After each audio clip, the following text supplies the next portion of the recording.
Chapter 103. The flowers and trees in the valley trembled slightly, and spots of green light drifted out from the plants. Gu Fei's body was like a bottomless black hole, crazily absorbing all the life qi in the surroundings. Only when the sun set and darkness descended on the earth again did Gu Fei's body burst out with a bright light. The bright light was like a five-colored flame burning. Crack! A subtle sound came from Gu Fei's body, and his pitch-black skin began to crack. Very soon, Gu Fei's body was covered with cracks like a spider web, like a delicate porcelain breaking. All of Gu Fei's flesh and bones trembled slightly, and the charred, necrotic skin gradually fell off his body, revealing crystal-clear skin that emitted a misty brilliance like suet-white jade. The Tai Chi diagram on his body gradually disappeared, turning back into Yin and Yang Qi and entering his body. The Yin-Yang diagram on his chest suddenly flashed with a bright light and disappeared into the skin on his chest. After being nourished by the endless spiritual qi, Gu Fei's injuries were completely stabilized. Even though the divine weapon's essence qi in his body protected his body at the critical moment and resisted the heavenly lightning and earthly fire, Gu Fei was still charred on the outside and tender on the inside. He was seriously injured, and it was a tragic sight. This showed that the heavenly Dipper Thunder was indeed worthy of its reputation. If it was an ordinary cultivator, they would have been killed by the thunder and lightning long ago. This time, he was seriously injured. If he had not tempered his body day and night, and the vitality in his body far exceeded that of an ordinary person, it would have been very bad.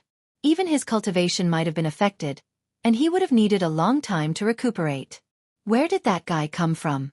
He seems to be targeting the Haotian merchant team. Gu Fei opened his eyes, and a bright light flashed in them. He seemed to have become the target of a force that wanted to eliminate him. Gu Fei stood up from the boulder. The waterfall beside him rumbled like a white chain pouring down from the peak of the mountain. Waves of water vapor blew against his face, making Gu Fei feel refreshed. The mountain range was filled with spiritual qi, especially the rich wood power. It was truly a good place to recuperate. Gu Fei surveyed his surroundings. Under the hazy moonlight, the valley was very calm. But outside the valley, the roars of beasts could be heard from time to time. The outside was not a friendly place. I wonder if the people of the Haotian trading group can deal with those mysterious fellows. I'm afraid that girl has already arrived at Bluestone Town. Gu Fei muttered to himself. He knew that with this delay, the Haotian trading group's merchant ship had already left and might have already arrived at Bluestone Town. The girl he was talking about was the 13th daughter of the Ling family, Ling Luoyen. Squeak, squeak. Suddenly, a crisp chirp came from outside the valley. Following that, Gu Fei saw a tiny silhouette flash by the entrance of the valley, and a little beast charged into the valley at lightning speed. The small beast was only the size of a fist. The most mystical thing about it was that there was a vertical scar on its forehead, as if there was a vertical eye growing on its forehead. Three-eyed mink? Gu Fei could not help but feel happy when he saw this small beast. When he was fighting with the mysterious black-clothed youth, how could he have the time to care about this small beast? Now that he saw that this small beast did not seem to be affected by the battle, Gu Fei was filled with joy. This little critter was really too adorable. Its purple fur was as smooth as silk, and it was faintly circulating with a layer of faint brilliance. It had a pair of quick-witted big eyes that were flickering like agate, and were brimming with intelligence. This small beast was actually a little elf born from the spiritual qi of heaven and earth. It was really extraordinary. Squeak, squeak. The small beast came to the top of a short tree not far away from Gu Fei and stared at the magical treasure pouch on Gu Fei's waist that was used as a storage bag. It let out a series of chirps. Hee hee. Little fellow, you're still thinking about that beast crystal. Gu Fei could not help but smile when he saw this. Suddenly, he noticed that there was a flash of light between the small beast's sharp claws. Gu Fei quickly fixed his eyes on it and was surprised to find that the small beast's sharp claws were actually holding a small, crystal-clear stone that looked like an emerald. Gu Fei knew that it was not a stone, but a beast crystal. He felt an extremely weak wave of spiritual qi from the green crystal that the small beast was holding. It was a wave of wood elemental spiritual qi. Although the green crystal was only the size of a little finger, it did indeed contain spiritual qi. He didn't know where this little critter found this beast crystal. Seeing that the spiritual qi it contained was so weak, it should be the beast crystal of a weak, fierce beast. Could it be that this little beast killed a fierce beast and obtained this beast crystal from the fierce beast's body? If that's the case, this small beast is too shocking. When Gu Fei thought of this, his heart could not help but tremble. Squeak, squeak. The small beast suddenly grabbed the small beast crystal and gestured at Gu Fei. Little fellow, what are you trying to do? Gu Fei said with a smile. This was really a psychic small beast. Unfortunately, it could not speak, so Gu Fei had no idea what it wanted to express to him. The small beast seemed to be a little anxious as it chirped and constantly used its little claws to point at the magical treasure pouch on Gu Fei's waist. The clothes on Gu Fei's body were tattered, but the magical treasure pouch on his waist was still considered intact and was not damaged by the power of thunder and lightning. The magical treasure pouch refined by a great cultivator of the Imperial Void Realm was not so easily damaged. After curiously looking at the small beast jumping and gesturing for a while, Gu Fei seemed to know what this small beast wanted to do. It seems to want to exchange that beast crystal with me? Gu Fei hesitantly took out the khaki-colored beast crystal from his magic treasure pouch. The beast crystal was the size of 2 adult men's fists. It was emitting a faint khaki-colored light, and a huge spiritual yuan fluctuation immediately spread out. Squeak, squeak.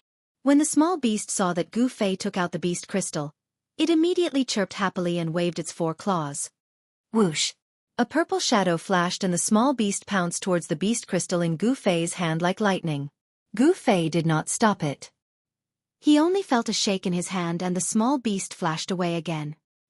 He looked down and sure enough, on top of the beast crystal in his hand, there was another small piece missing. Gu Fei smiled helplessly and saw a green crystal rolling beside his feet. It was the beast crystal that contained a trace of Jupiter and spiritual qi that the small beast had taken out. Such a weak spiritual qi could hardly attract Gu Fei's interest. However, he still bent down and picked up the small, sparkling and translucent beast crystal that was like an emerald and placed it together with the earthy yellow beast crystal into the magical treasure pouch.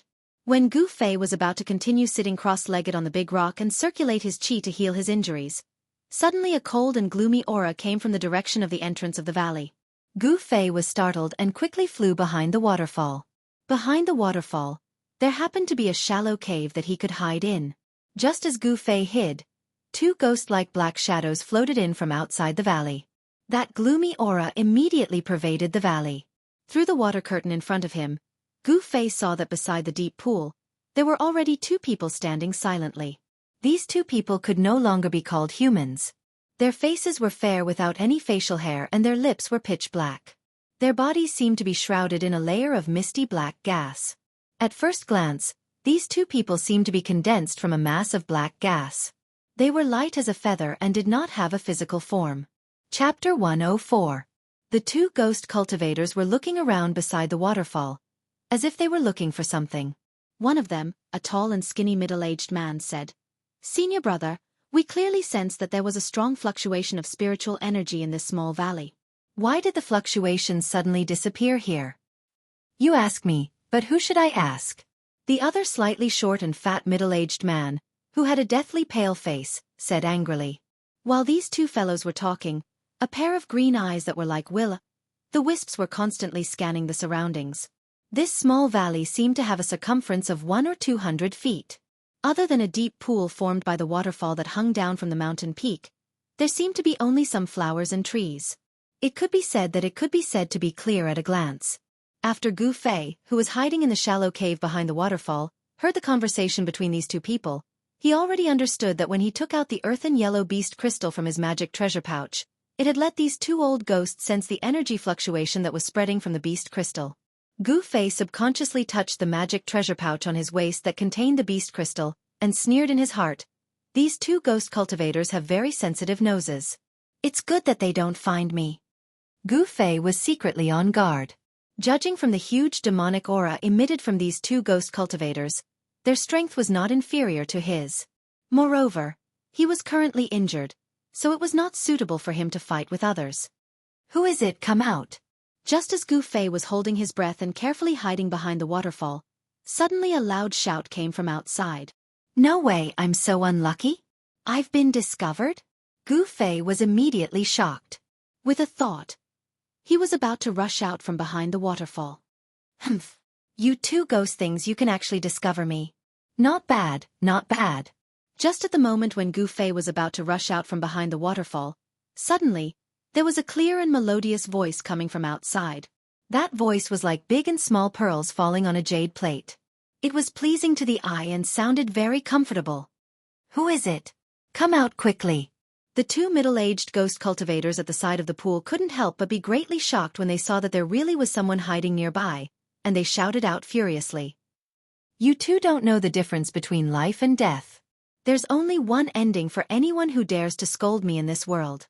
The pleasant voice rang out again. Gu Fei's gaze pierced through the water curtain in front of him. He saw that outside the valley, under the moonlight, a person floated in like a cloud of smoke. A peerless beauty was like a flickering light and a passing shadow, nimbly flitting past the flowers, grass and trees. She was elegant like a fairy that had descended to the mortal world. Under the moonlight between the mountains, she was simply like a fairy that had strolled out of a painting. Stunning, that's right, stunning. In Gu Fei's mind, there was only the word stunning when he saw this woman. It had to be said that this woman was truly beautiful, but her beauty was somewhat soul-stirring. That was because a terrifying murderous aura instantly enveloped the entire valley the moment this woman appeared. The two middle-aged ghost cultivators couldn't help but be stunned when they saw that the person that had arrived was actually such a devastatingly beautiful young woman, but they immediately prepared themselves for battle. Murderous aura. The two middle-aged ghost cultivators sensed a murderous aura that caused their hearts to palpitate from this young woman. Obviously, this murderous aura was directed at them. "Who are you? We don't seem to have any enmity between us." The short and fat middle-aged man was unable to maintain his composure at this moment. Because even though the other party was a young woman, she made him feel the threat of death. Even though they had already become ghosts, if they were to die again, then their souls would scatter, and they would completely disappear from this world forever. The peerless and mysterious young woman arrived nearby in an instant, and she stood gracefully on a short tree at the side of the pool. She stepped on a few leaves, and her body seemed to be weightless. A gentle breeze blew by, and it fluttered her fine black hair that hung at her temples and fluttered her dress that was like light muslin. Every single move she made revealed an elegant and refined bearing. The young woman glanced at the two nervous and vigilant ghost cultivators, and a trace of a cold smile appeared on her beautiful face. She said, "What are you waiting for? Aren't you going to kill yourselves? Don't tell me you want me to do it myself?" The short and fat middle-aged man looked at the beautiful young woman standing on the top of the short tree in front of him and said coldly, "We're from the Ghost Palace of Plentiful City." At the same time, the two of them flipped their right hands at almost the same time, and a small flag that was about a foot long and covered in ghostly runes appeared in their hands. The two of them were tightly holding a small evil flag that was shrouded in black chi, and a faint ghostly shadow could be faintly seen. When Gu Fei saw the two small flags appear in the hands of the two ghost cultivators, he couldn't help but be shocked. The two small flags were actually the 5 ghost flags. A few days ago, he, Lu Yunhe from the Guangqing Immortal Sect, and Ling Luoyen from the Haotian Trading Group were all trapped in the 5 ghost formation. They were almost refined by the ghost fire and lost their lives. How could Gu Fei not be shocked when he saw the 2 ghost flags for the first time? Humph. So what if you're from the Ghost Palace of Plentiful City? Since you're not willing to kill yourselves, then I have no choice but to reluctantly send you on your way. After the young woman finished speaking, she pressed her right hand forward. At the moment when the young woman's palm pressed forward, the 2 middle-aged ghost cultivators looked at each other and waved the 5 ghost flags in their hands at the same time. Suddenly, as a cloud of black chi swept out in all directions from the flags, it instantly drowned the figures of the 2 ghost cultivators.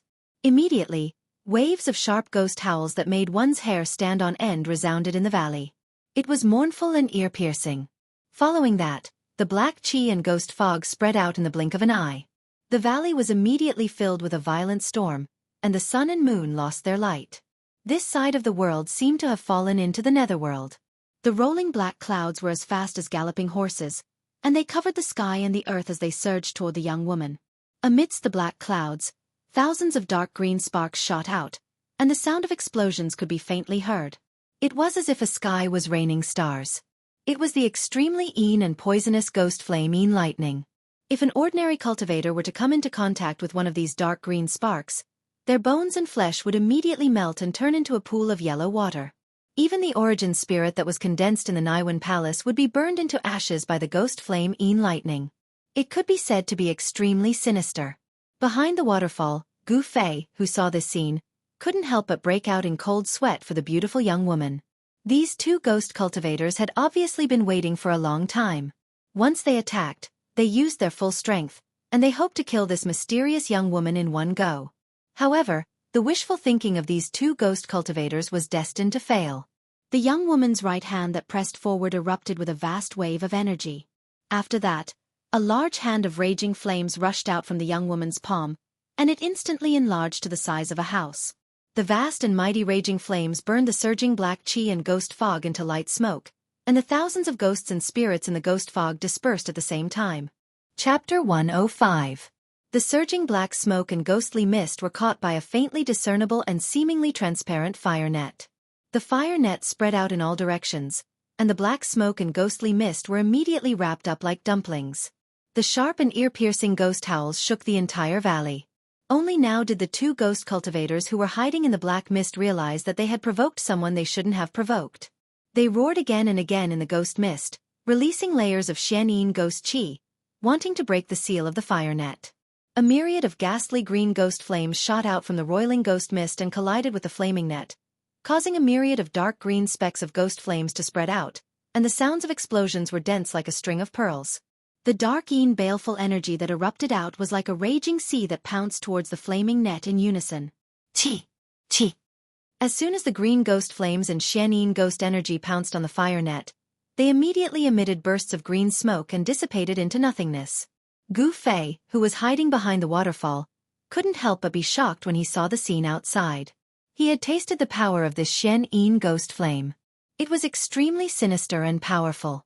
However, when the thousands of ghost flames hit the fire net didn't even have the slightest tremble. It was still gradually shrinking inwards. It was actually refining the thousands of ghosts with its unpredictable firepower.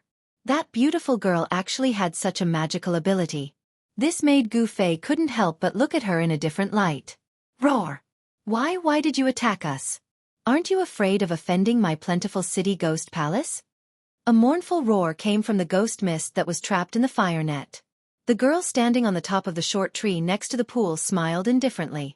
There was a trace of disdain on her face. She opened her red lips and said, "Others are afraid of your plentiful city ghost palace, but I am not. Even if the ghost emperor of plentiful city came, he wouldn't dare to do anything to me." This girl's background seemed to be not small. She actually dared to look down on the plentiful city ghost palace. The ghost emperor of plentiful city was a terrifying expert who had cultivated the immortal ghost body. Gu Fei was secretly shocked. Although it was his first time going down the mountain, it didn't mean that he hadn't heard of the name of the ghost emperor of plentiful city. This old ghost was extremely legendary in the cultivation world. With his own strength, he created the ghost cultivation Tao among the four great cultivation systems of Buddhism, Taoism, Fiendish, and Demon. He became a hero and fought with Buddhism, Taoism, Fiendish, and Demon. This ghost emperor of plentiful Dou was a peerless genius that was rarely seen throughout the ages. In this world, there weren't many people who dared to look down on ghost emperor Fengdu. "Who the hell are you?" The two ghostly cultivators who were trapped in the fire net were startled and asked hurriedly. The five ghost pennant was actually unable to break through the fire net. It seemed that they were doomed today. The fire net was miraculous. It was still gradually shrinking inwards. The flames emitted from it were very different from ordinary flames. They seemed to be transparent, faintly discernible, and not fierce at all. They seemed to be a kind of divine flame that was in between existence and non-existence, between tangible and intangible. But what was certain was that the divine flame emitted from the fire net was definitely not the Buddhist demon refining fire, nor did it seem to be the Taoist three true fire. However, the power of this divine flame was definitely not inferior to the Buddhist demon refining fire or the Taoist three true fire. It might even surpass them. "You have eyes but can't see. Who can you blame?" The corner of the girl's mouth rose and she smiled disdainfully. Then, she formed a mysterious spell with both of her hands. The fire net suddenly burst into flames. The unpredictable firepower surged out and burned everything around it. There wasn't any terrifying heat wave, but the flowers and trees in the valley began to wither. The water in the pool began to bubble and evaporate. All the fish floated on the surface with their white bellies. Gu Fei, who was hiding behind the waterfall, didn't feel any heat. However, he felt that his blood and chi were actually boiling. The fire seemed to be burning inside his body. It made him sweat profusely and his whole body was boiling hot. It was really strange. "Spare me, miss, spare me." In an instant, more than half of the surging black gas and thick ghostly fog were refined. The fire net had shrunk to less than 10 feet. Vaguely, one could see two figures shrouded in ghostly fog under the fire net. They were faintly discernible in the ghostly fog, waving a large banner in their hands anxiously. Layers of dark ghostly chi surged out from the two large black banners. In the hazy ghostly fog, there were thousands of ghostly shadows wandering and howling. It was a creepy sound. "Humph! How dare you offend me? Death cannot wipe out your crimes. Obediently accept your death." The beautiful girl's face was as cold as ice. The coldness in her words was suffocating. She formed a spell with both of her hands and shot out a vast amount of fire origin power at the fire net. Sizzle! The ghostly fog that was shrouded by the fire net was refined into wisps of light smoke. The thousands of ghostly creatures in the ghostly fog screamed as they were burned to death by the divine flames. The fiery net was still shrinking. The two ghostly cultivators were frantically begging for mercy. However, the young lady turned a deaf ear to the pleas of the two ghostly cultivators. She was unmoved and continued to manipulate the fiery net to refine the layers of ghostly mist. Thousands of malicious ghosts were instantly turned into nothingness. The two ghost cultivators who were shrouded in the fire net begged for mercy again and again. Just because of a disagreement, they'll fight to the death. This girl. Gu Fei couldn't help but be secretly shocked. This girl killed people at the slightest provocation. She was really arrogant and overbearing. If she knew that I was invisible, would she also attack me? Thinking of this, Gu Fei suddenly had an idea. He quickly restrained his breath and stood quietly in the shallow cave behind the waterfall. He didn't even dare to breathe loudly. Just when the two ghost cultivators were about to be refined together with the 5 ghost streamer by the fire net that emitted the strange divine flames, a few squeaks suddenly came from the dense forest outside the valley. The sound was so faint that it seemed to be the cry of some kind of beast. After hearing these cries, the girl's face lit up. "Count yourself lucky." The girl pointed at the fire net impatiently. Whoosh! The fire net that was shrouding the two ghost cultivators immediately flew toward the girl. The fire net shrank rapidly. The girl leaped up and grabbed the fire net that had shrunk to the size of a fist in her hand. Then she rushed out of the valley like the wind. In an instant, the girl's figure disappeared into the dense forest outside the valley. The two ghost cultivators didn't expect that the girl would suddenly leave. The two ghost cultivators who had escaped with their lives waved the big streamer in their hands repeatedly and retracted all the black chi and ghost mist that lingered around them. Then, the two ghost cultivators collapsed to the ground as if they had exhausted all the ghost energy in their bodies. However, their faces revealed the joy of surviving a disaster. "Senior brother, where did that girl come from?" The tall and thin ghost cultivator asked the short and fat ghost cultivator with lingering fear. "I don't know. This is not a good place. Let's leave quickly. If that girl comes back, we won't be able to escape death." The short and fat ghost cultivator didn't care about his weak body and struggled to stand up. The battle just now was extremely dangerous. If they had been a little later, the two of them would have been refined by the girl into a mysterious ghost body. Their souls would have been destroyed, and they wouldn't even be able to enter the reincarnation cycle and reincarnate. The two of them had lost a lot of power and vitality. Even the 5 ghost streamer in their hands, which had shrunk to about a foot, had become dim and dull. The ghosts that had condensed on it had long been refined. "Humph! Want to leave? Leave your life behind." The two ghost cultivators were just about to leave when the waterfall nearby them suddenly exploded. Amidst the splashes of water that filled the sky, a figure charged out from the waterfall like a bolt of lightning. Chapter 106. The person who suddenly attacked was Gu Fei. This was a once-in-a-lifetime opportunity. These two ghost cultivators had almost been completely refined by the mysterious girl, and their vitality was greatly injured. This was the time when they were at their weakest. Boom! Using the 8 desolate steps, he shook open the water curtain in front of him and rushed out from behind the waterfall. With just one step, Gu Fei appeared in the sky above the two of them like a god of war. Without any hesitation, Gu Fei directly struck the two of them with his most powerful attack. The golden light swept down like a surging golden wave, and the terrifying yuan qi caused heaven and earth to tremble. No! The two ghost cultivators were scared out of their wits by this sudden turn of events. They only had time to let out an extremely mournful howl before their ghostly bodies were blasted apart by the terrifying power that surged down and turned into 2 puffs of black smoke. The mysterious ghost chi was extremely and extremely cold. The 2 balls of black gas that exploded instantly turned the surroundings into a world of ice and snow. Even the deep pool was suddenly condensed with a thick layer of ice. Within the 2 balls of black gas, there were 2 green lights that looked like ghost fire. They rolled and surged up into the sky, trying to escape. A centipede died but did not fall down. Even though Gu Fei had shattered their ghostly bodies and could not condense them, the soul fires of the divine ghost flames that the 2 ghostly cultivators had condensed from their 3 souls and 7 spirits did not dissipate just like that. The 2 spots of green light that looked like ghost flames were the spirits that the ghost cultivator had condensed from his 3 souls and 7 spirits. Only by dispersing the spirits could he kill the ghost cultivator and make him vanish into thin air. Want to leave? Unless the sun comes out from the west. Gu Fei sneered. His body emitted a piercingly cold golden light, leaving a series of afterimages in the air. He directly pounced into the mysterious ghost chi and covered the 2 balls of ghost fire with his hands. In the next moment, the 2 balls of ghost fire and the ghost cultivator's god were grasped in Gu Fei's hands.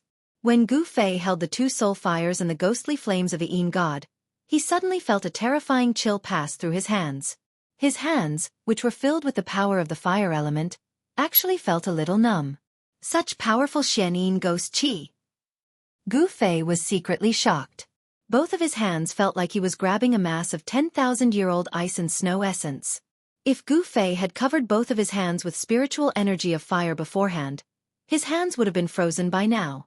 Gu Fei floated down from the sky and landed on the rocky ground beside the deep pool. Pang! Without any hesitation, Gu Fei exerted strength in his right hand and clenched it.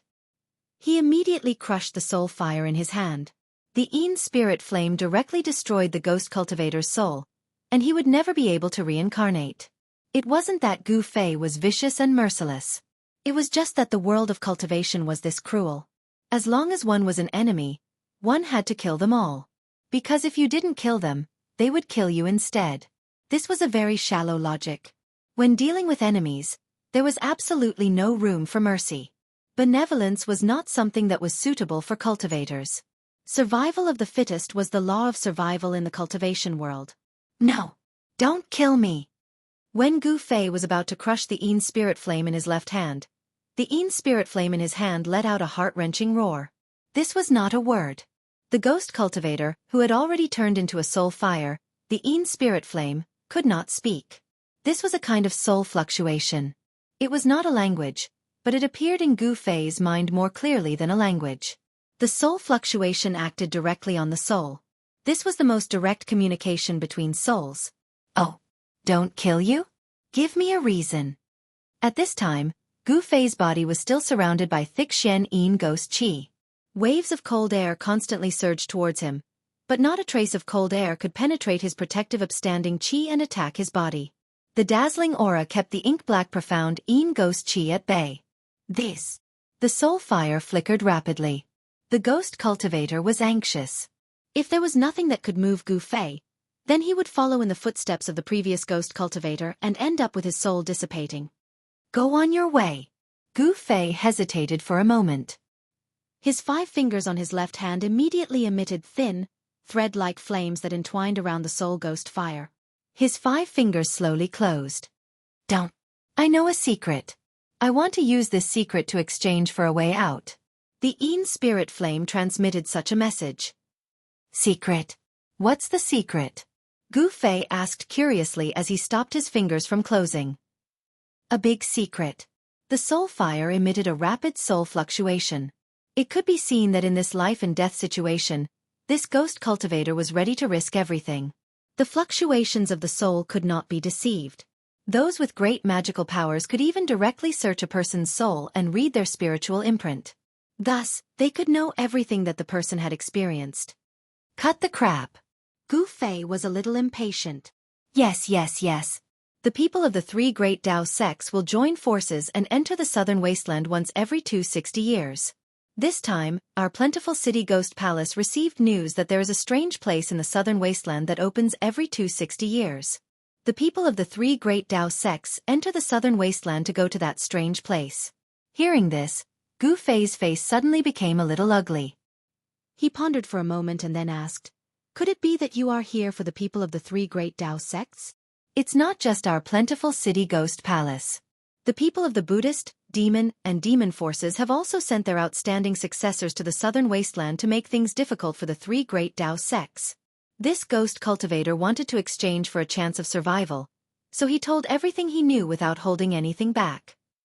The Buddhist, demon, and ghost forces have all come. It seems that this trip to the ruined sky realm will not be simple." Gu Fei couldn't help but frown. Even in the three great Taoist sects, the ruined sky realm was highly confidential. Ordinary disciples had no idea what kind of place the ruined sky realm was, and outsiders had no idea where it was. How did the four great forces know that the ruined sky realm was in the southern wasteland? It seemed that there was a problem with the three great Dao sects. Could it be? Gu Fei couldn't help but think of Zhao Xuanji, who had forced him into a desperate situation twice and almost lost his life to the Li-Fire flying sword. From the words of the senior sword immortal who broke the Five Ghosts formation and rescued Lu Yunhe from the Guangqing immortal sect, it seemed that Zhao Xuanji was a traitor of the Guangqing immortal sect. Could it be that Zhao Xuanji was behind all of this? Thinking of everything that had happened after he left the mountain, Gu Fei vaguely guessed something. The southern wasteland, this savage land, was destined to not be peaceful. "Brother, can you let me go now?" A soul fluctuation entered Gu Fei's mind, causing him to wake up from his thoughts. Gu Fei looked at the green ghost flame in his hand and smiled. "Let you go? Isn't that releasing a tiger back into the mountains? I won't do such a stupid thing." Chapter 107. Under the moonlight, in the deep valley, beside the waterfall pool, a cloud of black qi and ghost mist suddenly emitted a piercingly cold golden light. The black qi immediately dissipated like snow under the sun. Gu Fei dispersed the black qi and ghost mist around him and was about to leave when he suddenly saw two things on the ground from the corner of his eye. So, he walked forward. On the ground, there were two black bags that were the size of a palm and seemed to be woven from some kind of hair. "What's that? Could it be?" Gu Fei hurriedly picked up the two bags and opened them. "Sure enough, it's mine." Gu Fei threw the two black bags that faintly emitted a wave of yin qi into the magic treasure pouch. Then, he looked around and found that two black banners that were about a foot long had fallen into the weeds beside the pool. Presumably, they were the ghost banners refined by the two ghost cultivators. Gu Fei had also suffered under the ghost banners that could control thousands of ghosts and release the mysterious yin ghost fire. He knew that these two small banners were really powerful magic treasures in the ghost Dao. Although I don't need these ghosts, I can't let others benefit from them. Gu Fei thought as he picked up the two ghost banners from the weeds and threw them into the magic treasure pouch. At this time, a vast energy fluctuation suddenly came from outside the valley. Gu Fei hurriedly rushed out of the valley and climbed to the top of a mountain beside the valley. In the southeast corner, a vast and mighty fire net that was faintly discernible and transparent divine flame spread out rapidly. Soon, it covered half of the sky.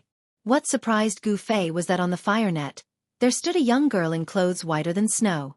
Under the light of the faint fire, the young girl seemed to be dyed with a layer of faint golden luster. She was like a fairy that had descended from the ninth heaven. As her clothes fluttered, it seemed that she would fly away with the wind at any time. She stepped on the fire net and covered all directions. As she descended, the trees around her were all turned into flying ashes. What he saw in front of him caused Gu Fei to be extremely shocked. Vaguely, he heard a few indistinct cries coming from the dense forest that was covered by the fire net. She's capturing that three-eyed divine mink? Gu Fei was apprehensive. For the sake of capturing a small beast, she actually destroyed an entire mountain forest.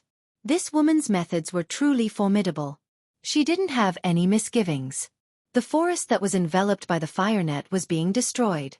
Countless beasts were fleeing, but regardless of whether they were extremely powerful beasts or weak and docile animals, all of them could not escape death.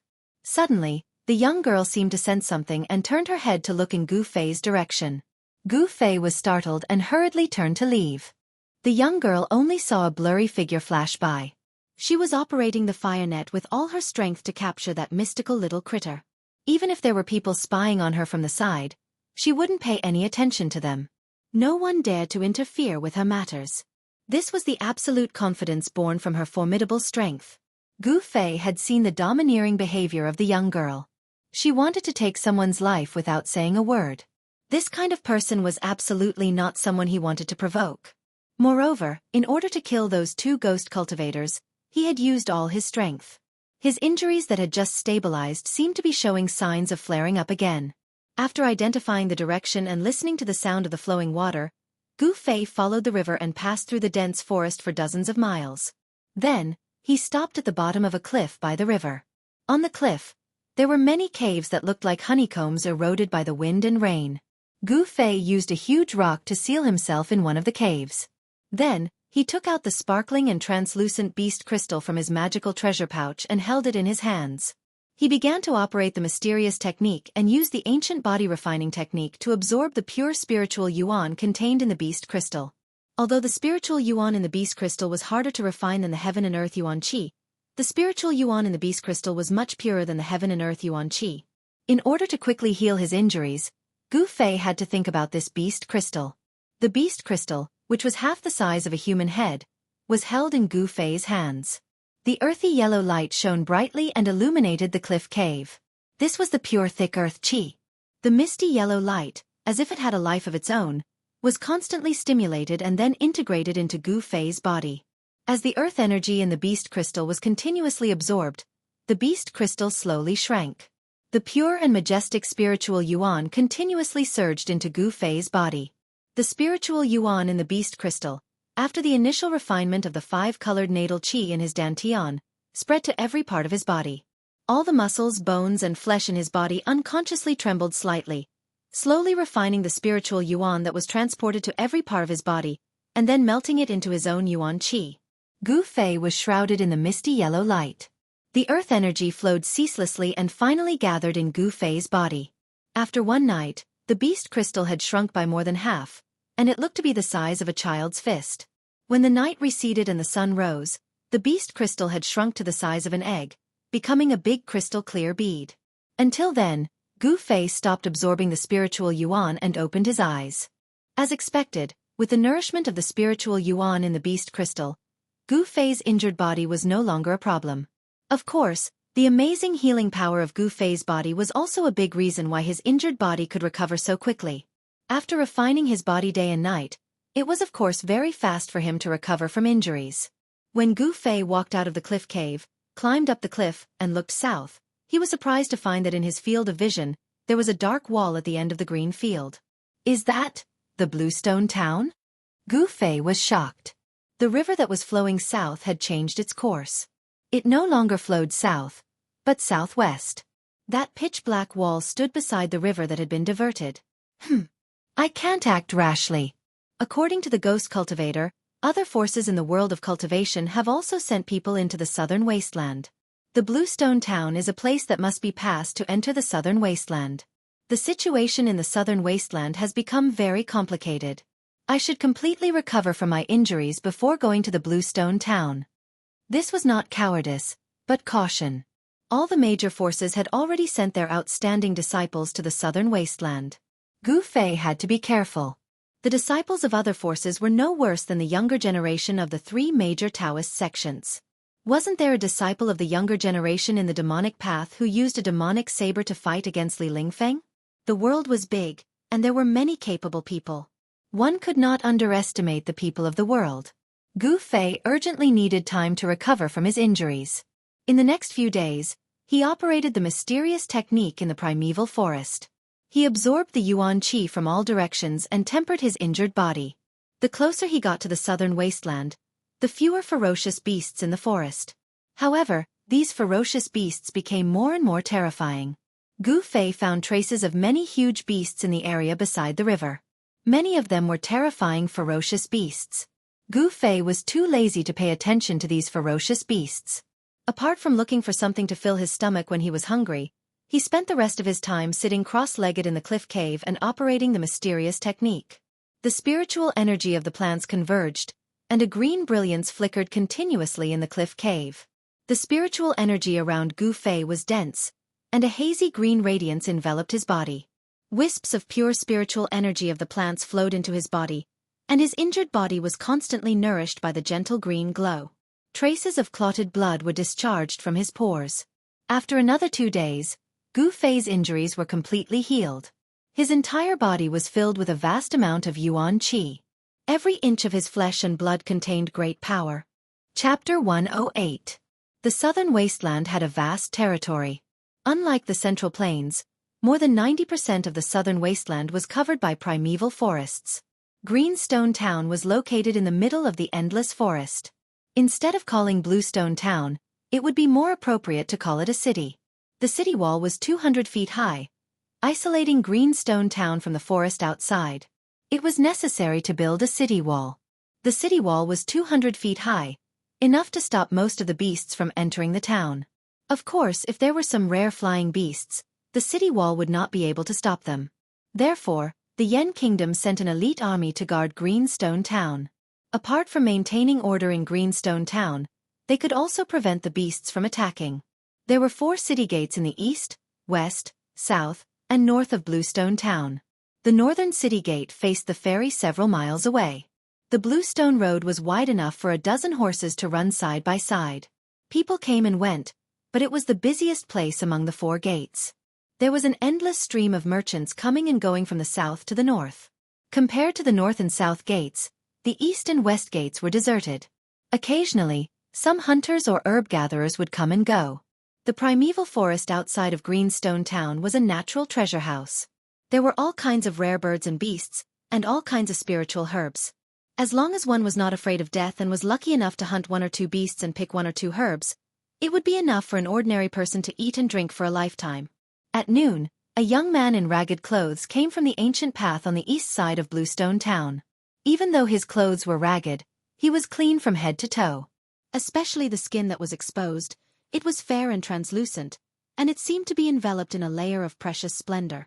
Although it was outside of Greenstone Town, ordinary people would not dare to walk on the east and west roads alone, because on both sides of the ancient road was the primeval forest. From time to time, beasts would jump out of the forest, threatening the safety of passers-by. But this did not affect Gu Fei. Greenstone Town was located at the border between the Central Plains and the southern wasteland. It was a transit station. The population was at least more than 100,000. Almost comparable to a medium-sized city. This was the characteristic of the southern wasteland town. Because the area was too vast, the primeval forest was dense, and the beasts were rampant. Therefore, there were usually many people living together. Additionally, Bluestone Town was an important city connecting the north and the south of Yen country. Its geographical location was very superior. Therefore, although it couldn't match the scale of Dragon Emperor City in South Wilderness, it was also one of the most prosperous places in South Wilderness. This was the first time Gu Fei had seen a town since he came down from the mountain. Looking at the people coming and going on the streets, he felt that everything was so novel. A weapon made from millennium cold iron. Even if you don't want to sell it, come and take a look. Golden scaled python skin, unicorn horn, bargain sale. Buying beast crystals. Delicious 100-year-old tortoise soup, so nutritious. People were coming and going on the streets. Both sides of the street were lined with shops, and the empty spaces were filled with stalls. The sound of people shouting could be heard continuously. Gu Fei curiously walked through the streets, looking at the various forms of life. He felt that everything was new to him. He had never seen anything like this before. Rising Sun Restaurant?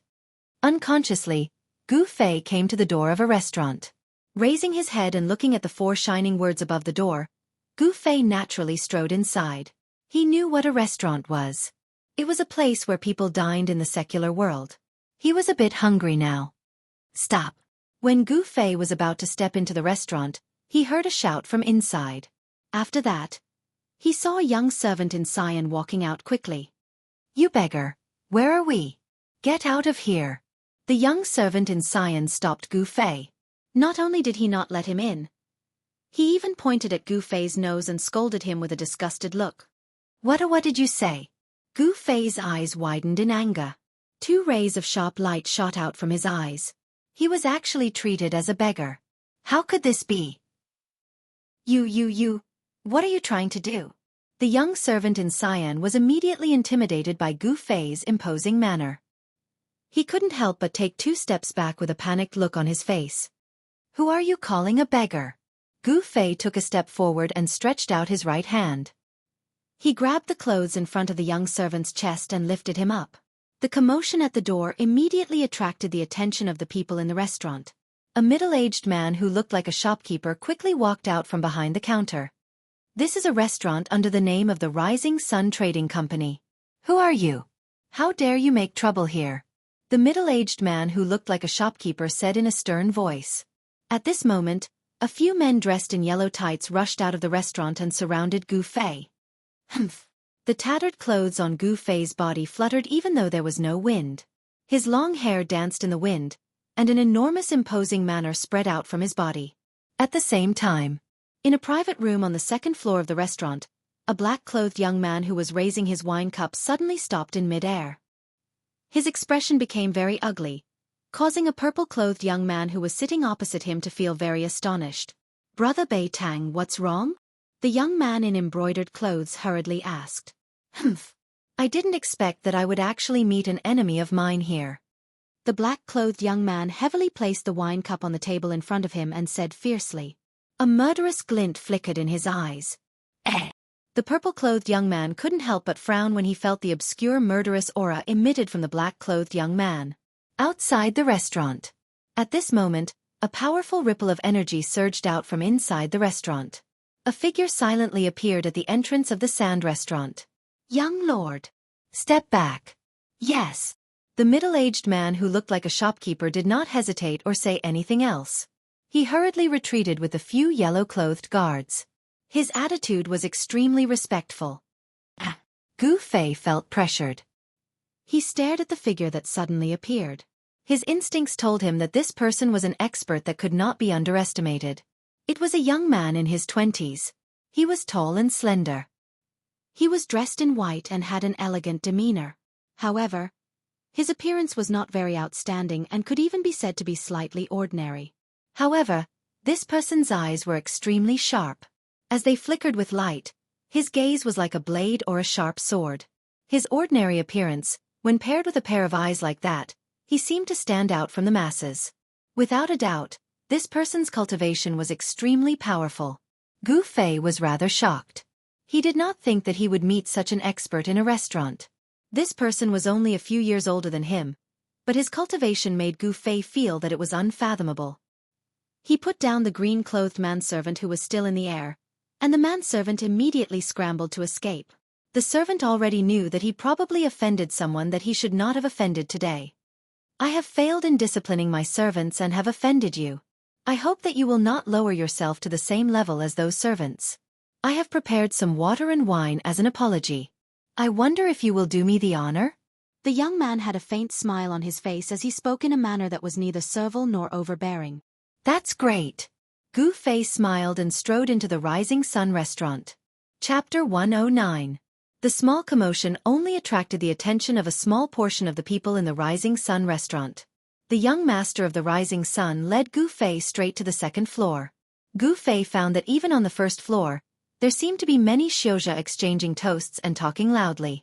There were many xiuzha in this important town of the south that traveled north and south. When Gu Fei ascended to the 2nd floor, he immediately felt a few extremely obscure divine senses sweeping towards him.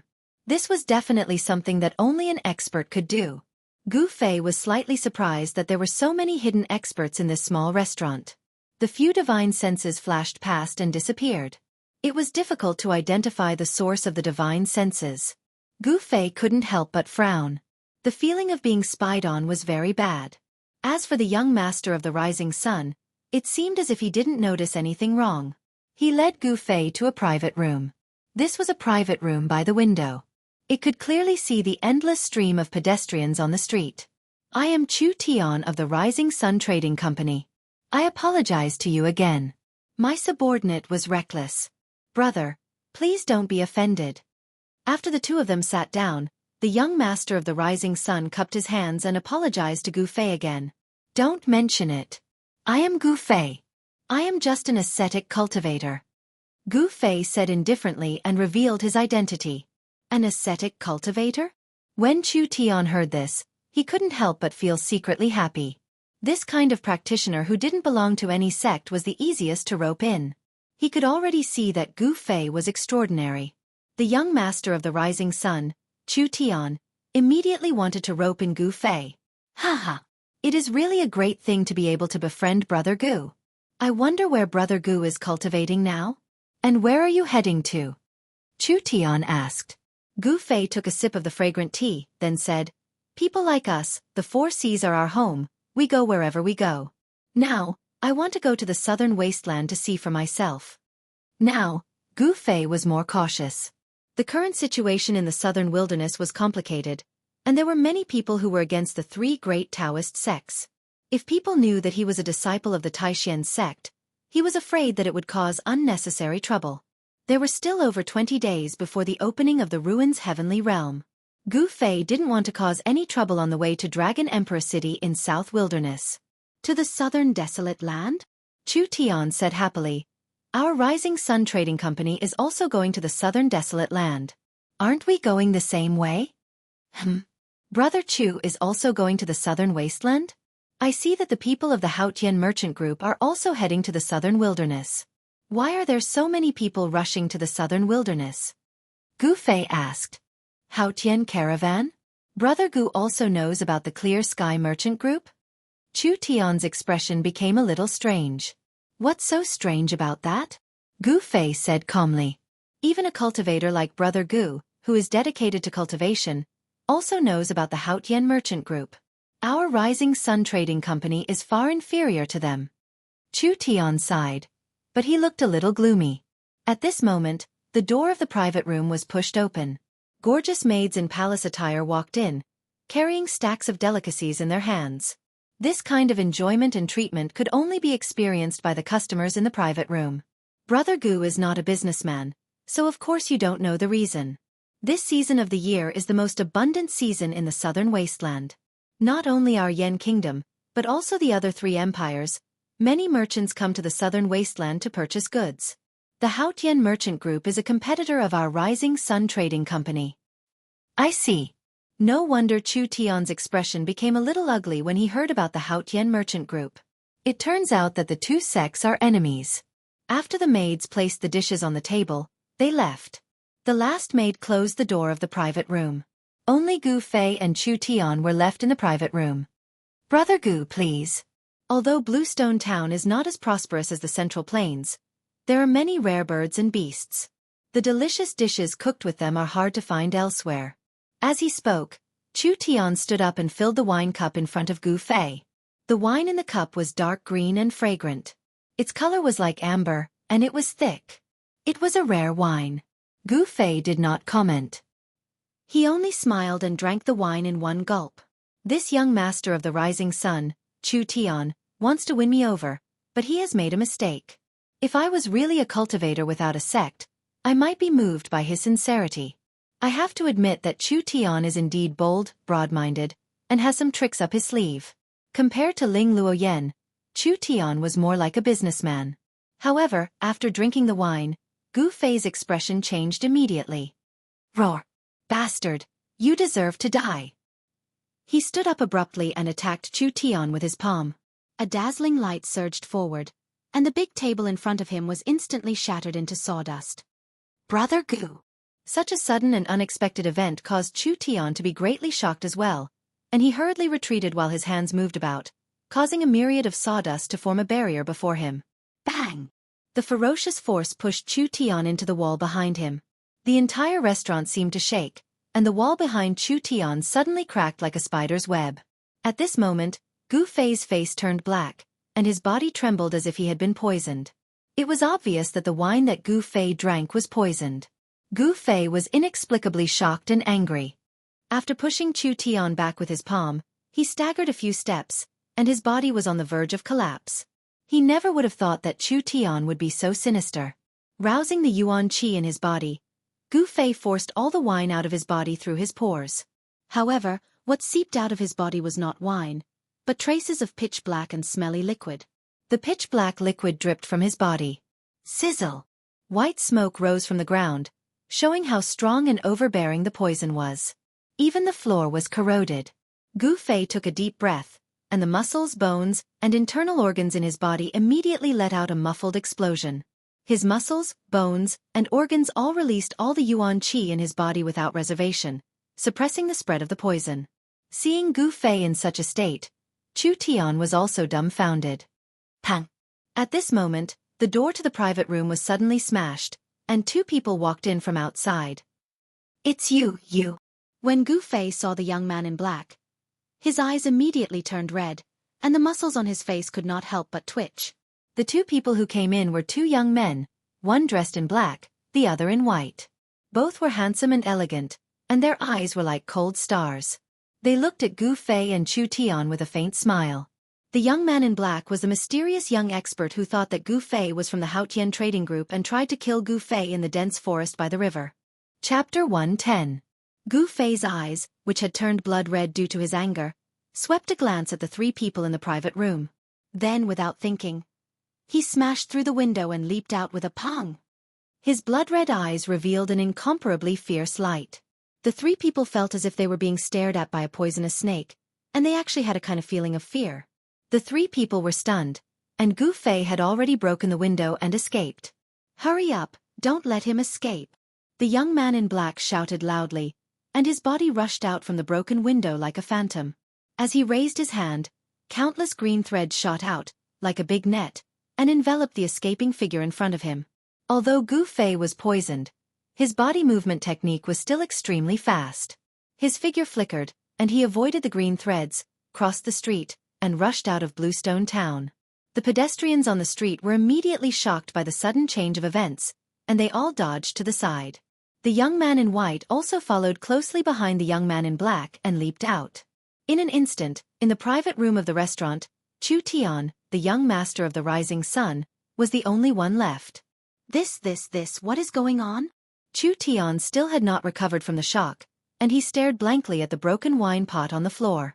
The wine pot broke, and the wine that splashed out actually corroded a part of the floor. The toxicity of the strong poison was really shocking. Even the young master of the rising sun, Chu Tian, who had traveled extensively and was used to seeing the world, was secretly shocked.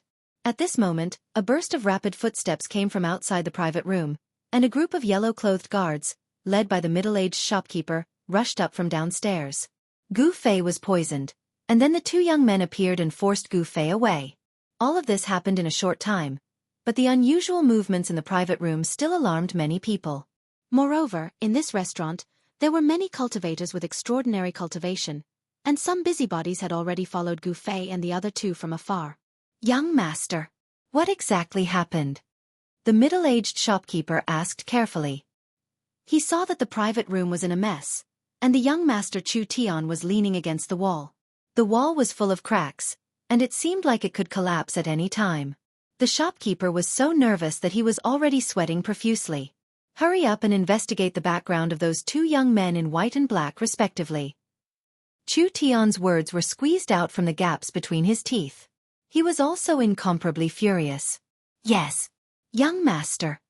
The middle-aged shopkeeper immediately received the order, and was about to turn around and leave. "Wait, immediately send someone to arrest those servants who served the dishes. This is really outrageous." Chu Tian was so depressed that he almost vomited blood. It is not hard to imagine that the two young men tricked him. They actually wanted him to get rid of Gu Fei. It would be best if Gu Fei died just like that. If he died, Gu Fei would definitely think that he conspired with those two bastards. In this way, after Gu Fei recovers, he will definitely seek revenge on me. Not only will it bring me great trouble, I am afraid that the other people in the clan will also be implicated. At this time, Chu Tian had already cursed the 18 generations of the two young men's female ancestors. The middle-aged shopkeeper received the order and left. At this time, the restaurant was already in a mess. Chu Tian walked out of the messy private room, and his face was so gloomy that it seemed as if it would drip water. He said fiercely, "Those two bastards, they actually dared to force me to eat such an unforgivable grievance in my territory. Don't let me know who you are. I, Chu Tian, will definitely not let you have an easy time." Recalling the scene just now, Chu Tian couldn't help but shiver. If he also drank the poisoned wine in the wine pot, then the veins on Chu Tian's forehead twitched, and he clenched his fists so hard that his knuckles made cracking sounds. He was so angry.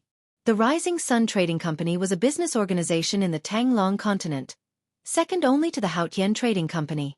Wherever the Rising Sun Trading Company's business was successful, the Rising Sun Chu clan's power would also develop. Soon, the Rising Sun Trading Company's intelligence network in Bluestone Town was activated. Phew! Using the desolate steps, Gu Fei directly leaped over the 20-zhang-tall city wall and rushed into the primitive old forest outside Bluestone Town. Behind him, two figures, one black and one white, were in hot pursuit. At this time, Gu Fei felt as if his abdomen was being cut by tens of thousands of small knives. Waves of bone-piercing pain caused his entire body to tremble as if he was convulsing. He tried his best to endure it, biting the corner of his mouth, and the blood that seeped out seemed to be black. Although the wine in his abdomen had been forced out of his body in the first instant, a large portion of the poison still remained in his body. This kind of poison didn't seem simple, and it was very difficult to completely expel it. The poison still spread from his abdomen to his entire body. The black aura on Gu Fei's face became thicker and thicker, and his mind seemed to be a little unclear. The situation was very bad. If he didn't immediately find a place to circulate his qi to expel the poison, his life would be in danger. Actually, it was fortunate that Gu Fei practiced martial arts, and his body was tempered to an incomparably tough state. His muscles, bones, blood, and flesh all contained a vast amount of essence, which could temporarily suppress the spread of the poison. If it was an ordinary practitioner, the poison would have already spread throughout his entire body, and he would have died. Gu Fei, obediently accept your death, and we might leave your corpse intact. The black-clothed young man's cold voice came from behind. He had already known Gu Fei's identity from the white-clothed young man. Gu Fei must die. Otherwise, it would be very troublesome for them, and it might even bring about a calamity that would destroy their clans. Swoosh! A white figure flashed in front of him, and one of them had already rushed ahead and intercepted Gu Fei. Gu Fei was suffering from a strange poison, and he needed to suppress the poison in his body with his mysterious qi, so his movements weren't as swift as before.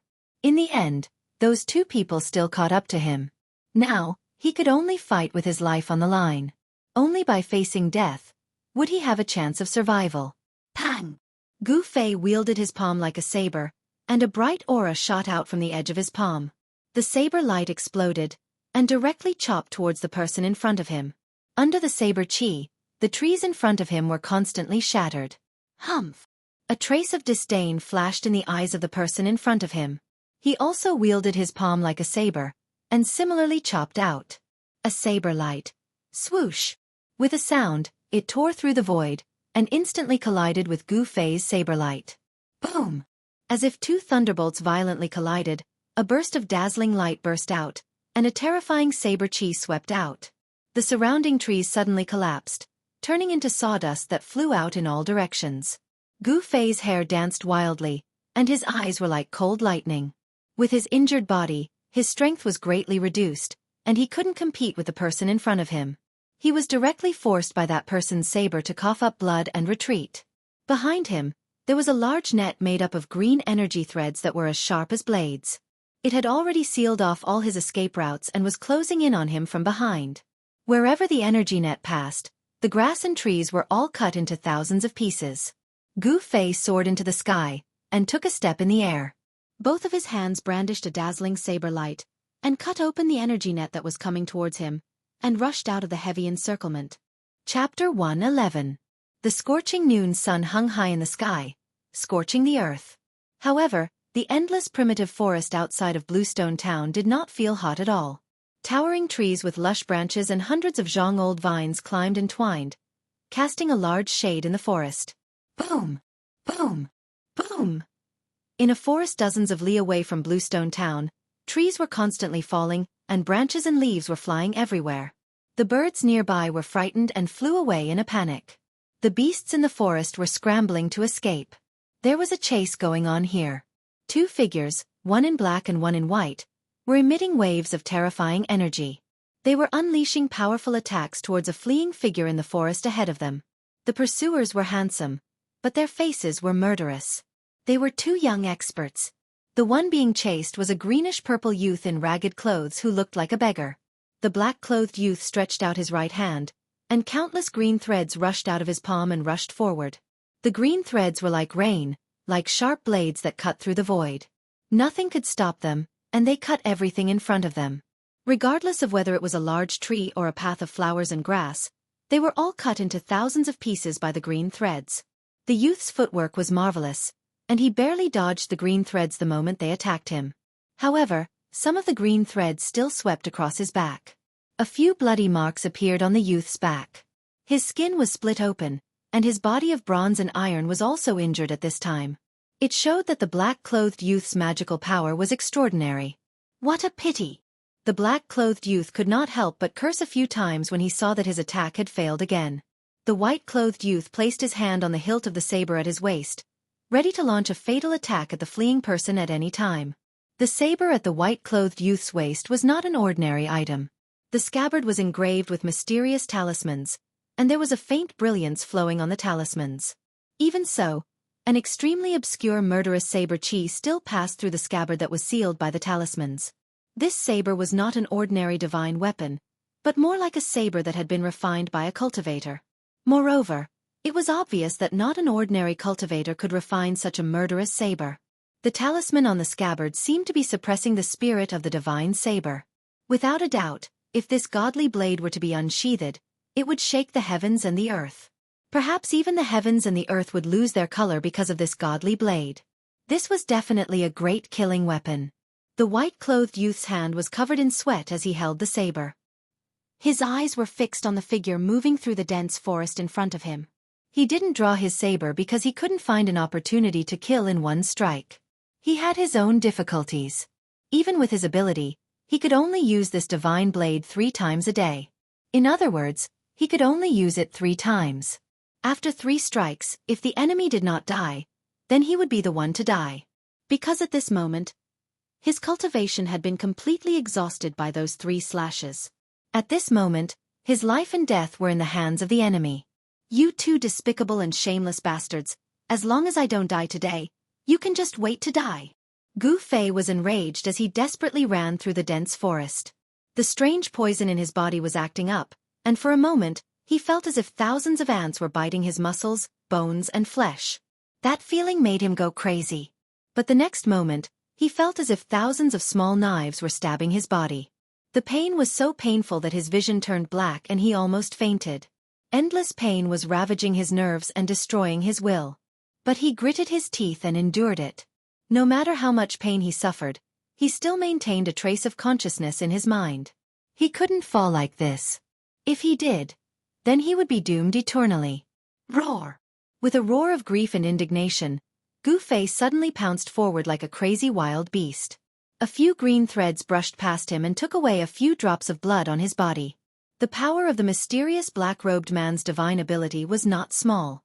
With a wave of his hand, he could shoot out green energy threads that were as sharp as blades. After Gu Fei was poisoned, he could no longer use the essence of the divine weapon that had been smelted into his body. His body that had been tempered hundreds and thousands of times was swept by the green threads. It was as if he was cut by a divine weapon. Faint traces of blood appeared on his skin. Although the flesh and bones weren't really injured, it did indeed injure Gu Fei. However, the biggest threat didn't come from the black-robed young man, but from within Gu Fei's body, as well as from the white-robed young man who hadn't drawn his saber. An extremely dangerous aura enveloped Gu Fei. The source of this aura was the white-robed young man. This was a pressure that made even Gu Fei's heart palpitate. It was as if there was a divine saber floating above his head, ready to chop down at any time. The person was like the saber, and the saber was like the person. This person's entire body emitted a tyrannical saber chi. He was actually a rare saber refiner in this world. The white-robed young man's aura was connected to the divine saber at his waist. Before the saber was unsheathed, it had already caused Gu Fei to be alarmed. Swoosh, swoosh. Passing through the dense forest, he constantly changed his direction, making it difficult for the white-robed young man's saber intent to lock him down. The dense forest provided him with an opportunity to escape. If it was in an open space, he would have long been caught by the 2 people behind him. Gu Fei sprinted through the forest. Blood gushed up his throat, but he forcefully swallowed it back down. Now, his injured body was gradually unable to withstand it. However, The sharp murderous aura behind him was getting closer and closer. Gu Fei knew that if this continued, it would be difficult for him to escape death. If he was killed by the enemy in an open competition, he would accept it wholeheartedly. However, if he died like this, he would definitely not be able to die in peace. The two people behind him were too despicable. Their methods were too despicable. How could Gu Fei be willing to die like this? He was unwilling. He hated it. The situation before him had to be changed. Otherwise, he would definitely die. He identified the direction, turned around, and sprinted towards the denser forest in front of him. Although there were no roars of beasts in other areas, there were traces of ferocious beasts. Only this direction was empty. There was not a single beast in such a large forest. This was enough to explain two things. First, there were no signs of beasts here. There were no ferocious beasts living in this area. Second, there was a powerful and terrifying ferocious beast living here, causing the nearby ferocious beasts to not dare to set foot in this ferocious beast's territory. Between life and death, whether or not he could escape from the pursuit of the two people depended on this gamble. Deep into the forest, a fierce murderous aura pervaded the air. Gu Fei was ecstatic. He knew that he had made the right bet. This was indeed a place of great danger. A place of great danger did not mean that it was a place of death. He was just afraid that there were no ferocious beasts here. If there were, then Gu Fei could take advantage of the chaos to escape from the two people's pursuit. Gu Fei did not stop. He quickly ran forward, but the two people chasing behind him were aghast. They could feel the terrifying murderous aura pervading the forest. There was great danger ahead. However, these two people were already like arrows on a bowstring. They had no choice but to shoot. Today, if Gu Fei did not die, if he managed to catch his breath, then they would be the ones to die in the future. Even the families behind them would die. The two people hesitated for a moment, but they still gritted their teeth and chased after him. If they missed this opportunity today, they were afraid that it would be difficult to kill Gu Fei. Since they had already started, they could not stop. After traveling for a few miles, the murderous aura in the forest became even more intense. When Gu Fei's body had more than 10 wounds, there was a pang sound. Branches and leaves fluttered in the air. He rushed out of the forest, and the field of vision in front of him suddenly widened. A strange sound immediately passed into Gu Fei's ears. It seemed to be the cry of some kind of beast. It seemed that there was more than one sound, but many sounds. A very noisy cry came from not far in front of him. Without thinking, Gu Fei crouched down and immediately rushed in the direction of the noisy cry. Voila, voila. While running, besides the noisy beast cries, Gu Fei also heard the faint sound of running water. A cold murderous aura came from behind him. Gu Fei knew that the two people were already close. In this open area, the white-robed young man was probably going to take out his saber. For Gu Fei, who was poisoned, this was undoubtedly a fatal threat. I must not let that guy find a chance to take out his saber. All kinds of pain rushed into his head from his limbs and bones, causing Gu Fei's running body to shake. The sweat that seeped out of his body was purplish-black. This was a sign that the poison in his body was constantly being forced out. His body, which had been tempered day and night by the essence in his body, was far stronger than what Gu Fei had imagined. As he ran, the primal qi in his body was continuously stimulated through his blood, flesh, tendons, and bones. As his tendons, flesh, and blood trembled, not only did they transmit wave after wave of primal qi, they also continuously expelled the poison from his body through his pores. The purplish-black sweat dripped onto the places that Gu Fei passed. The leaves and weeds that were stained with the sweat quickly withered. The white-robed young man's feet whistled as he moved forward at an extremely fast speed. In an instant, he passed the black-robed young man, and the hand that was holding the saber began to move. The white-robed young man forced his way behind Gu Fei and was about to pull out his saber. But at this time, there happened to be a call in front of him. Without thinking, Gu Fei immediately dodged behind the colonel. "How dare you!" When the white-robed young man saw this, he couldn't help but hate. A rare opportunity to take out his saber had disappeared right in front of his eyes. Gu Fei turned around the call and saw that there was a large lake about 200 or 300 feet in front of him. The lake water was still emitting hot steam. There were many fiery red shadows that looked like little people swimming and playing in the lake water. The noisy beast cries came from ahead. "That is Gu Fei's mind was shaken as a fierce aura assaulted him. There were many fiery red figures. There were about a dozen of them in the lake. On the shore and on the surrounding trees, there were even more red figures. It's a blood monkey. A terrified cry came from behind. The two people chasing after him also saw the strange scene in front of them. Chapter 112. Is this fella crazy? The two young men who were chasing after Gu Fei were shocked when they saw Gu Fei charging towards the blood monkeys that numbered in the thousands. The crimson monkeys were rare beasts that lived in groups. If it was a single crimson monkey, these two young experts could easily kill it. However, if it was a large group of crimson monkeys, then it would be a nightmare. Even ants could bite an elephant to death, not to mention a powerful beast like this. At this moment, a series of sharp roars came from the opposite side of the mountain, breaking the tranquility of the mountain in an instant. Many fiery red shadows were moving quickly on the mountainside. The murderous aura of the blood monkeys covered the sky and covered the earth. The three men's expressions changed. The two young men in black and white immediately stopped in their tracks. They finally understood why no ferocious beasts dared to set foot in this area. Although they really wanted to kill Gu Fei, protecting their own lives was more important. At this moment, the thousands of blood monkeys were alarmed. More than a dozen strong fiery red shadows leaped from the treetops and pounced towards them. The blood monkeys were like flashes of fire in the forest. The blood monkeys were moving at high speed. They were not tall and looked like 7 or 8 years old children. Their bodies were covered in blood-red fur that flashed with a demonic red light. 4 of their claws lightly touched the branches and leaves, and they were sent flying 3 to 4 feet away. The blood monkeys were extremely agile. In just a moment, more than a dozen blood monkeys had rushed forward and surrounded Gu Fei, baring their fangs and brandishing their claws. They looked extremely ferocious.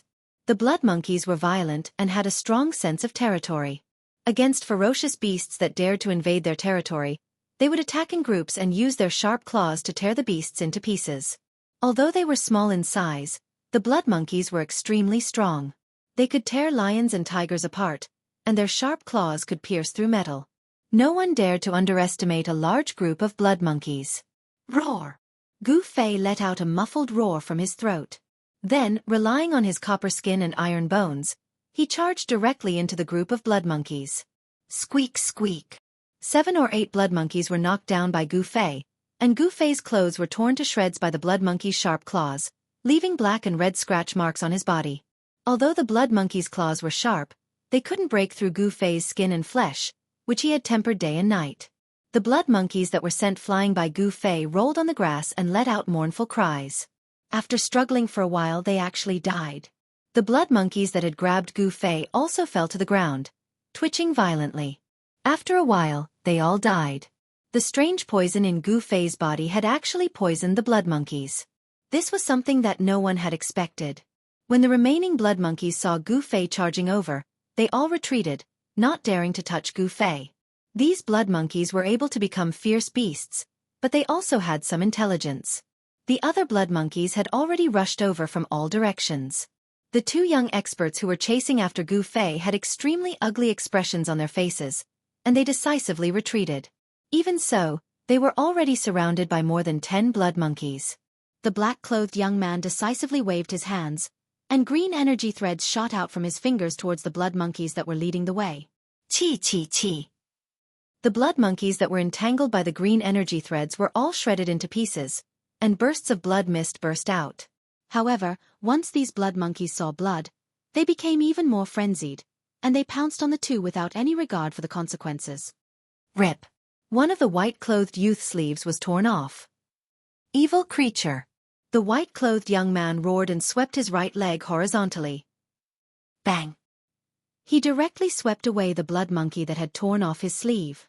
However, just as one blood monkey was sent flying, another one pounced on him. This kind of strange blood monkey was extremely agile and had a pair of sharp claws that could pierce through stone and gold. It was a very strong attack power, and it was not a good thing to fight against a large group of blood monkeys. Escape! The black-clothed young man and the white-clothed young man were not ordinary people, and they acted decisively. Knowing that it was impossible, they immediately retreated. The black-clothed young man killed 7 or 8 blood monkeys, and the white-clothed young man rushed out of the encirclement of the blood monkeys. Without any hesitation, they spread their legs and ran. Suddenly, an extremely sharp beast's roar came from the mountainside. A blood shadow flashed, and a huge blood shadow leaped 4 to 5 zhong and chased after the black-clothed young man and the white-clothed young man. Behind the huge blood shadow was a large group of blood monkeys. There were at least 200 to 300 of them, and they leaped and dashed towards the two of them. They were like countless flickering flames, extremely conspicuous. "Oh no, that's the Monkey King." Seeing this, the two of them were immediately scared out of their wits. Without looking back, they turned around the call and rushed into the dense forest. Among the large group of blood monkeys, there must be an especially special Monkey King. The Monkey King that was chasing after the two young experts was more than 3 zhong tall, and it was much more robust than the other blood monkeys. In front of the Monkey King, ordinary blood monkeys were like little children. Its blood-red fur shone with a bloody demonic light under the sunlight, and its 4 limbs were filled with a strong sense of power. Its pair of eyes emitted 2 rays of ominous light. Even though they were more than 20 zhong apart, Gu Fei could still feel the coldness in its eyes. Whoosh! The huge Monkey King's blood-red figure streaked across the sky and dashed into the dense forest, leading a group of blood monkeys into the forest. Not long after, a peerless saber aura that caused even the heaven and earth to lose their color burst out from the dense ancient forest. Following that, 9 saber auras soared out from the forest like blooming lotuses and slashed in 9 different directions. Obviously, the Blood Monkey King and its group of blood monkeys had caught up to the two of them, forcing the white-clothed young man to use his fiendish divine saber. Trying to escape the pursuit of the blood monkeys in the forest was simply like a dream. The white-clothed young man finally unsheathed his saber, and he had no choice but to do so. The terrifying saber aura slashed out hundreds of zhong away, causing the forest to collapse under the vast saber aura. Countless blood shadows exploded under the saber aura, bursting out with a fishy and demonic stench. 9 slashes from the saber caused the heaven and earth to tremble. The fiendish divine saber chi was like mercury spilling onto the ground, penetrating every nook and cranny. With the Blood Monkey King at the center, the ground within 100 zhong was turned into a sandy ground as 9 saber marks spread out into the distance. With a single slash, the fiendish divine saber chi was able to kill or injure the blood monkeys. The Blood Monkey King was seriously injured and was forced to retreat. The 2 blood monkeys did not dare to stay any longer after escaping from death. After determining the direction, they retreated toward Bluestone Town. Meanwhile, Gu Fei took advantage of the chaos to knock down a dozen blood monkeys in a row and ran in the opposite direction of the 2 blood monkeys. There were quite a number of blood monkeys surrounding Gu Fei, but in the end, Gu Fei relied on his unique poison physique to poison the blood monkeys one after another and broke out of the encirclement. After frantically running for 20 to 30 miles, Gu Fei finally couldn't hold on any longer and fell into a mountain stream, falling into a coma. However, even in a coma, Gu Fei's body was still rejecting the poison in his body. The Taiji Yin Yang fishball also appeared in front of his chest. The misty Yin and Yang Qi protected Gu Fei's heart meridians, preventing the poison from attacking his heart and ending his life. Chapter 113. When Gu Fei woke up from his coma, he found that he was still lying in the stream. He had a splitting headache and his entire body felt like it was being burned by flames. It was hot, very hot. His skin was like a red-hot soldering iron and the stream water beside him seemed to be boiling, emitting steam and bubbles. With just a slight movement, his entire body felt like it was being pierced by 10,000 needles. He couldn't help but let out a painful cry. Slowly climbing up, Gu Fei found that his surroundings were gloomy and the forest was covered in mist. Looking up, the sky was pitch black and the clouds were surging, as if a storm was coming. Gu Fei couldn't tell whether it was day or night. It was completely silent and he couldn't hear any beast roars. "I'm not dead yet, I'm not dead yet," Gu Fei muttered to himself as he staggered along the stream. His head was dizzy and the intense pain caused his mind to be in a mess. It seemed as if he would fall unconscious again at any moment. However, the inhuman pain stimulated the sensitive nerves of Gu Fei's body, causing his mind to gradually clear up. His chaotic brain began to gradually sort out his thoughts. Walking along the stream for several dozen feet, Gu Fei was surprised to find that there were many beasts lying on both sides of the stream. There were also dead fish floating in the stream with their stomachs turned upside down. Gu Fei couldn't help but be alarmed. He was going upstream, so how could the fish in the stream still be poisoned to death? Just what kind of strange poison was this that was so tyrannical and powerful? The poison that was forced out of Gu Fei's body was actually able to infect the stream upstream. It was truly shocking. It wasn't until he walked more than 100 feet in the mountain stream that the dead fish in the stream gradually disappeared. After walking another dozen feet, Gu Fei saw the shadows of fish swimming in the stream. Boom! Suddenly, a bolt of lightning cut through the sky, as if it had suddenly torn a long hole in the dark sky. A burst of intense light erupted, instantly illuminating the world. A gust of wind blew past, and the trees in the forest swayed violently, rustling. The wind brought with it heavy moisture, and Gu Fei could smell the scent of water. A storm was coming. A strong light flashed, and Gu Fei could vaguely see a cliff in front of the mountain stream. There seemed to be a dark cave at the bottom of the cliff, and the stream was flowing out from that cave. Gu Fei had no choice but to be careful. Moreover, his current situation was not good. There were still remnants of poison in his body, causing his body to be extremely weak. If he ran into any powerful beasts, his life would be in danger. Of course, if that unlucky beast ate Gu Fei, it would also be poisoned to death. After being washed by the stream, most of the toxins in Gu Fei's body had been expelled, but some of the toxins that had invaded his internal organs were not so easy to expel out of his body. He needed to find a place, a relatively safe place, to expel the toxins. It had to be said that the two mysterious young men's methods were really despicable. Although Gu Fei only drank a cup of poisoned wine, he was now half dead. If it wasn't for the fact that he cultivated ancient martial arts, tempering his body day and night, and the vitality contained in his body was extremely strong, far surpassing ordinary cultivators, that cup of poisoned wine would have taken his life. Rumble! The dark clouds in the sky were so dense that they almost covered the ground. Bolts of lightning flashed in the clouds like silver snakes swimming in the clouds. The power of heaven and earth deterred all living things. At this moment, besides the rumbling thunder, not a single beast's roar could be heard. All the beasts in the forest seemed to be hiding. Gu Fei endured the discomfort of his body and carefully walked ashore from the mountain stream. Then, he walked forward through the trees and weeds beside the mountain stream. Sure enough, there was a pitch-black hole in front of him. When the storm was about to come and the sky was dark, the hole at the bottom of the cliff was like a gaping mouth that could swallow any living creature that passed by at any time.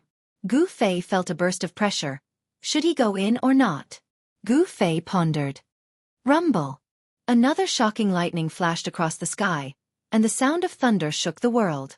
Seeing that the storm was coming, Gu Fei weighed the pros and cons, and felt that it was better to enter the cave to avoid this storm. Carefully, his footsteps were light like a leopard cat, and without any movement, he came to the side of the cave. Gu Fei bent down to pick up a stone, threw it into the cave, and then quickly hid to the side. Plop! The sound of water came from the cave.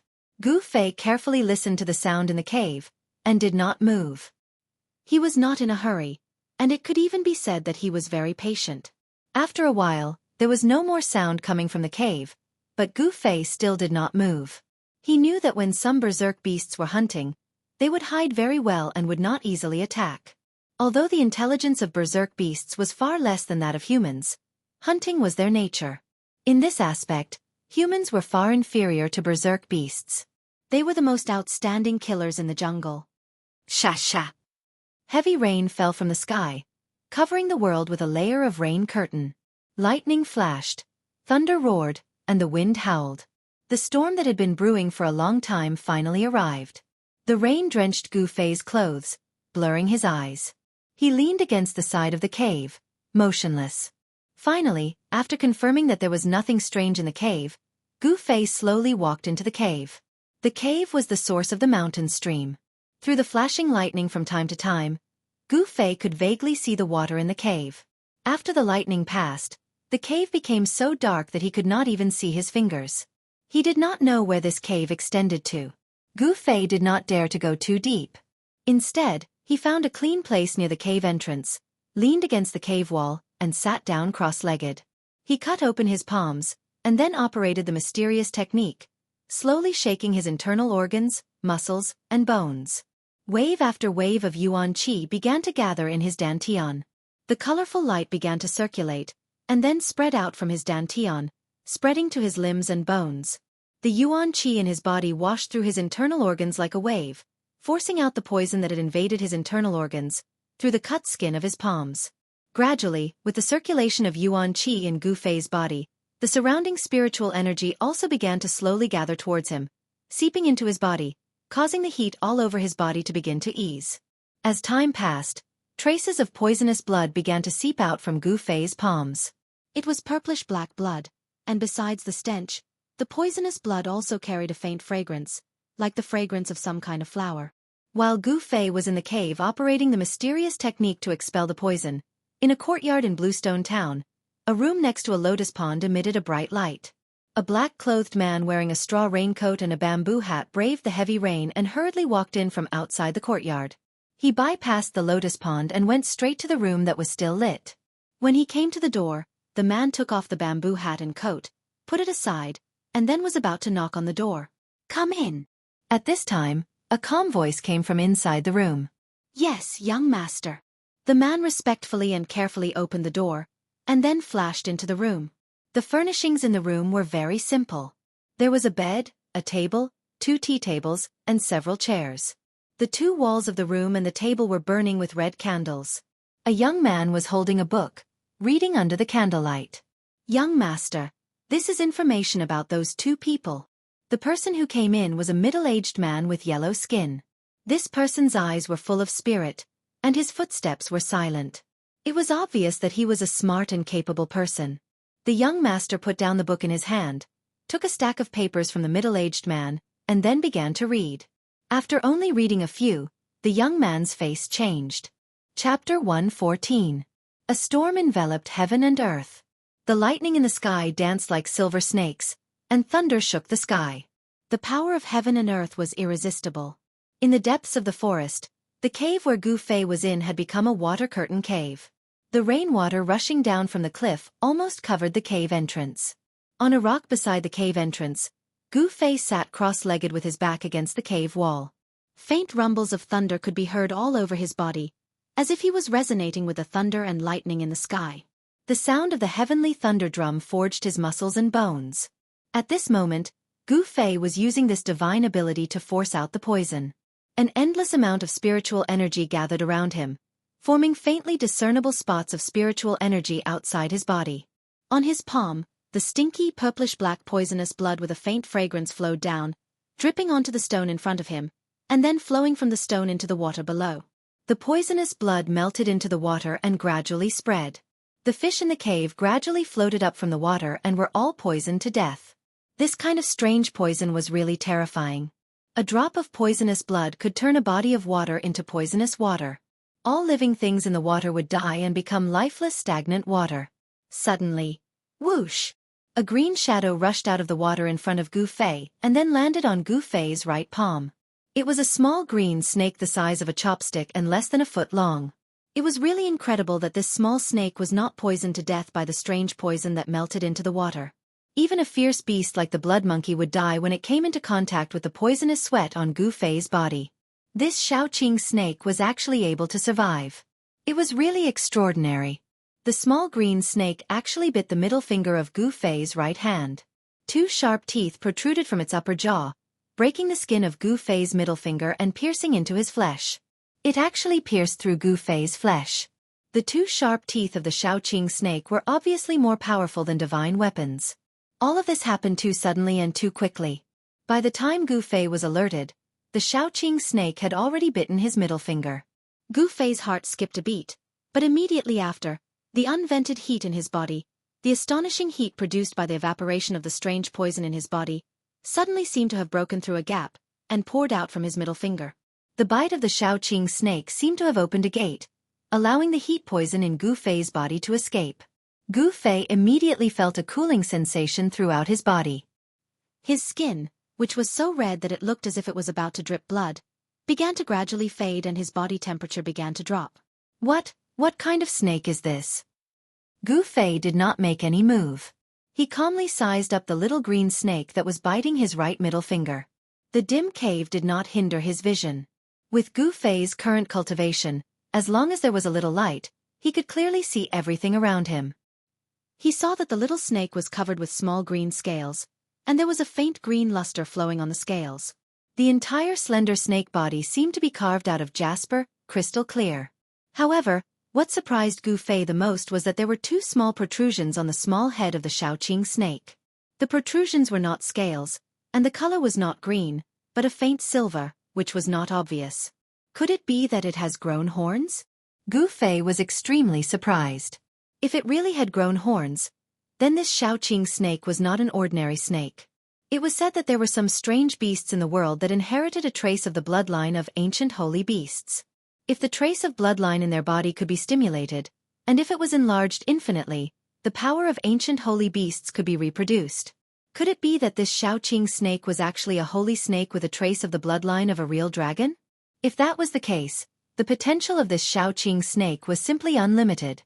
Returning to its ancestry, with the body of a snake, the holy snake with the bloodline of a real dragon. Even after thousands of generations, the bloodline of a real dragon was extremely thin, but there was still a chance of returning to its ancestry. Of course, the process of returning to its ancestry was definitely full of dangers, and it was bound to go through thousands of hardships. It was a magnificent feat that was 1 in a million. Although Gu Fei guessed so, it was only his wishful thinking in the end. No one knew whether this Shaoqing snake had the bloodline of a real dragon or not. However, even so, this Shaoqing snake also showed an extraordinary side. It was actually sucking the remaining poison in Gu Fei's body.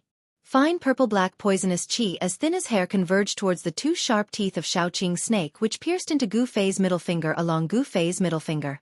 Less than an hour later, as if the Shaoqing snake had been full of the poisonous blood, it slithered off Gu Fei's palm and coiled up on a stone beside Gu Fei, remaining still. This bizarre little snake seemed to be refining the poisonous blood as a wisp of vague spiritual source seemed to be flowing over its cyan body. Gu Fei was shocked to find that a small part of the remaining poison in his body had been sucked away by the Shaoqing snake.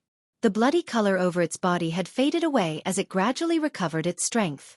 It seems that it will take me a few days to completely remove the remaining poison in my body.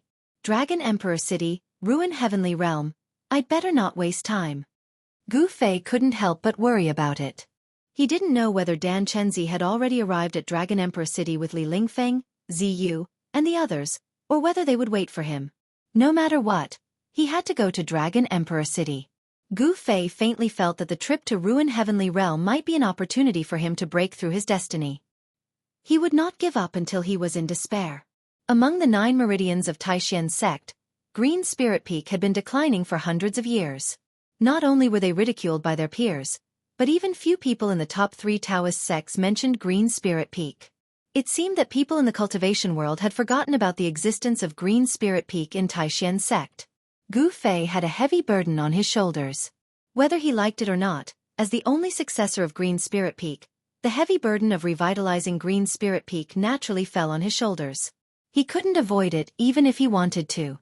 The storm raged for several hours before it gradually weakened. When the clouds and rain dispersed, endless starlight sprinkled down from the sky. At this time, it was already night time.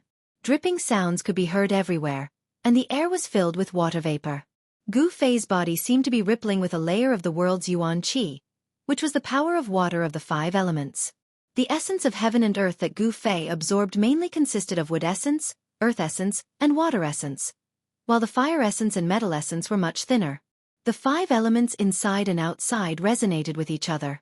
Using the 5 elements inside his body to guide the 5 elements of heaven and earth into his body, Gu Fei's body seemed to be injected with endless vitality.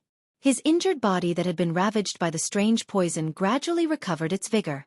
Gu Fei had already recovered some of his cultivation strength. If he didn't encounter any powerful fierce beasts, he could easily protect himself in this endless primeval woods. Gu Fei continued to agitate the essence in his body, gathering the spiritual yuan of heaven and earth to refine his injured body. He slowly forced the remaining poison out of his body like silk. It was not until the sun rose in the east that he woke up. The moment he opened his eyes, the Shaoqing snake on the rock sensed that something was wrong. It raised its head vigilantly and flicked its tongue. Gu Fei smiled indifferently. He didn't have any hostility towards the Shaoqing snake. Instead, he stood up and took off the tattered clothes on his body. Then he got down from the rock and walked into the water to wash himself. Chapter 115. At noon 3 days later, on the avenue leading to Dragon Emperor City in South Wilderness, a fleet of vehicles was moving forward while the horses were roaring. There were many boxes or bags of goods on the big carriages being pulled by 4 horses side by side. After counting carefully, there were 20 to 30 such big carriages. The carriages were guarded by over 100 mercenaries who were holding weapons in their hands with dumbfounded looks. On both sides of the avenue were dense primitive woods. Some fierce beasts might jump out of the woods at any time. Therefore, these mercenaries dared not be careless. There was a carriage in the middle of the fleet. Its window was covered with a cloth curtain. Nobody could see clearly who was sitting inside. That person inside was also very mysterious. Even when the fleet stopped for a rest and lunch, that person didn't get out of the carriage. What made those mercenaries confused was that this boss Zhang, a salt merchant from Central Plains, treated the person inside the carriage very respectfully. He always came back from the front of the fleet to greet the person inside the carriage. The leader of this group of mercenaries was a man with a full beard and a short stature. He was lean and strong, and wherever his skin could be seen, his muscles were like coiling dragons, full of power. This bearded man was clearing the way in front of the fleet with Boss Zhang, a salt merchant from Central Plains. With a pitch-black huge axe on his shoulder, the bearded man was humming a folk song, which made him look majestic. Heh. Boss Zhang, what's the background of that person in the carriage behind us? The bearded man smirked as he asked a slightly fat middle-aged man in brocade clothes, who was riding a tall horse on his side. I can't tell you. Boss Zhang said mysteriously with a smile. Boss Zhang, we're old friends. Your goods have been escorted by this old who and a bunch of brothers over these years. As we're familiar with each other, please tell me something. The bearded mercenary leader old whose curiosity was aroused by Boss Zhang. This bearded man was the head of a mercenary organization among numerous mercenaries who were active between Bluestone Town and Dragon Emperor City. There were many such mercenary organizations in Bluestone Town. This bearded man was a bit famous in the circle of mercenaries. Merchants traveling from south to north, unless they were strong and had a large number of specially trained guards, they would have to hire mercenaries to protect their goods. However, the price of hiring a group of mercenaries was not low. This trade route in the southern wasteland was not peaceful at all. No merchant dared to walk in the southern wasteland without hiring mercenaries. Without the protection of mercenaries, not only would their goods be robbed by bandits, even their lives would be threatened. In the southern wasteland, killing people and robbing them was a common occurrence. Spending some money to hire dozens of mercenaries to protect the safety of the goods and people was still very worthwhile. Hee. This person is my benefactor, he saved my life. Boss Zhang laughed. When the bearded man heard this, he couldn't help but ask, what happened? Could it be that Brother Zhang encountered those robbers who killed and robbed people? Yes. We didn't encounter bandits, but a herd of beasts, and it was a large group of bloodthirsty wolves, said Boss Zhang. Bloodthirsty wolf pack? The bearded man couldn't help but suck in a breath of cold air. The bearded man had traveled between Bluestone Town and Dragon Emperor City for many times. Of course, he knew the power of fierce wolves. They were a group of ferocious beasts that ate humans without spitting out their bones. Did that man save you from the wolf pack? The bearded man asked in disbelief as he widely opened his eyes. Boss Zhang nodded and couldn't help but think of an evening 2 days ago. At that time, when his convoy was less than 50 miles away from Bluestone Town, they encountered a pack of bloodthirsty wolves that suddenly rushed out of the dense woods. Over 100 fierce wolves as large as calves were enough to tear them apart and devour them.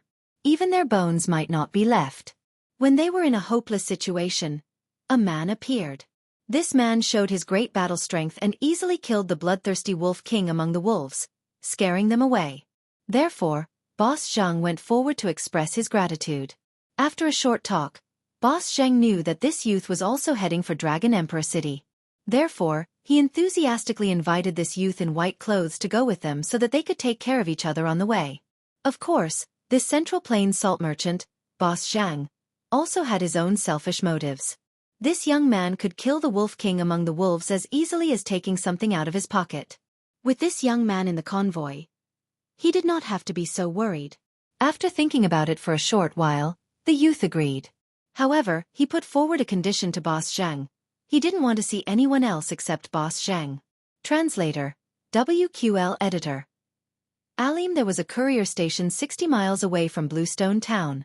Boss Zhang and Big Beard arranged to meet there. From the courier station to Dragon Emperor City, Boss Zheng's fleet would be escorted by Big Beard and over 100 mercenaries. In the mercenary industry, they ate on the edge of a knife and lived a life where there would be no tomorrow. However, the treatment was generous. Even if they were to die a heroic death, their families would receive a large pension and they would not have to worry about food or clothing for the rest of their lives. Therefore, although this industry was full of dangers, many people joined mercenary teams.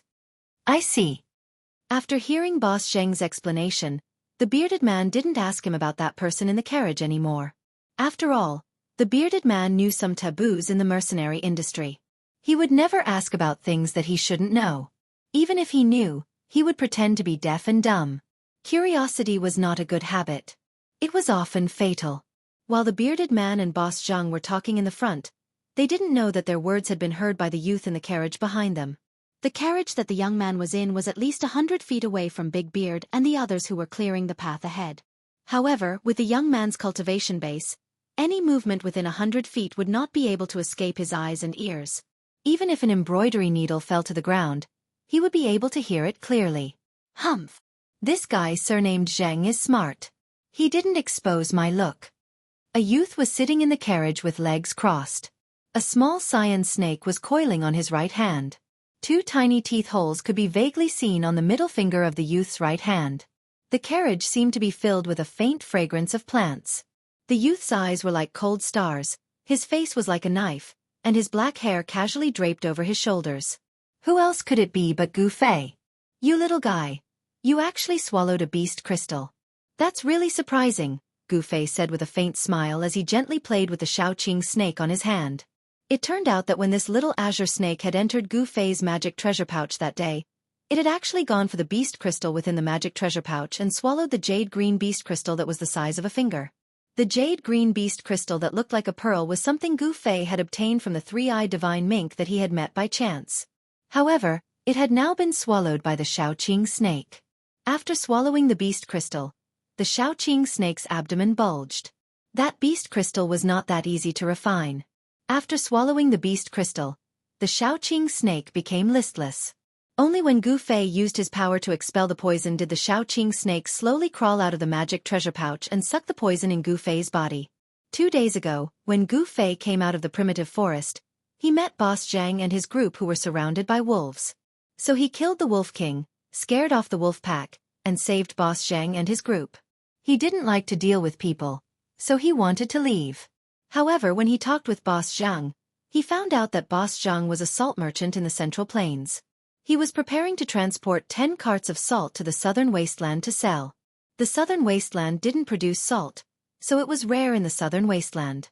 Boss Zheng transported the salt to the southern wasteland in exchange for its rare products, and then transported it back to the Central Plains to earn the difference in price. Back and forth, Boss Zheng could net tens of thousands of gold with each trip. However, his strength was limited. He couldn't sell salt to the southern wasteland on a large scale. For big organizations like Haotian Business Group and Rising Sun Trading Company, they could make more than tens of thousands of gold coins by traveling between the Central Plains and the southern wasteland. Boss Zheng's tens of thousands of gold coins couldn't even match the fraction of those organizations. This was the advantage of big business groups and big trading companies. With great wealth and power, they could always do big business. They could dispatch hundreds or even thousands of people. Additionally, they had their own guards. They didn't need to hire mercenaries at all. Boss Zheng invited them.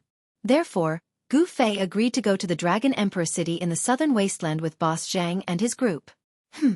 In a couple of days, the remaining poison in my body would be completely removed. Wait for me, those 3 guys. I will definitely take revenge for them. When Gu Fei thought about how he was almost poisoned by Chu Tian and those 2 mysterious young men and lost his life, he found it difficult to restrain the rage in his chest. These 3 people had already been on his must-kill list. Of course, he didn't know that Chu Tian was just used as a spear by others. Beitang Ao and Dong Fong Long secretly tampered with the liquor that Gu Fei drank. Chu Tian didn't know this. Moreover, Chu Tian didn't know these 2 people either. However, even if Chu Tian knew that it was done by these 2 people, he didn't dare to denounce them. After all, the forces behind these 2 people were not small. The abdomen of that Shaoqing snake was still bulging. That beast crystal had not been completely refined. After sucking the poisonous blood, The green snake lazily crawled back into the magic treasure pouch on Gu Fei's waist. This little guy didn't seem to be shy with strangers and wasn't afraid of Gu Fei. This Shaoqing snake stayed with Gu Fei for the time being because there were two items in Gu Fei's magic treasure pouch that attracted this little guy. An egg-sized yellow beast crystal and a pitch-black bead. The bead was more advanced than the beast crystal. It was a beast core. Only demonic beasts could form beast cores inside their bodies. That bead was the inner beast core of that immature black water serpent that Gu Fei got from the mysterious cave at the bottom of the icy green pool. At this time, the speed of the caravan suddenly slowed down, and a clamor came from the front. Gu Fei peered through the curtain and saw a large group of people with flags fluttering in the wind a few dozen meters ahead. Rising Sun Trading Company, Chu? Gu Fei vaguely saw the following words on the flags. At the sight of these words, Gu Fei's pupils instantly contracted. Chapter 116. The scale of the Rising Sun Trading Company's caravan was very large. There were about 300 to 400 yellow-robed guards wearing soft armor and purple headbands on their foreheads, riding on tall horses. Furthermore, the horses that the yellow-robed guards rode on were not ordinary horses. They were black-armored war steeds, and they were all 1 in 1,000 excellent steeds. Only a great force like the Rising Sun Trading Company could possess black-armored war horses, which were comparable to the heavy cavalry of the three empires. Of course, the yellow-robed guards of the Rising Sun Trading Company did not dare to wear armor, boots, and helmets in public. This was because doing so would be a great taboo of the three empires. The empires could turn a blind eye to the training of guards in private. However, if they trained soldiers in private, it would be a different matter. They could be accused of conspiring at any time and be punished with the extermination of their entire clan. Even so, these 300 to 400 yellow-robed guards of the Rising Sun Trading Company could rely on the black-armored war horses to break up and defeat thousands of bandits in an instant, even if they encountered them. This was not an exaggeration. TSK. Look at their equipment. That's what you call excellent equipment. Big Beard, who was carrying a huge axe, licked his lips when he saw the black-armored war horses under the yellow-robed guards. The envy in his eyes was revealed without any concealment. Banners fluttered, carriages roared, and horses roared. This was simply a march, not a caravan. The Rising Sun Trading Company's ostentatious display was big enough to deter the few bandit forces that had designs on them. Hee, Brother Beard, if you are envious, you can join the Rising Sun Trading Company. With Brother Beard's strength, isn't it a piece of cake for you to be the commander of the guards? Boss Zhang said with a smile. Bah. To be someone else's slave? Do you think I'm stupid? I'm not that cheap. Big Beard said while glaring. This Big Beard was obviously a person who would rather be a beggar than a slave.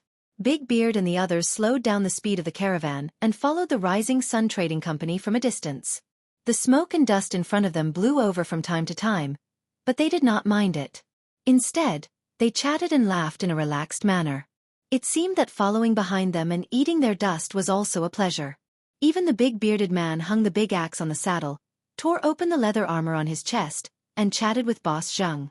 They talked about everything under the sun, and spittle flew everywhere. This was because the Rising Sun Caravan's people were clearing the path in front of them. If anything happened, the people in front of them would shoulder the burden. Therefore, Big Beard and the others naturally did not need to be so nervous. In the carriage of the Central Plains salt merchant, Boss Zhang, Gu Fei did not bat an eyelid, although he really wanted to rush forward, drag Chu Tian out, and slap him to death. However, now was not the time. He had to endure it. His strength had not fully recovered, and the remaining poison in his body had not been completely purged. He could not unleash the full power of his martial arts. I'll let you live for 2 more days. Gu Fei forcefully suppressed the anger in his chest. He had no choice but to do this. He had to kill Chu Tian in his peak state, because Chu Tian was not simple. If he failed to kill him in one strike and allowed him to escape, it would be a source of trouble in the future. Needless to say, South Wilderness was really vast. After walking on the avenue leading to Dragon Emperor City for 2 days, Zhang Tai could vaguely see a huge city at the end of the endless primeval woods like a wild beast in the prehistoric wilderness. That was Dragon Emperor City in South Wilderness. Nobody knew when Dragon Emperor City was built, not even the old fogies on the continent. Perhaps Dragon Emperor City had existed for a long time. As a result, People's memory about Dragon Emperor City had been eroded by the merciless time. It was said that Dragon Emperor City had existed in South Wilderness since far ancient times. However, this rumor couldn't be verified. Even the oldest classics on the continent didn't record when this huge city appeared. The setting sun was as red as blood, which dyed all the clouds in the skyline into fiery red, forming brilliant fiery clouds.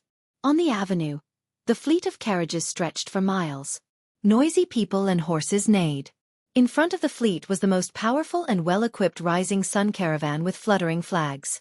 300 to 400 yellow-robed guards were riding black-armored battle horses and guarding the carts of goods in an awe-inspiring manner. After the rising sun caravan were 7 to 8 small caravans that had gathered on the road over the past 2 days. In this way, the fleet of carriages stretched for miles on the avenue.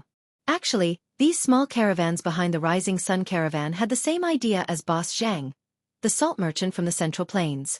They were all using the rising sun caravan's power to intimidate others. By staying close to the rising sun caravan, they could avoid robbers by relying on the power of the rising sun caravan.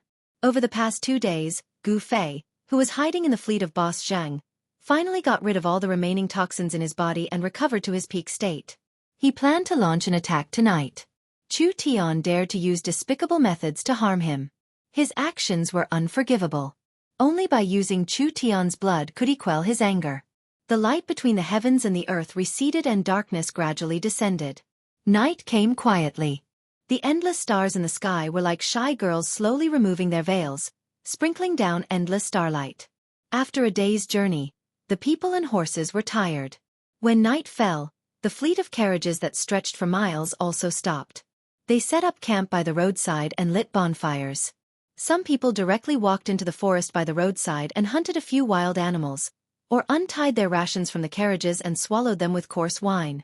Outside, it was fine as long as they could fill their stomachs. There was not much to be concerned about. While no one was paying attention, Gu Fei slipped out of the carriage and entered the dense forest by the roadside. He passed through the dense forest. His movements were like a phantom, like a ghost, avoiding the people's eyes and ears as he quickly moved forward. In the campsite of the rising sun caravan, a large purple tent was set up. The tent was brightly lit and there were 2 guards standing at the entrance. Inside the tent, 2 people were leisurely playing chess. One of the 2 people playing chess was a young man in luxurious clothes, and the other was a middle-aged scholar in green clothes, holding a feather fan and silk scarf. How many people have been bewitched by you 19 times? I lost again. Mr. Ning's chess skills can be said to be unparalleled in the present age. I admire you. The young man in luxurious clothes stared at the chessboard and pondered for a long time before finally saying these words. The scholar in front of the young man gently waved his feather fan. 3 strands of black beard hung down to his chest, his face was as white as jade, and his phoenix eyes and long eyebrows made him look strange and elegant. When he smiled, he gave people a feeling that he was extraordinary. The middle-aged scholar, Mr. Ning, was about to speak. Suddenly, his expression changed and he waved the feather fan in his hand toward the chessboard on the table. The chessboard immediately flew up, and the black and white chess pieces on it fell to the ground. The chessboard went around the young man and blocked his back. The engraved lines on the chessboard seemed to come to life, rushing out and crisscrossing each other, like a net being laid out. Chapter 117. Under the curtain of night, the campsite of the rising sun caravan was very peaceful. The guards and workers were cooking and feeding the horses as usual. However, when a white figure appeared, the tranquility of the campsite was instantly broken. A white figure dashed out from the primitive jungle beside the main road like lightning. Before the guards could react, the white figure had already appeared beside the big tent in the center of the campsite.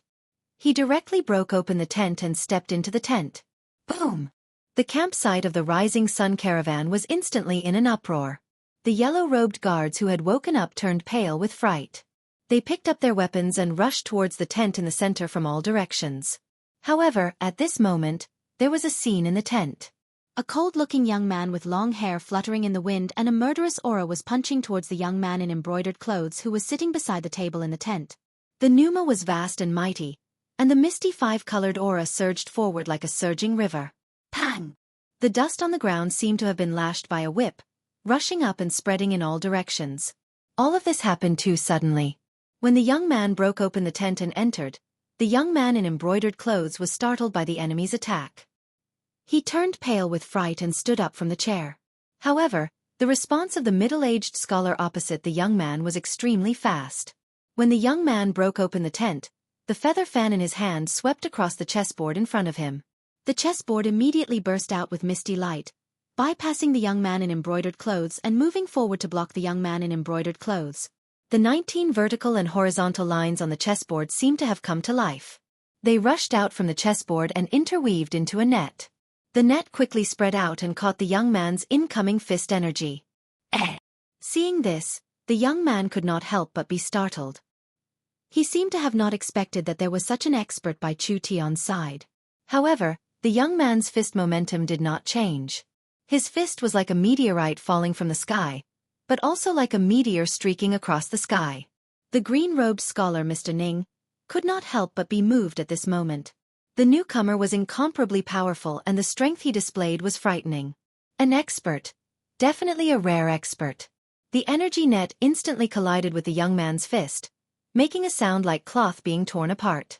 The big net that was trapping him was immediately shattered by the punch. The fist, which was surrounded by 5-colored divine light, broke through the energy net. Bang! It directly hit the chessboard. Buzz! The chessboard shook violently from the punch, and it was sent flying back towards the young man in embroidered clothes who had a shocked expression on his face. Ha! Mr. Ning let out a loud shout. He formed a seal with his hand and pointed at the chessboard that was flying backwards. The chessboard immediately spun and stopped in midair. Gu Fei, is that you? At this moment, the young man in embroidered clothes cried out in alarm, and his mind shook violently. He retreated a few steps and even knocked over the table in front of him. Humph! Chu Tian, today is the day you die. The white-clothed youth who had suddenly charged in was Gu Fei, who had taken advantage of the darkness of the night to seek revenge. Gu Fei, listen to me. This is all a misunderstanding. At this time, Chu Tian had also lost his calm. Gu Fei's unparalleled strength and killing intent made him tremble in fear, and he lost his previous calm. Hee. Misunderstanding? How can there be so many misunderstandings in this world? Gu Fei looked around and said, "Where are those two guys? Call them out."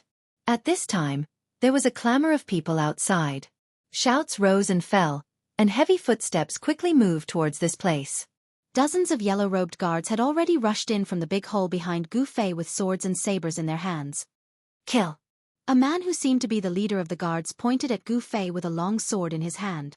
Kill! The dozens of yellow-robed guards immediately brandished the weapons in their hands and rushed towards Gu Fei like wolves and tigers. Don't! Chu Tian hurriedly shouted, but it was already too late. Courting death. Gu Fei instantly turned around and rushed into the crowd like a tiger rushing into a flock of sheep. Bang, bang, bang. The heads of 5 guards were directly smashed into their chests, and the chests of 7 guards caved in, and they flew out with their chests sticking to their backs. The leader of the guards had the worst ending. His weapon was directly smashed by Gu Fei's punch, and the broken pieces of the weapon were like thousands of sharp flying knives, shooting back. Puff, puff, puff, puff.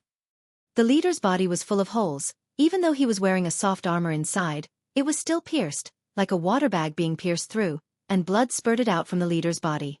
The inside of the tent suddenly became a slaughterhouse. Dozens of guards were instantly killed by Gu Fei in a flash, and the pungent smell of blood filled the tent. The middle-aged scholar with a feather fan and Chu Tian, the young master of the rising sun, both changed their expressions.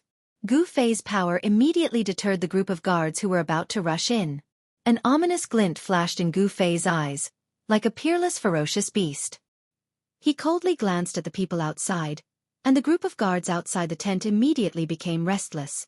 They looked at each other, and for a moment, no one dared to enter the tent again. Gu Fei, I really didn't poison you. It was those 2 bastards Dongfang Long and Beitang Ao who did it. After all, Chu Tian was used to big scenes. Although he was shocked, he quickly calmed down. In fact, Chu Tian relied on Mr. Ning beside him to have such courage. This middle-aged scholar, Mr. Ning, was actually a strange person. Moreover, we only met for the first time that day. I have no reason to harm you. Chu Tian quickly said again.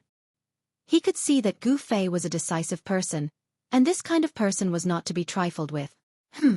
When Gu Fei heard this, he couldn't help but be startled. Chu Tian's words seemed to be reasonable, and it was impossible for Chu Tian to make a move on a stranger without any reason. Dongfeng Long. Beitang Ao? Dongfeng. Could it be?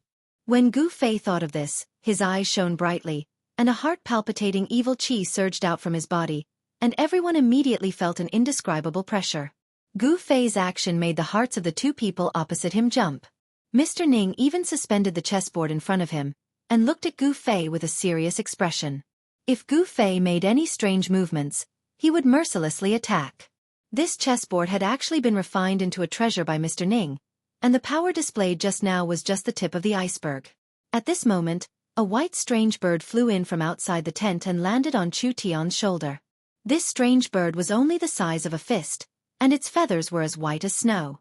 It had a pair of sharp golden claws, and there was a strand of bright red feathers on its head.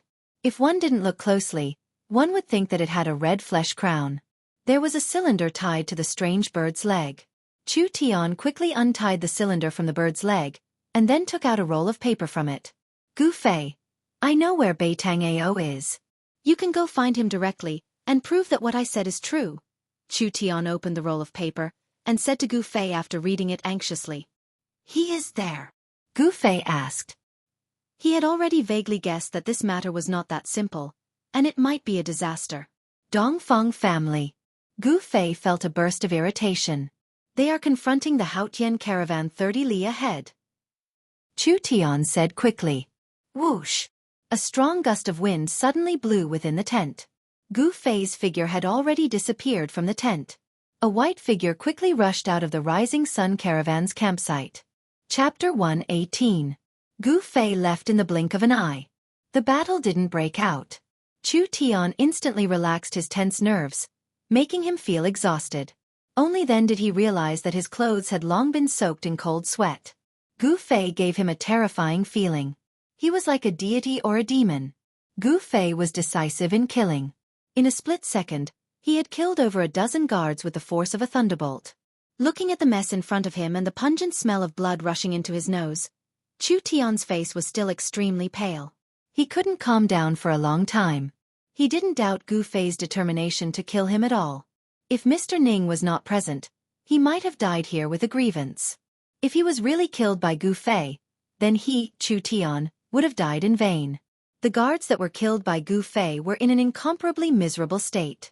All of them had their bones and tendons broken, their flesh turned into mud, and their bodies were no longer in human shape. These well-trained guards were nothing more than ants before Gu Fei. Who is this person? Why did you offend such a powerful figure? Mr. Ning waved his sleeve and put the chessboard in front of him into his sleeve. He's called Gu Fei, and he's an ascetic cultivator. However, his identity shouldn't be simple. That Dongfeng Long and Beitang Ao seemed to be extremely afraid of him, and they didn't hesitate to use despicable methods to kill him. Chu Tian didn't conceal anything and told Mr. Ning about the sequence of events. Dongfeng clan of Eastern Qi and Beitang clan of Southern Yen. When did these two cultivation clans get together? Strange. Who could make them afraid? Mr. Ning slightly waved his feather fan. After listening to Chu Tian's story, he couldn't help but frown. At this moment, on the ancient road leading to Dragon Emperor City, there was a camp about 15 kilometers ahead of the camp of the Rising Sun Caravan. This camp was larger and had more people than the camp of the Rising Sun Caravan. However, at this time, the camp was brightly lit, and the sound of people clamoring could be heard. A group of black-clothed people were confronting hundreds of cyan-clothed guards in front of the camp. They were led by a tall and straight young man in black and a middle-aged man in black with a pale face and no facial hair. Although the young man was handsome and his eyes were like cold stars, there didn't seem to be anything special about him. However, the black-clothed middle-aged man gave people a very strange feeling. Especially his eyes, which were incomparably deep and emitted a dense chill. Cut the crap. Hurry up and hand over that thing, or else... Humph. The black-clothed young man looked maliciously at the white-clothed young man, who was standing in front of hundreds of guards. The corners of his mouth curled into an evil smile. This young man was the mysterious person who had tried to assassinate Gu Fei twice. Beitang Ao, if you know what's good for you, then quickly retreat. Offending our Ling clan won't do your Beitang clan any good. Beside the handsome white-clothed young master stood an old servant in a cyan gown. It was this old servant who spoke those words. Li Zhong, your surname is not Ling. If you're willing to hand over that thing, I might consider sparing your life. At this moment, the black-clothed middle-aged man suddenly stepped forward and impatiently said to the old servant. The black-clothed middle-aged man was filled with a dangerous qi. An extremely obscure strength was surging inside his body. He was like a ferocious beast lurking in the dense woods, ready to launch a fatal strike at any passing prey. Undoubtedly, the middle-aged man's prey were the members of Haotian Ling clan. That handsome young master was Ling Luoyen, who was disguised as a man, while that old servant in a cyan gown was Grandad Zhong. Dragon Emperor City was over 100 miles away from the ancient road. However, Ling Luoyen and the others could never imagine that their caravan could encounter members of Beitang clan outside Dragon Emperor City. Seeing Beitang Ao's unbridled gaze roaming around her body, Ling Luoyen's face turned ashen. She gripped the long sword at her waist, wishing she could rush forward and dig out Beitang Ao's eyeballs to feed to the wild dogs. This person was really too hateful. As the beloved daughter of the head of Ling clan, nobody had ever dared to look at Ling Luoyen in such a blatant manner. She was extremely disgusted by Beitang Ao's gaze. I don't know what you're talking about. I don't have what you want. Grandad Zhong's aged words contained a kind of decisiveness. He looked straight at the black-clothed middle-aged man and emitted a majestic aura as he confronted the powerful enemy in front of him. Although he was old, his battle spirit was not. As a martial artist, Grandad Zhong displayed a kind of fearless spirit. Although the enemy was powerful, he would never hesitate in a battle. You don't know? I think you're just pretending to be crazy. The black-clothed youth, Beitang Ao, stared at Grandad Zhong and said coldly, Since you don't want to hand it over yourself, then I have to take it myself. The middle-aged man said with a cold expression as he stepped forward and wanted to attack Grandad Zhong. Clang! Hundreds of green-clothed guards immediately unsheathed their weapons and pointed them forward. The green-clothed guards of the Haotian merchant group were well trained. Their movements were neat and uniform, and a fierce aura immediately spread out. Obviously, these guards were real martial artists who had seen blood and killed people on the battlefield. The killing intent of hundreds of people gathered together. Even a young expert like Beitang Ao could not help but be moved. So what if you have more people? In my eyes, you're just a group of ants. The middle-aged man looked at the hundreds of green-clothed guards in front of him and said indifferently. At the same time, a majestic and heavy energy fluctuation spread out from the middle-aged man's body. He was not being arrogant, nor was he speaking nonsense. This middle-aged man definitely had the strength to sweep away hundreds of green-clothed guards. Grandad Zhong's face was ashen. He knew that he was probably doomed tonight. This middle-aged man was definitely a rare expert in the Beitang clan, and he was not his opponent. The Beitang clan was one of the top cultivation clans in the Yen Kingdom. It had a long history, and no one knew what kind of foundation this clan had. They only knew that this clan was definitely not simple. To be able to not be buried in history and continue to be passed down, such a cultivation clan must have something extraordinary. Uncle, why do you need to kill these people personally? It's better for me to get rid of these ants. Beitang Ao said disdainfully.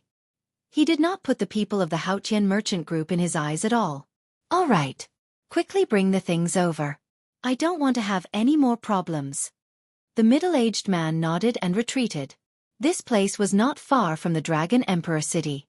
It would not be good if they attracted the attention of other experts. Humph! Dang! Beitang Ao strode forward and stretched out his right hand. Pang! A green light burst out from his palm. A large amount of green silk threads immediately shot out from his palm. Like countless tentacles, they entangled towards Grandad Zhong. Those were not real silk threads, but energy threads condensed from energy. This was a kind of magical ability that Beitang Ao had mastered. It was an extremely powerful magical ability. The green energy threads could cut through anything. Xiao Cui, Xiao Yu, protect the young master and retreat. Grandad Zhong shouted in a deep voice.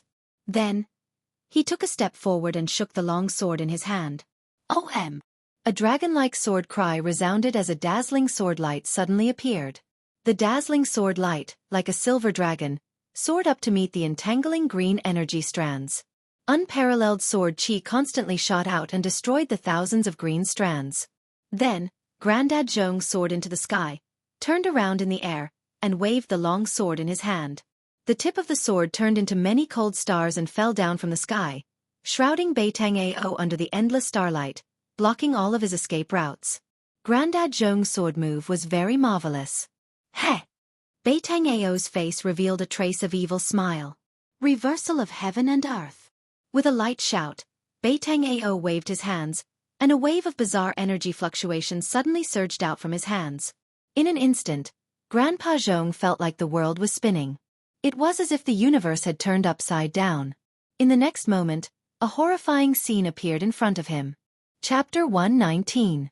Seeing his sword move being completely reversed by the opponent, even if Uncle Zhong was a seasoned fighter with a mind as firm as iron, he was still shocked. This youth of the Beitang family is actually a divine arts practitioner? Uncle Zhong was overwhelmed with shock and couldn't help but feel a trace of despair. A divine arts practitioner couldn't be resisted. It wasn't something a martial artist like him could contend against. However, he was incomparably experienced in fighting.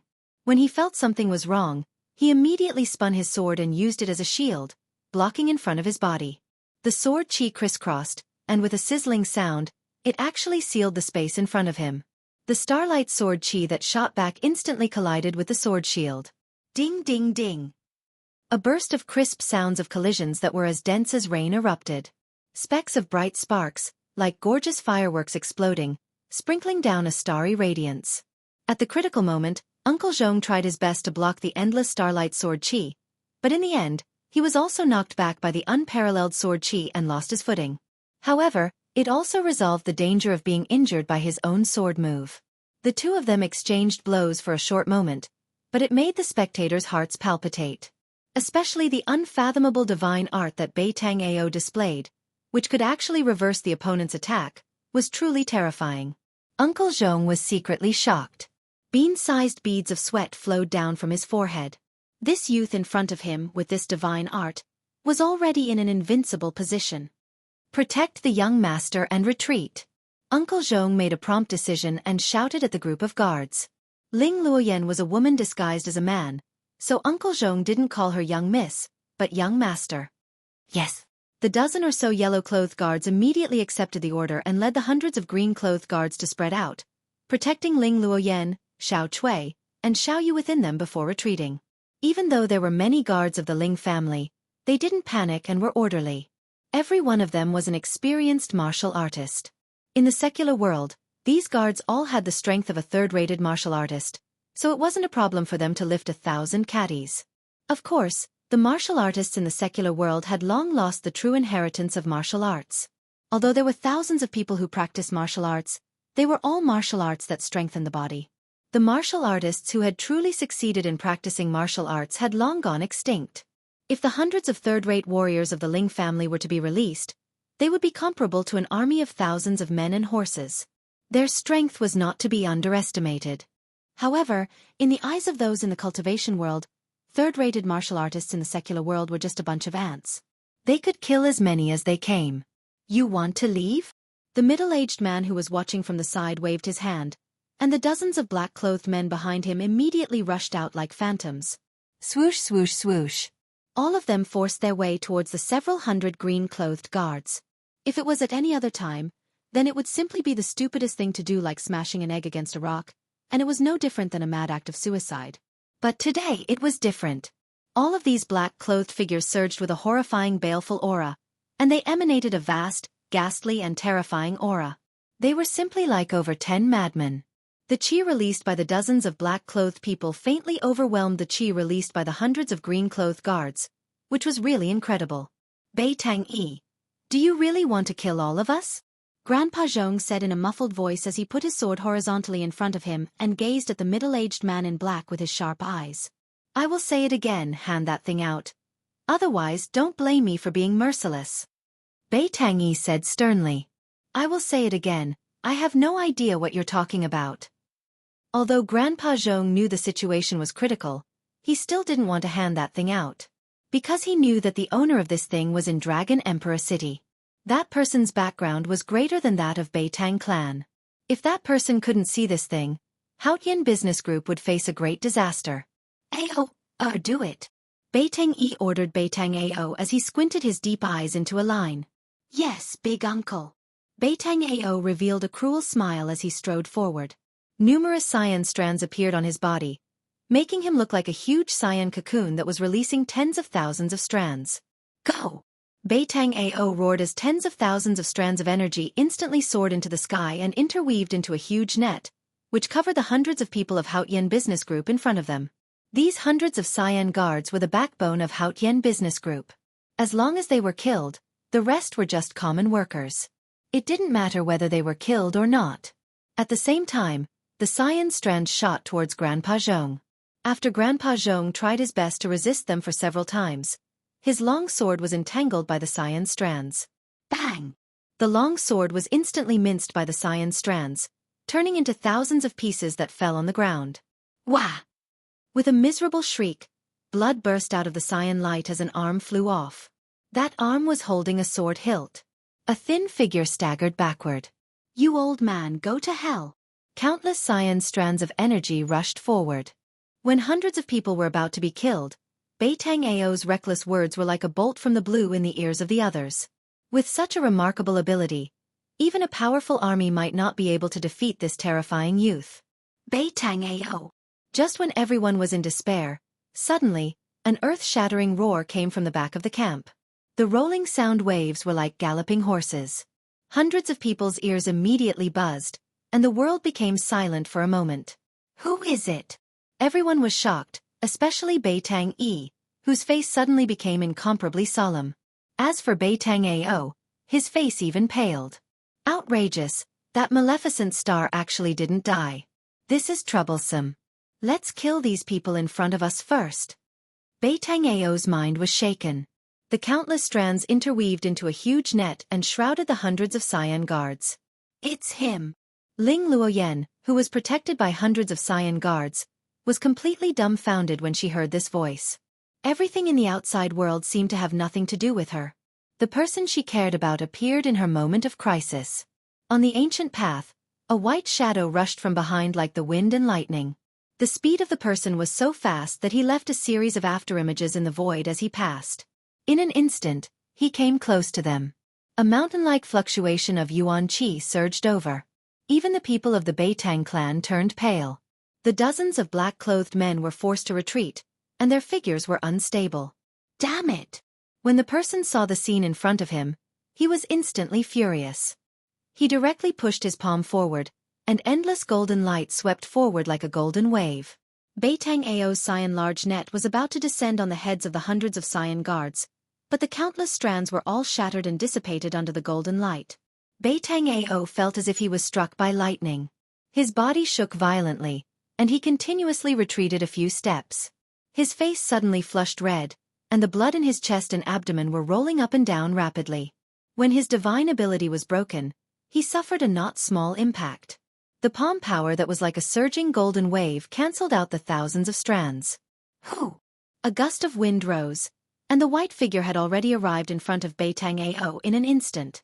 He directly punched out. There was no dazzling light, no terrifying yuan qi fluctuation.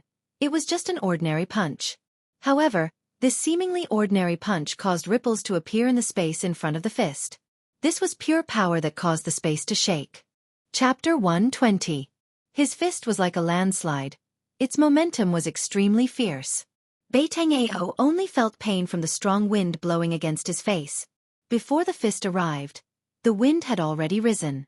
Furthermore, all of the power was gathered on the fist. Not even a little bit leaked out.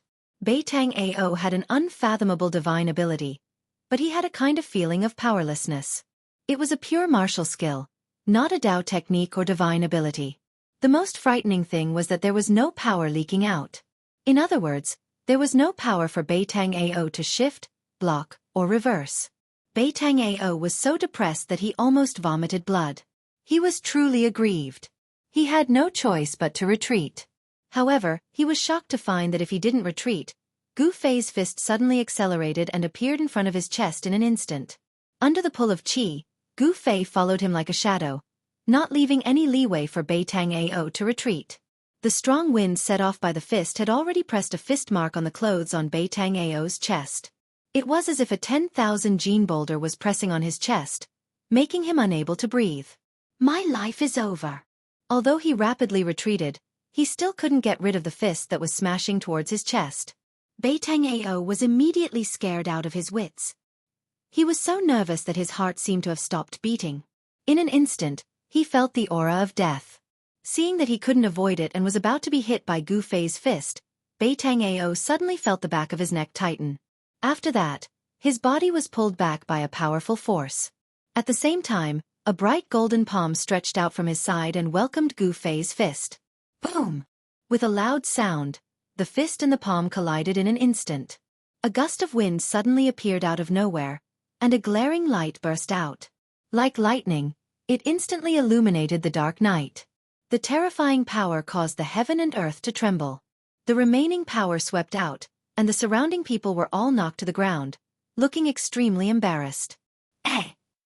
Gu Fei retreated 7 to 8 steps in succession. Only then did he stop retreating. A series of footprints were left on the hard green brick floor under his feet. He was very surprised. Someone actually rescued this hateful Bei Tang Ao from under his fist. At this moment, Bei Tang Ao felt as if he was riding on a cloud. His collar was pulled by someone, and he quickly retreated. But the vast and mighty power released by the collision between Gu Fei and the person who saved him caused him to suffer a great impact. Not only is this Gu Fei not dead, but he seems to have become even more powerful. He is simply a monster. The corner of Bei Tang Ao's mouth was overflowing with blood, and his whole body felt as if it was falling apart. The impact of the energy that swept out made him feel as if he was being torn apart. Look after him. That man raised his hand and threw Bei Tang Ao behind him. A black-clothed man immediately stepped forward and caught Bei Tang Ao. The person who saved Bei Tang Ao was Bei Tang Ao's big uncle, Bei Tang Yi. Among the people of Bei Tang family present, only Bei Tang Yi, who had the highest cultivation, could rescue Bei Tang Ao from Gu Fei's fist at the critical moment. Who are you? Why did you use such a ruthless move on my nephew? Bei Tang Yi coldly stared at Gu Fei. From his narrowed eyes, a blade-like sharp gaze would burst out from time to time. This white-clothed youngster in front of him was not old, but his cultivation was incomparably profound. Furthermore, he was able to ignore Bei Tang Ao's unfathomable divine ability. He was not simple at all. He was not in a hurry to make his move. Bei Tang Yi did not dare to lower his guard. He was thinking, what kind of person and what kind of power could teach such a powerful young expert? Big uncle. He is the person I told you about. Bei Tang Ao, who was supported by a black-clothed man, said loudly to Bei Tang Yi with an ashen face. Didn't you say that he should be dead? Bei Tang Yi suddenly turned around and swept a glance at Bei Tang Ao. His gaze was as sharp as a blade, making Bei Tang Ao not dare to look straight at him. This. Bei Tang Ao's complexion instantly became deathly pale. He thought of the dreadful consequences of Gu Fei being alive. This would bring enormous trouble to their Bei Tang family. He had never thought that a person who had been poisoned by the so-called incurable strange poison could still be alive. The people from the Haotian trading group were confused. They did not know what the uncle and nephew were talking about. However, Gu Fei was very clear and understood. Come to think of it, the people from the Bei Tang family had obviously found out about his identity through some means. However, no matter what, he and the Bei Tang family were bound to become enemies. At this moment, the hundreds of green-clothed guards from the Haotian trading group had already protected Ling Luoyen and the others and retreated dozens of feet away. As for that Uncle Zhong, his right arm had been cut off from the shoulder. The two maids, Xiao Cui and Xiao Yu, were currently helping Uncle Zhong to bandage his severed arm. Bei Tang Ao's energy threads were as sharp as divine weapons. Being entangled by those green threads, Uncle Zhong's arm was naturally unable to be saved. Gu Fei! An excited, happy, melodious and familiar voice rang out from the crowd. When Gu Fei heard this voice, he could not help but frown. Of course, he knew who the owner of this voice was. However, he had a trace of complicated feelings towards the owner of this voice. He did not pay attention to Ling Luoyen. I really want to know why you want to kill me again and again. Gu Fei's face was expressionless and his voice was indifferent. However, everyone present could feel the killing intent in Gu Fei's words. Bei Tang Yi's expression changed. He then said, "This is all a misunderstanding. I hope that our two families can bury the hatchet. This is also a good thing for both of our families."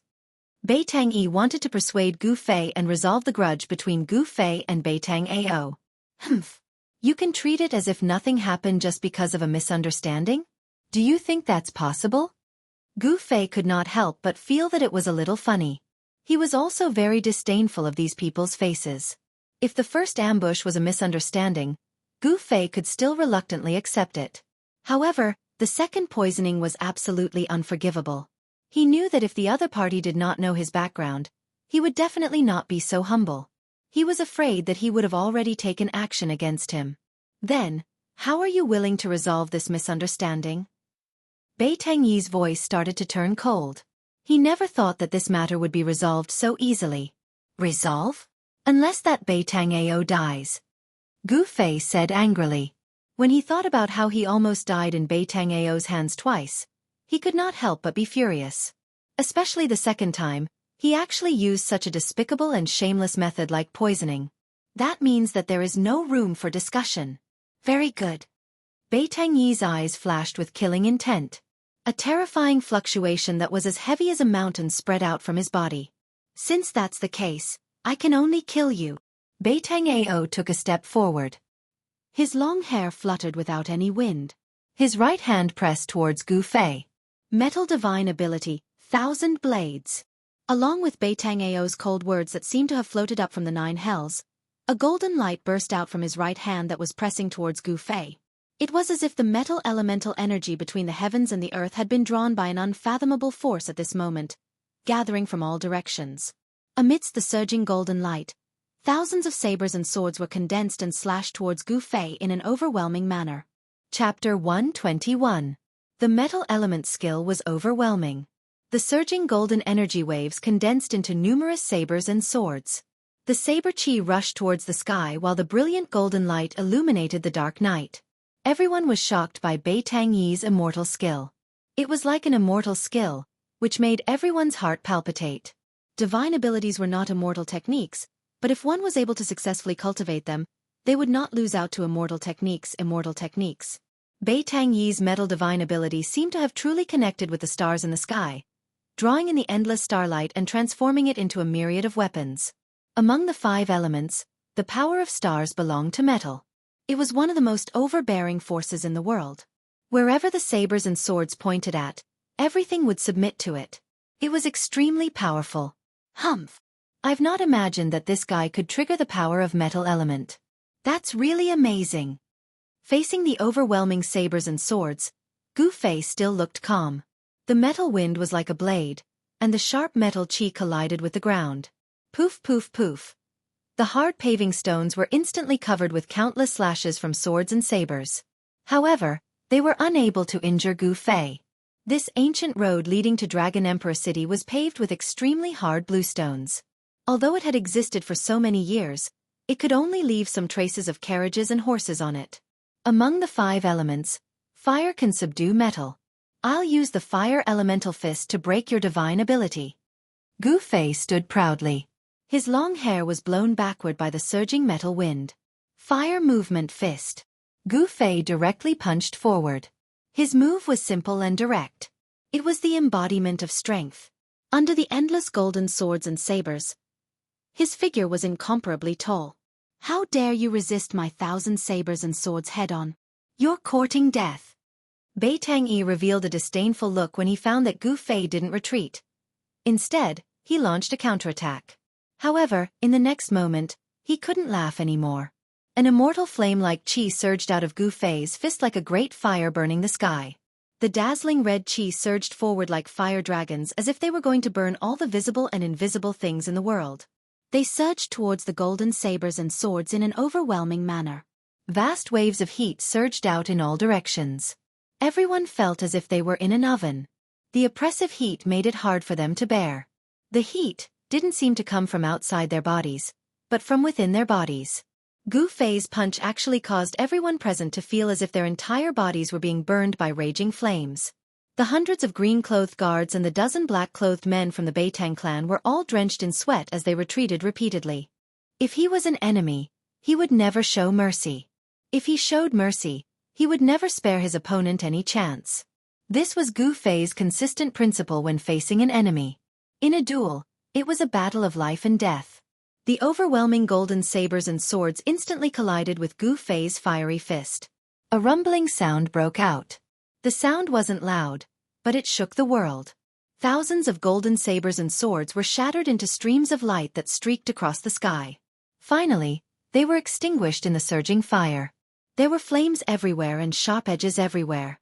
The strong light that erupted illuminated the world. Especially under the night sky, it was particularly eye-catching. Even hundreds of miles away, it could be clearly seen. Unparalleled strength was colliding, surging, and canceling each other out. A great pressure swept out and shrouded the nearby world. The thousands of sabers and swords formed by the metal element divine power were actually blocked. It wasn't a divine power or a Dao technique, but it was better than a divine power and a Dao technique. The martial arts and combat skills that Gu Fei displayed shocked everyone. When the light dissipated, Bei Tangyi stood in the field without moving. At this time, he could no longer hide the shock in his heart. How was this possible? Gu Fei flew out. He was surprised to find that the black-robed middle-aged man was actually a powerhouse that surpassed the realm of awakening self. He was at the peak of the 8th level of heaven, but it was still difficult for him to contend and he was forced to retreat by the metal element divine power. Although the martial arts and combat skills were not weaker than any Dao technique, the strength of the other party was there. In this battle of combat skills and divine powers, Gu Fei was at a disadvantage. A vast amount of Yuan Qi rushed out of Gu Fei's body, enveloping his whole body in a bright aura. He tried his best to stop his retreat. At this time, behind him was already a dense forest. You are actually unimaginable. Bei Tangyi looked at Gu Fei with a look of disbelief. He seemed to have thought of something, and his expression changed several times. This is...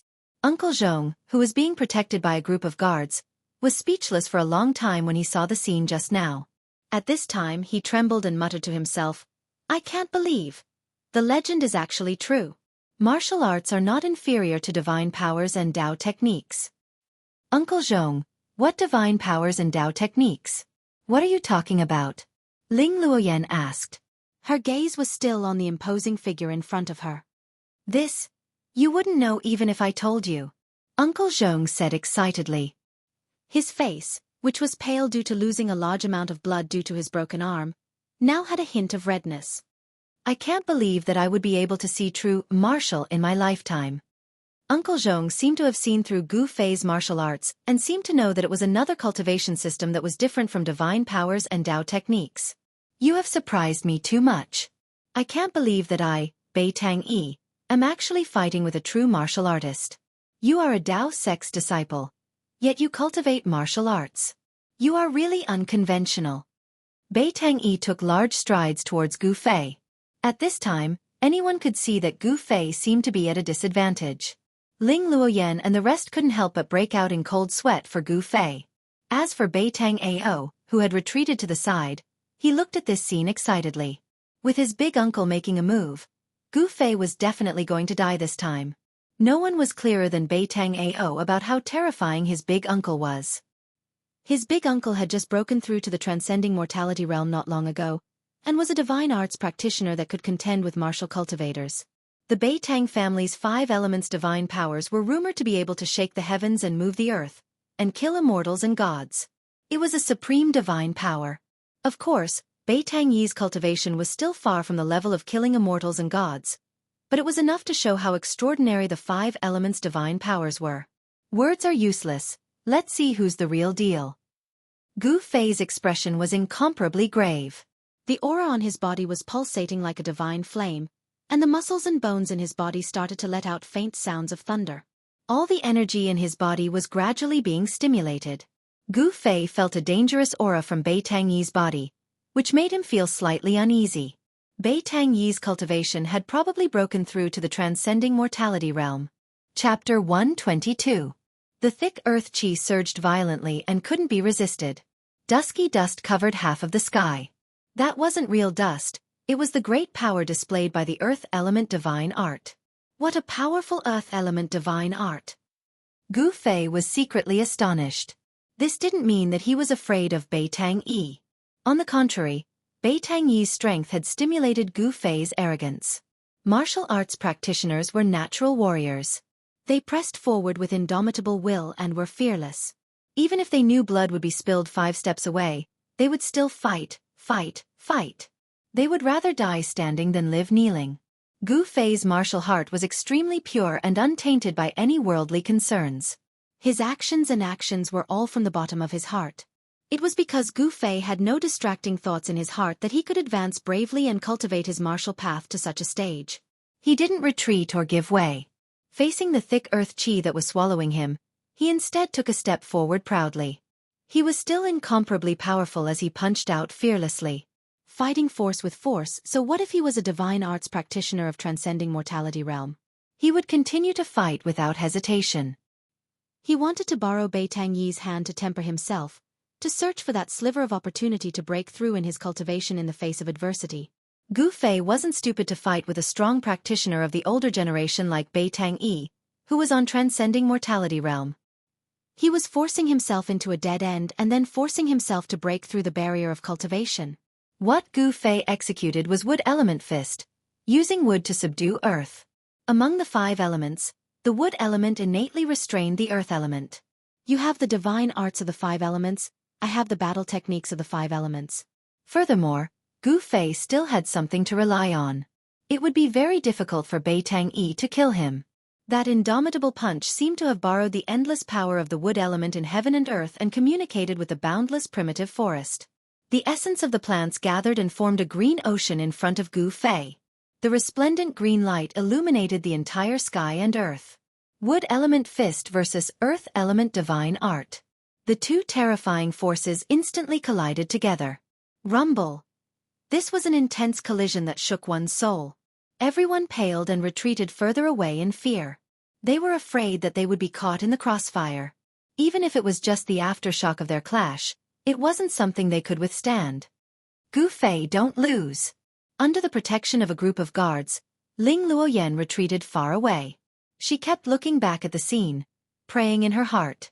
However, Ling Luoyan's prayers didn't seem to have any effect. The heavy wood elemental fist force simply couldn't disperse the dust that filled the sky. Although the wood elemental energy innately restrained the earth elemental energy, if the earth elemental energy was too strong, it could also restrain the wood elemental energy. Dust filled the air. Gu Fei retreated with blood flowing out of the corner of his mouth. He had no choice but to retreat. The formidable power of the divine ability made it difficult for him to neutralize it. As for Bai Tang-yi, he was following closely behind. Bai Tang-yi's hands drew mysterious trajectories. Green light flashed between his hands. That was a sign that the wood elemental divine ability was about to be unleashed. As expected, the wood elemental fist force that Gu Fei had blasted out was actually guided and blocked by him in an instant. Then, it completely fused into his wood elemental divine ability and surged towards Gu Fei. Bai Tang-yi cleverly made use of Gu Fei's wood elemental fist force. In addition to his own divine ability, he formed a majestic and unstoppable wood elemental divine ability. Amidst the dazzling green light, endless dark green shadows of trees were condensing. They stacked on top of each other endlessly. This was a terrifying scene. It was as if an endless forest had appeared in the light and was charging towards Gu Fei. The might of the wood elemental divine ability was truly terrifying. Pang! Gu Fei's fists emitted 2 balls of golden light that were as dazzling as the sun as they collided with the endless dark green shadows of trees that were charging towards him. The violent collision caused his sleeves to instantly turn into rags that filled the sky. He vomited blood once again as he retreated, as if he couldn't withstand the attack. The 5 elemental combat skill was no match for the 5 elemental divine ability. This seemed to be a foregone conclusion. Gu Fei directly crashed into the dense forest beside the ancient path. Soon after, the surging wood elemental divine ability instantly destroyed a large part of the forest. Broken wood and broken branches filled the sky. Haha! So what if you are a true martial artist? Under my divine ability, let's see how long you can last. A wanton laughter resounded on the ancient path. Bai Tang-yi chased after Gu Fei like a gust of wind and lightning. Everyone present could feel Bai Tang-yi's strength. Bai Tang-ao was even more overjoyed. With his big uncle stepping forward, even if Gu Fei was killed, it wouldn't be a big deal. Because this was no longer a matter that concerned him alone. With the backing of the entire clan, Beitang Ao's courage had also grown by a lot. And the instant Ling Luoyen saw Gu Fei being blasted away, she couldn't help but cry out in alarm. Unknowingly, Gu Fei's shadow had already been imprinted in the depths of her heart. You already have this kind of cultivation at such a young age. If I let you continue to grow, I will strangle you in the cradle even if I have to offend the power behind you. Beitang Yi's words were so cold that it was suffocating. The pressure that he emitted was as heavy as a mountain. He was like an insurmountable mountain that made it hard for people to look up at him. In an instant, he caught up to Gu Fei, who was retreating, and executed the divine ability of the water elemental divine ability. Boom! Gu Fei was sent flying by the huge water dragon that was formed by the endless power of the water elemental divine ability. He smashed through dozens of huge trees. A gush of hot blood surged up his throat, but he swallowed it back down. Traces of blood flowed out from the corner of his mouth. He didn't feel dejected because of this, nor did his heart turn cold because of this. It was very normal for someone at the peak of the 8th heaven to be unable to contend against a divine ability practitioner of the transcending mortality realm. This was the embodiment of absolute strength without any tricks. His defeat wasn't unjust. After the divine ability of the water elemental divine ability, it was the divine ability of the fire elemental divine ability. Thousands of fireballs smashed towards Gu Fei like meteorites with raging flames. The terrifyingly high temperature seemed to even evaporate the air, causing Gu Fei to be unable to breathe. Boom! Boom! Boom! Boom! Boom! One after another, the huge fireballs exploded in the primitive ancient forest, ruthlessly destroying the forest one after another. Gu Fei used the 8 desolate steps to dodge the fireballs. Although he dodged the majority of the fireballs, he was still hit by dozens of fireballs, sinking his body into the sea of raging flames. However, Gu Fei wasn't an ordinary person after all. His muscles, bones, and flesh were tempered like a magic treasure. The terrifying flames that could smelt iron couldn't injure him in the slightest. Even though he had rushed out from the sea of raging flames, the violent energy that burst forth when the fireballs exploded also caused a huge impact on Gu Fei. The arms that he used to protect his body felt like they were about to break, causing him to break out in cold sweat from the pain. Even so, Gu Fei still attacked Beitang Yi, who was chasing after him, with many dazzling blade lights, attacking Beitang Yi. The chi of divine weapon in his body was condensed on his hands. His hands were equivalent to an indestructible divine weapon. His hands struck out destructive lights that were like the edge of a knife.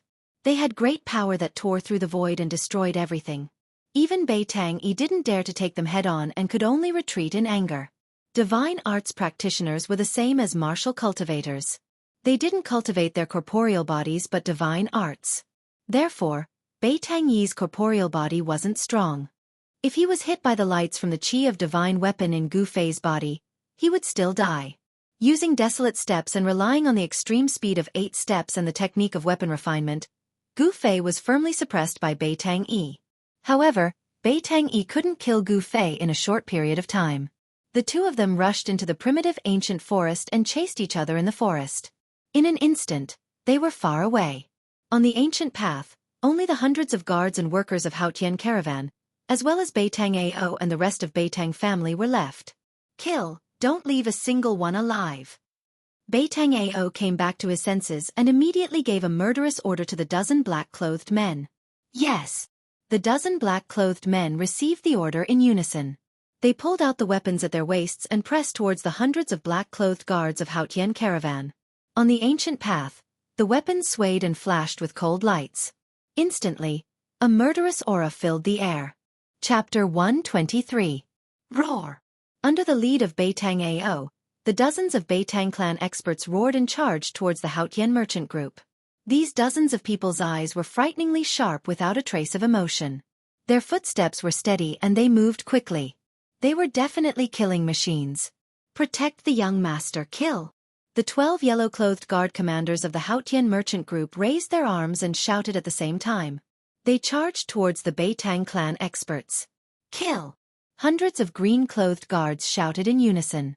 Their imposing manner was like a rainbow. Their weapons covered each other. Cold light flickered on the ancient path, and a fierce murderous aura immediately filled every inch of space on the ancient path. The green-clothed guards of the Haotian merchant group all knew Ling Luoyan's identity. Although Ling Luoyan was a woman, she was disguised as a man. In front of outsiders, everyone called her young master, and no one called her young mistress. Apart from the group of guards who were unafraid of death and charged forward, the other dozens of guards protected Ling Luoyan as they retreated. The workers had already fled in all directions. Pang! Like a dozen whirlwinds, the dozen black-clothed experts of the Beitang clan directly crashed into the group of guards. Immediately, blood burst out, broken weapons flew, and then people also flew. Like a broken sack, they were thrown away by a violent force. They died in mid-air.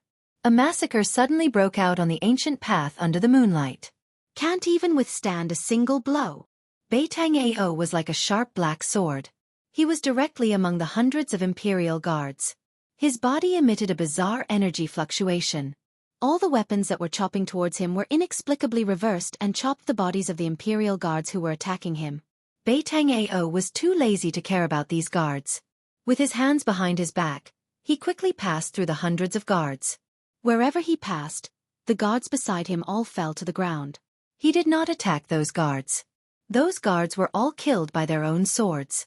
Such an unfathomable divine ability made the group of guards shudder with fear. But no one retreated because of this. No one retreated because of Beitang Ao's unfathomable divine ability. The group of green-clothed guards still fiercely rushed towards Beitang Ao. Hand over that thing, and I'll leave your corpses intact. Beitang Ao swept away his previous sorry state from being forced by Gu Fei, and chased after Ling Luoyan and the others in an extremely domineering manner. The guards who were rushing towards Beitang Ao couldn't even touch Beitang Ao's clothes with their weapons and died under their own weapons inexplicably.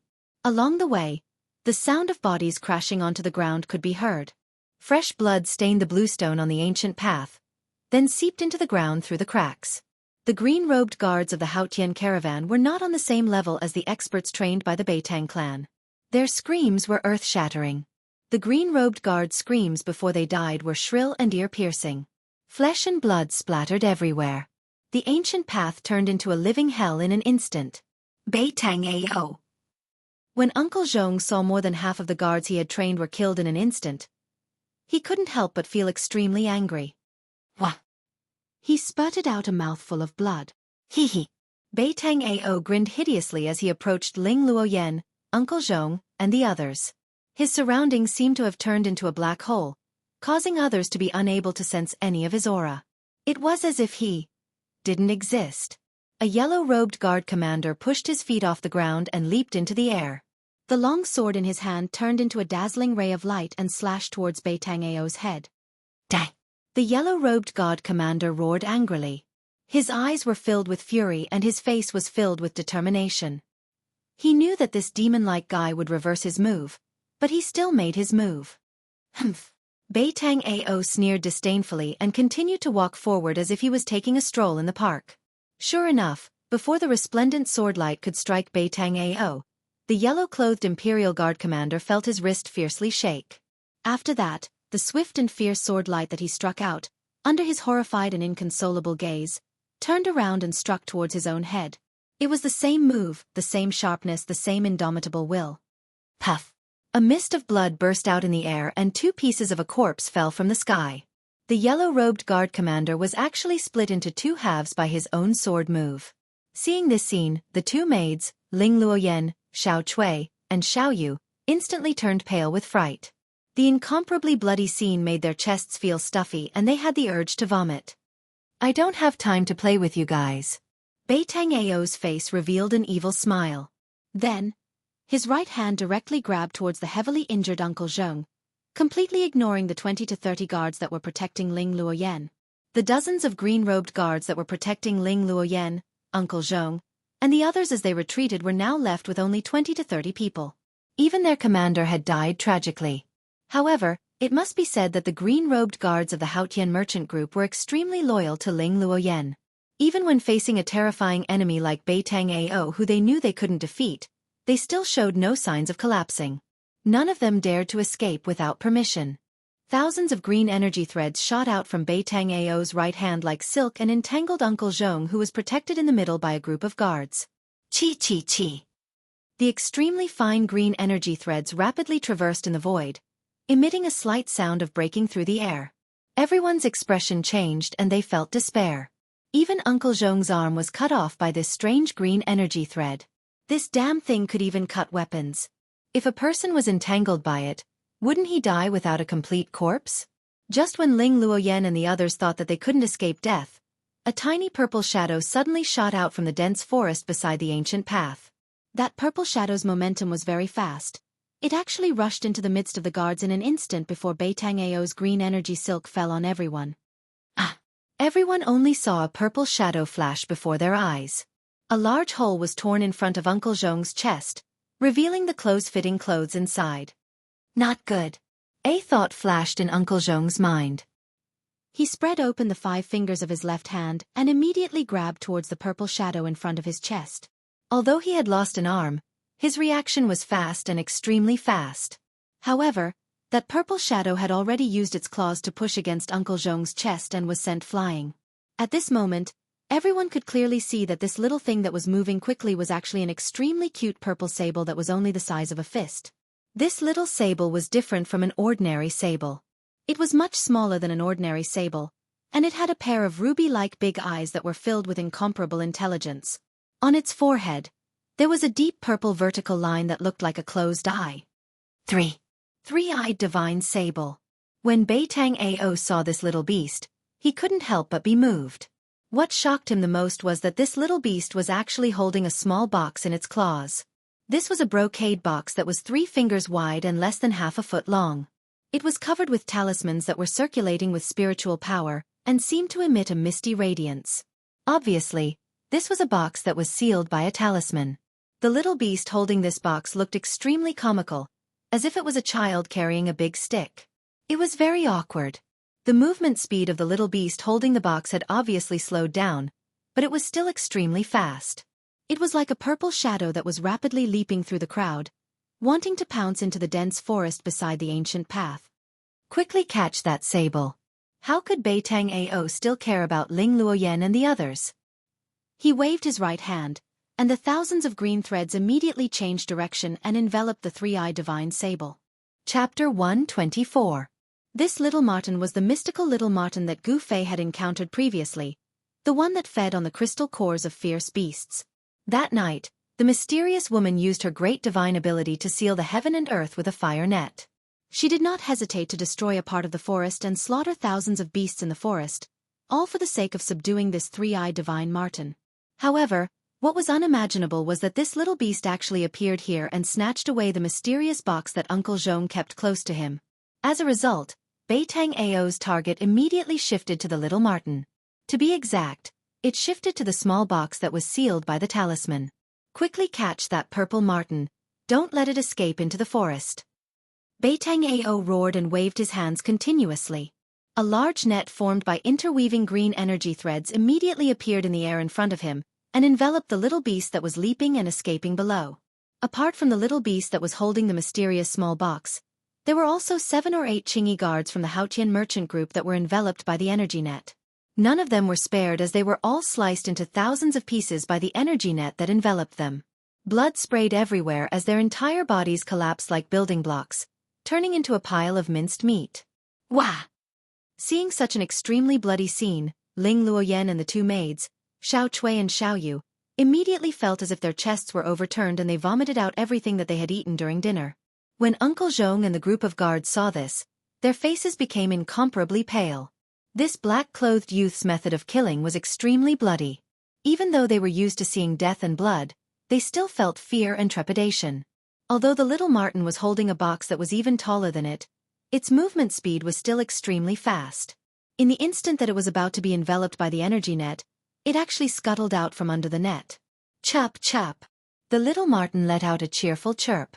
Its calf supported itself on the blue stone surface of the ancient path and instantly turned into a purple shadow.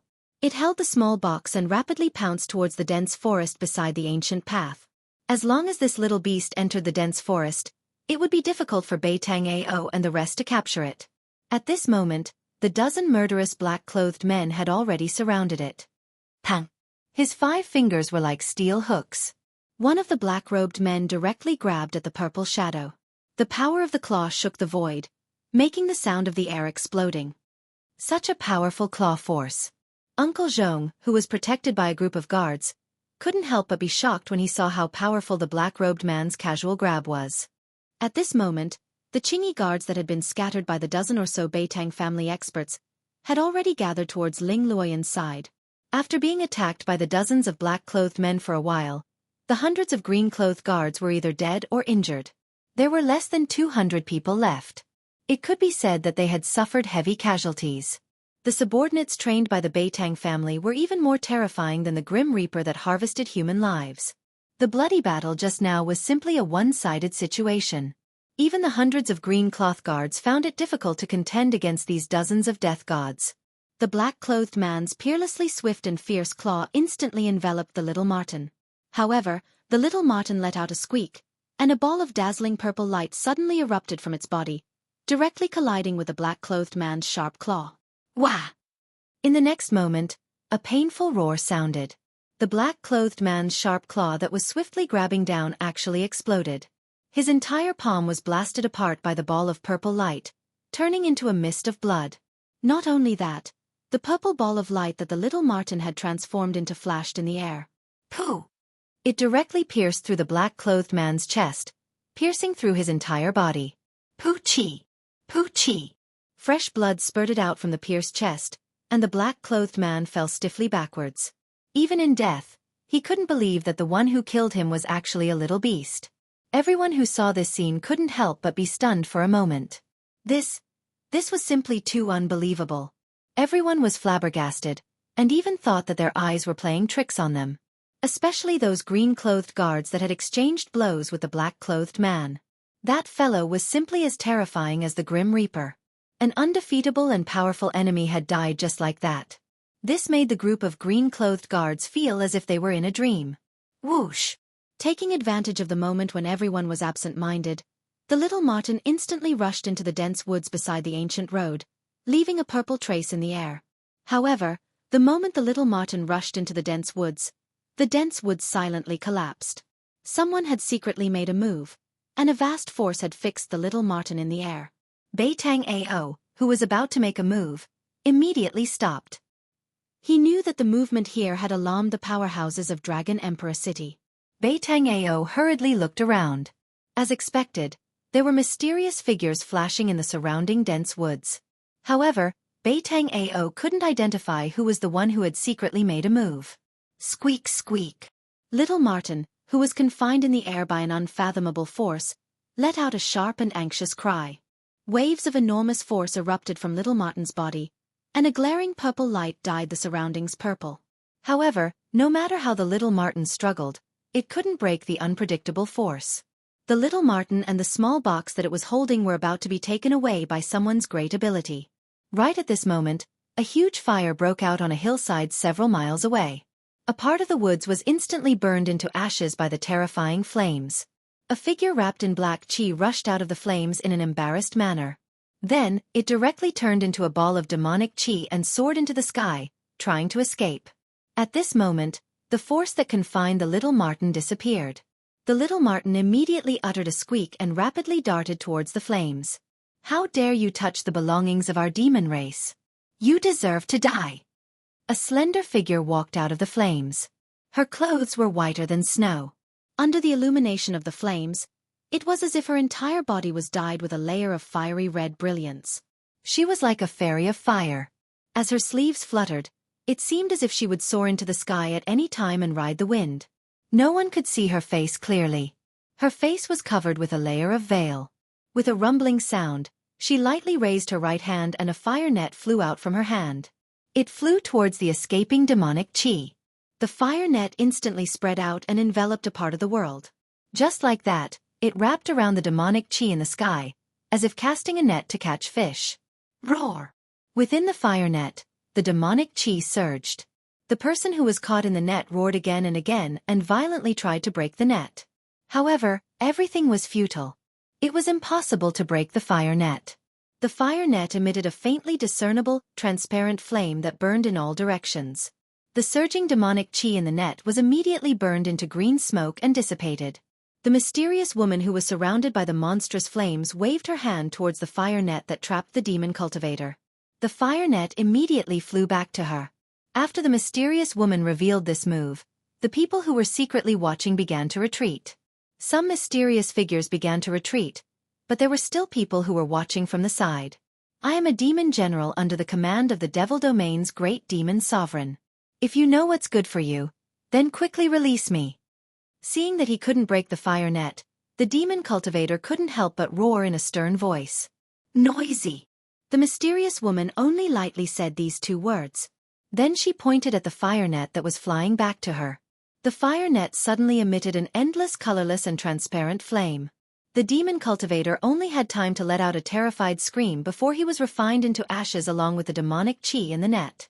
The raging flames that enveloped the entire hillside immediately retreated like a tide and entered the mysterious woman's body. With a wave of her hand, she killed a demon general from the Devil Domain. The mysterious woman's lightning-fast methods deterred all the experts who were secretly watching the treasure box that needed a talisman to suppress. No one dared to attack the little beast again. Just as the mysterious woman withdrew the fire net, a purple shadow quickly rushed out of the dense forest in front of the mysterious woman. It was the 3-eyed divine mink. Squeak, squeak. The little beast happily cried out a few times. With a few leaps, it threw itself into the mysterious woman's arms. Little mink is so obedient. This is your reward. The mysterious woman smiled as she took down the small box that the little beast was holding. Then, she took out a crystal that was as clear as jade and agate and handed it to the 3-eyed divine mink. The little beast held the crystal that looked like a pearl and began to chew on it. The incomparably hard crystal was easily bitten to pieces and then swallowed. This was the little beast's food. It was a crystal the size of a thumb. It was a beast crystal that contained spiritual yuan. Boom! Just as the mysterious woman was about to leave, a loud explosion that shook the heaven and earth suddenly burst out from a valley in front of them.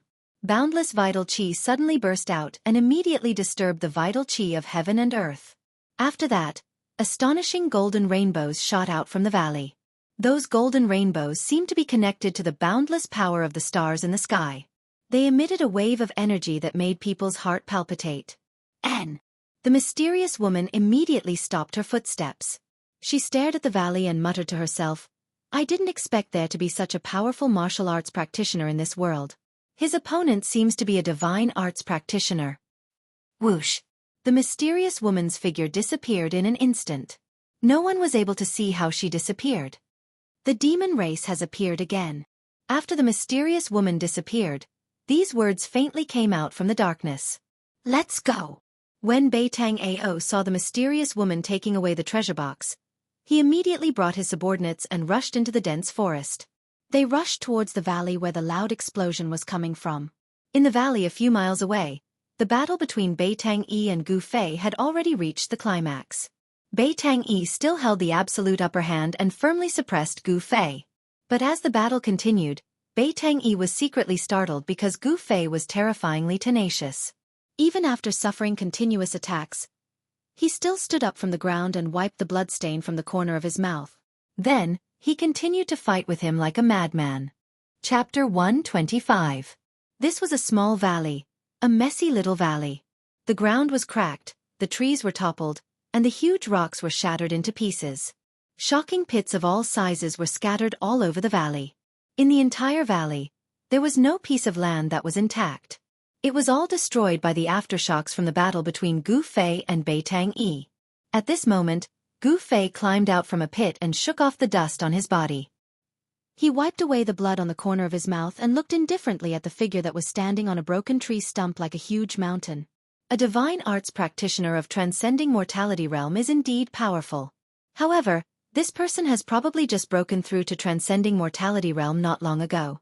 If it's a strong practitioner like Zhao Xuanji, I can only flee at the sight of the wind. Gu Fei thought to himself. He wasn't discouraged and was instead a little excited. This kind of opponent was exactly what he needed at the moment. I don't believe I can't kill you. Beitang Yi had already discovered that Gu Fei was much stronger than he had imagined. This was simply the strength of a practitioner that was close to transcending mortality realm. It was very terrifying. A youth, a martial arts practitioner, A young martial arts practitioner that only had the cultivation of awakened mortality realm could actually display strength that was infinitely close to transcending mortality realm. This truly shocked him. Legend had it that martial arts practitioners that were successful in cultivation were very terrifying. Among the same-level practitioners, it was hard to find a worthy opponent. This doesn't seem to be a baseless rumor. Bei Tangyi's heart trembled. Bei Tangyi had long since wanted to kill Gu Fei, but at this moment, his killing intent had already risen to the limit. Gu Fei had to die. Otherwise, if he was allowed to grow, he would become a great enemy of Bei Tang family. What other ultimate moves do you have? Show them to me. Gu Fei's battle intent was like a rainbow. His eyes flickered with anticipation. He really wanted to know how strong a practitioner that had just entered transcending mortality realm was. Humph. Bei Tangyi snorted coldly and took a step forward. In an instant, he had traversed dozens of yards and arrived above Gu Fei. Rotation of 5 elements, obliterate heaven and earth. Along with Bei Tangyi's loud shout, a mountain-like energy fluctuation immediately erupted from his body. At the same time, his body surged with colorful rays of light. The rainbow-like multicolored divine radiance seemed to have spirituality. It spread out. Bei Tangyi's figure disappeared within the resplendent multicolored divine radiance. A huge whirlpool was formed. Boundless power of the 5 elements gathered together, shaking heaven and earth. Everything in the area shook violently, and the broken trees and boulders on the ground all flew into the air. Roar! Gu Fei let out an angry roar and immediately lowered his waist into a horse stance. His feet seemed to have grown roots on the ground, and no matter how the world shook, he still stood firmly on the ground. The vortex formed by the power of the 5 elements finally condensed into a huge 5-colored millstone. This gigantic millstone emitted terrifying fluctuations that caused one's heart to palpitate. As it spun, it obliterated everything. At the same time, a great suction force began to appear, sucking in everything that was enveloped by the millstone before completely obliterating it. Gu Fei's expression was incomparably dignified. He tried his best to resist this suction force. His entire body emitted a blazing aura, and the thick earth energy surged out from his feet, tightly binding him to the ground. Gu Fei seemed to have merged with the earth under his feet. The great suction force of the 5 elements reincarnation cycle could not pull him into the 5 elements millstone that was grinding down below for a moment. This guy is starting to go all out. Gu Fei felt a great danger descending upon him. Bei Tangyi didn't hold back at all. He actually fused the 5 elements into a 5 elements great millstone that could destroy everything. He wanted to obliterate Gu Fei. It was easy to imagine how strong Bei Tangyi's killing intent was. If I still can't kill him like this, then I would be a transcending mortality cultivator in vain.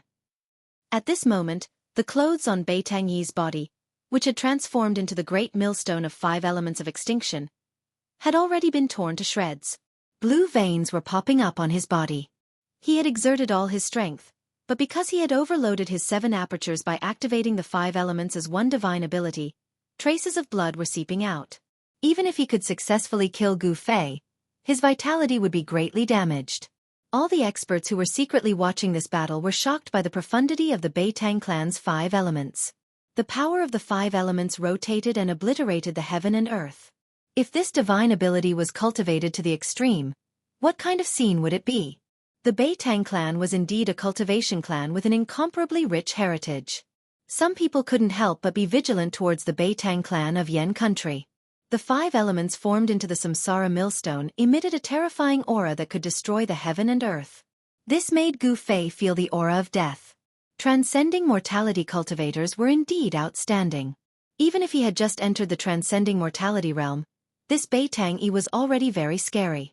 If an ordinary 8th celestial layer cultivator met him, they would only be able to wait for death. However, Gu Fei was not an ordinary 8th celestial layer cultivator. He was a heaven-defying body cultivator. It was his nature to constantly challenge his limits. The stronger he met, the stronger he would become. Only then would he be able to break the shackles of his own cultivation. Divine weapons essence for me to use. Without thinking, Gu Fei guided the divine weapons essence into his hands. Buzz! A sword cry soared to the sky. It was like a crane's cry to the 9 heavens, a dragon's roar. An unparalleled sword energy soared to the sky, causing the heaven and earth to lose their color. This guy! Roar! Beitang-yi, who was inside the five-element samsara millstone, was shocked when he saw this. He desperately drove the five colors millstone to grind down. However, it was not easy to use such a great divine ability that could shake the heaven and earth.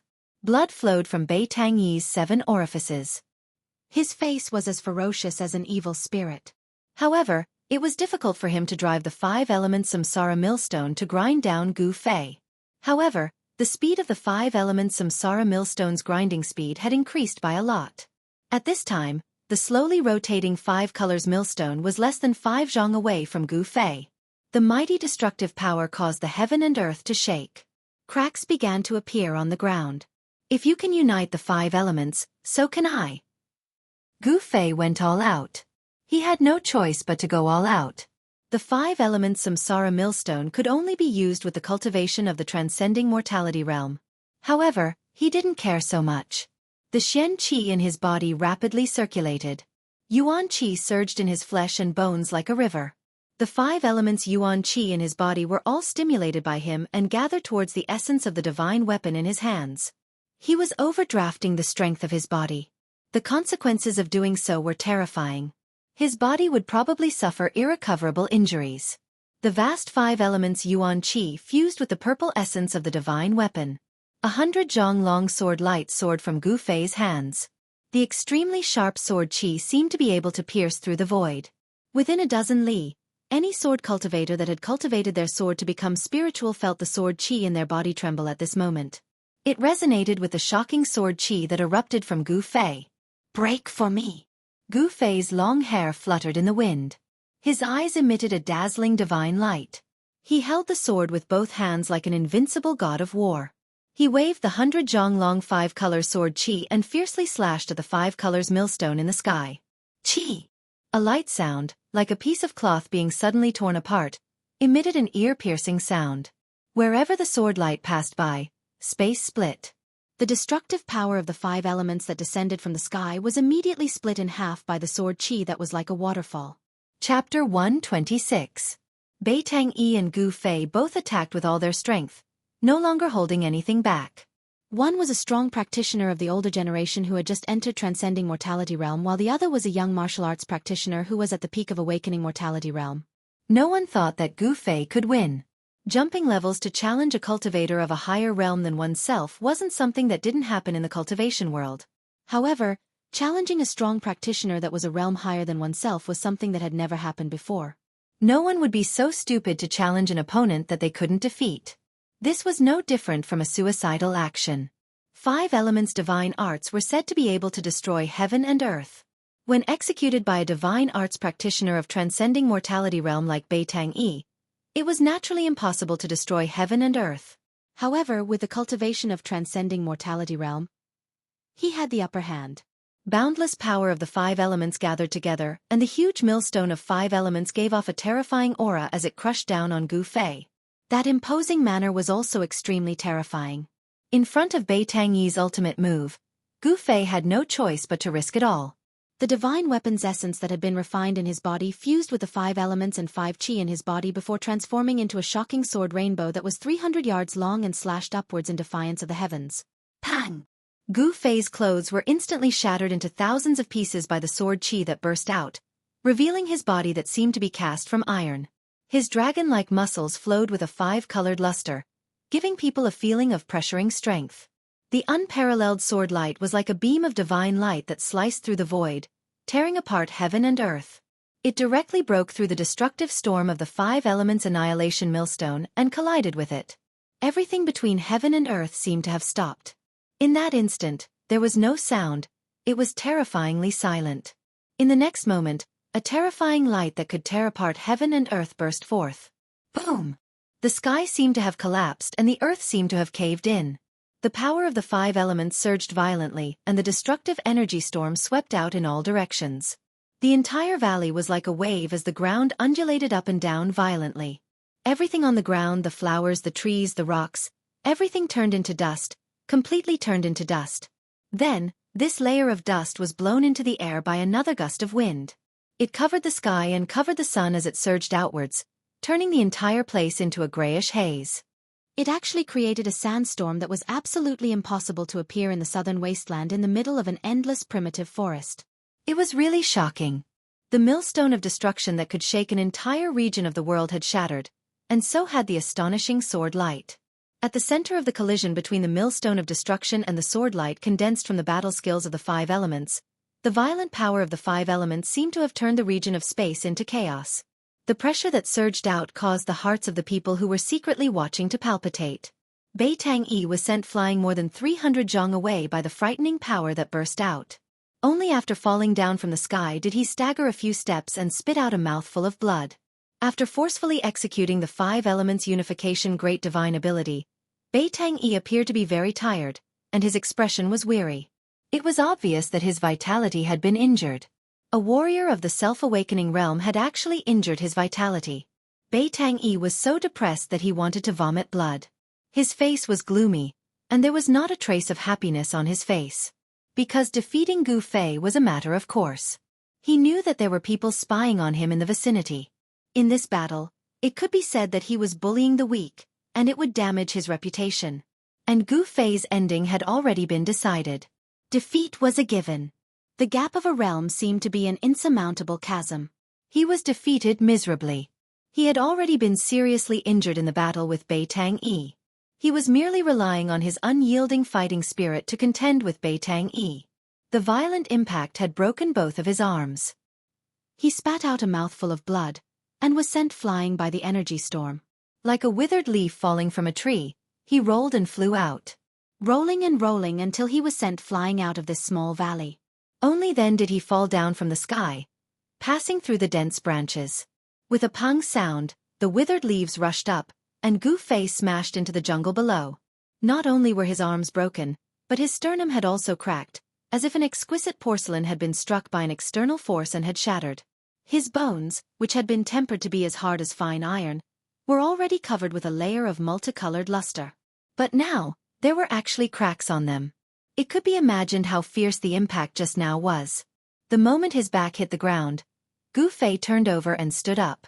Enduring the pain, he staggered into the depths of the jungle. He knew that this place was very dangerous, and he had to leave. The danger did not only come from the Beitang family, but also from those people spying on him in the dark. No one knew whether or not those people would make a move on him. Leaving was the best option. He could no longer fight. That sword strike just now was already his limit. That sword strike had almost drained all the true qi in his body. He was powerless to fight again. However, just when Gu Fei felt that he was about to collapse, a warm current suddenly came from his chest. An extremely powerful force overbearingly rushed into his almost exhausted body, causing his entire body to be shrouded in a hazy black and white light. Just like a dry land welcoming the sweet dew from the heavens, Gu Fei's feeling of collapse suddenly disappeared. His body seemed to have been infused with an inexhaustible strength, causing his spirit to rise. The yin-yang jade pendant, at the critical moment of his life and death, once again showed its extraordinariness. The mysterious jade pendant surged with a huge amount of yin and yang power, nourishing Gu Fei's injured body and suppressing the surging qi and blood in his chest. Swish! Swish! Swish! The yin and yang power rapidly circulated inside his body. Although it was an external force, it still temporarily suppressed Gu Fei's internal injuries, enabling him to perform 8 desolation steps and leave quickly. Sure enough, when Gu Fei rushed into the depth of the primitive forest, over 10 shadows appeared where he had fallen just now. The one in the front was Bai Tang-ao. Bai Tang-ao swept his gaze around, and his complexion was so gloomy that it was practically dripping water. Gu Fei had escaped right under his nose. How could he still have the ability to escape? Bai Tang-ao couldn't help but feel his heart palpitate. This Gu Fei is simply too powerful. Chase him. Soon, Bai Tang-ao found the traces of Gu Fei's escape. He immediately led his subordinates to chase after him. If Gu Fei didn't die, I wouldn't be able to eat or sleep in peace. Among those people who were secretly peeping at Zhang Tai, some people also followed Bai Tang-ao and his subordinates. The gray dust gradually dissipated. Under the night sky, a figure surrounded by golden light rushed towards the battlefield from the direction of Dragon Emperor City like a meteor chasing after the moon. The terrifying pressure of the 9th heavenly layer of ascending mortality had already spread here from dozens of li away. Those who were secretly peeping at Zhang Tai all changed their expressions and some directly retreated. That person seemed to be flying in the wind and soon came close. Where's Bei Tang-yi? The person's voice seemed to come from the prehistoric times of the universe. It was vast and mighty, and the endless primitive forest seemed to be echoing with his cold voice. The person was a middle-aged Taoist with black hair and a long beard. He wore a green robe with fluttering sleeves. This green-robed Taoist was Dan Chenzi, who was responsible for leading the top 10 young experts of the Taishan sect to the ruined sky. Chapter 127. With a cultivation base at the 9th heavenly layer of the transcending mortality realm, other than those great cultivators at the royal void stage, no one would dare to underestimate an expert who was only a step away from becoming a great cultivator. Dan Chenzi's words reverberated in the air above the endless ancient forest, but no one responded. Turning into a golden rainbow, Dan Chenzi arrived on the moon. He was extremely powerful, and for a moment, he shocked everyone, whether it was those spying in the dark or those ordinary people on the ancient path. A slender figure surrounded by golden light stood at the top of the tree and looked around. Dan Chenzi's body emitted a majestic aura, and the aura of a powerful cultivator who looked down on the world was fully displayed at this moment. On the ancient path, the people of the Haotian caravan were all indescribably shocked. Ling Luoyan and the others looked at the figure at the top of the tree, shocked. This kind of immortal-like figure was absolutely rare. Dan Chenzi did not pay attention to Ling Luoyan and the others, but instead looked in several directions deep in the forest. He sensed that there were powerful cultivators hiding nearby. However, those people were not Bei Tang-yi, who he was looking for. He was originally in Dragon Emperor City, but suddenly received the news and immediately rushed over, but he seemed to be a step too late. The battle had already ended. How could Bei Tang-yi dare to face an expert like Dan Chenzi? The moment he sensed Dan Chenzi's aura, he immediately chose to retreat. Compared to Dan Chenzi, Bei Tang-yi, a cultivator who had just entered the transcending mortality realm, could not be compared at all. Their cultivation bases were like heaven and earth. For cultivators who had entered the transcending mortality realm, it was very difficult to advance to each realm. Correspondingly, with each realm, their cultivation base would take a big step forward, and their strength would multiply. This was not a breakthrough in a large realm. The transcending mortality realm was divided into 9 heavens. As long as one took these 9 big steps, they would be qualified to challenge the cultivation barrier of a large realm. Dan Chenzi was one of the few cultivators in the Taishan sect who was qualified to challenge the controlling void realm. As long as he could successfully take that step, he, Dan Chenzi, would be a great cultivator of the controlling void realm. Whoosh! Dan Chenzi's figure instantly disappeared from the top of a big tree beside the ancient path, and then directly appeared on a collapsed cliff beside a small valley several miles away. Someone is fighting here. Dan Chenzi carefully sensed the chaotic yuan qi fluctuations in the void, which were still very messy. It really is Gu Fei's aura. Dan Chenzi used his 9th heavenly layer ascended mortality realm spiritual sense to capture the extremely weak aura that Gu Fei left behind in the valley. Dan Chenzi immediately perked up and a smile appeared on his grave face. Very good, he really didn't die to Zhao Xuanji's sword. Dan Chenzi's unruffled state of mind began to ripple. Gu Fei was a disciple of the younger generation in the 9 meridians of Taishan. Dan Chenzi would not have given such a disciple a second glance under normal circumstances. However, Gu Fei was not an ordinary disciple. Of the 9 meridians of Taishan, Gu Fei was the only successor of the Ling Chui Peak. If Gu Fei died, then the orthodoxy of the Ling Chui Peak would cease to exist. The sect leader, Taoist Shen-Tian, would absolutely not allow such a thing to happen. Therefore, Gu Fei had long been in Taoist Xuantian's sights and attention. That was why Dan Chenzi was so happy when he found out that Gu Fei was not dead. After all, if Gu Fei was killed in front of his eyes, he would not be able to bear the responsibility. People of the Beitang clan, listen to me. If anything happens to Gu Fei, I, Dan Chenzi, will definitely kill the Beitang clan. Dan Chenzi said loudly. His voice spread far and wide, echoing in the ancient forest. But other than Dan Chenzi's own voice, there was a terrible silence. No one responded. Dan Chenzi was a cultivator of the Taishan sect. His arrival was already known to the higher-ups of the various forces in the southern wasteland. No one was willing to offend the Taishan sect, one of the 3 great Taoist sects. The 3 great Taoist sects were like birds of a feather. Although in the southern wasteland, there were forces that could rival any of the three Great Taoist sects, in the whole world, there were not many forces that could compete with the three Great Taoist sects. Dan Chunzi glanced around, and then with a schwa sound, his body directly disappeared from the cliff. He turned into a golden shadow and quickly disappeared under the night sky. Gu Fei quickly moved through the dense forest. He was very careful, trying not to leave any traces in the places he passed. He knew that the people of the Beitang clan would not let him go so easily. But even so, Beitang Ao and his dozen or so men in black still followed the traces and followed him from behind. These people were all dressed in black, and like ghosts, they moved through the dense forest that was so dark that one could not even see their fingers in front of them. These people were obviously very familiar with tracking enemies in the ancient forest. It was very obvious that this group of people had received training in this aspect. In the middle of the night, walking in the ancient forest that was filled with danger, moreover, their movements were nimble and graceful, and they almost didn't make any sound. And, including that Beitang Ao, there are a total of 15 people chasing after me. On the crown of a big tree, Gu Fei temporarily stopped. He carefully identified, and very quickly, he confirmed the number of people chasing after him. His arm was broken, and he couldn't use both of his hands for the time being, which made it somewhat inconvenient for him to move. However, he still had a pair of legs, and with the yin and yang power transmitted by the mysterious jade pendant into his body, for the time being, Gu Fei still had some strength to protect himself. Gu Fei was confident that even if he was seriously injured, he would still be able to kill these reckless people who chased after him. Holding his breath and restraining all the aura in his body, Gu Fei hid in the crown of the tree, motionless, as if he had merged with the surrounding space.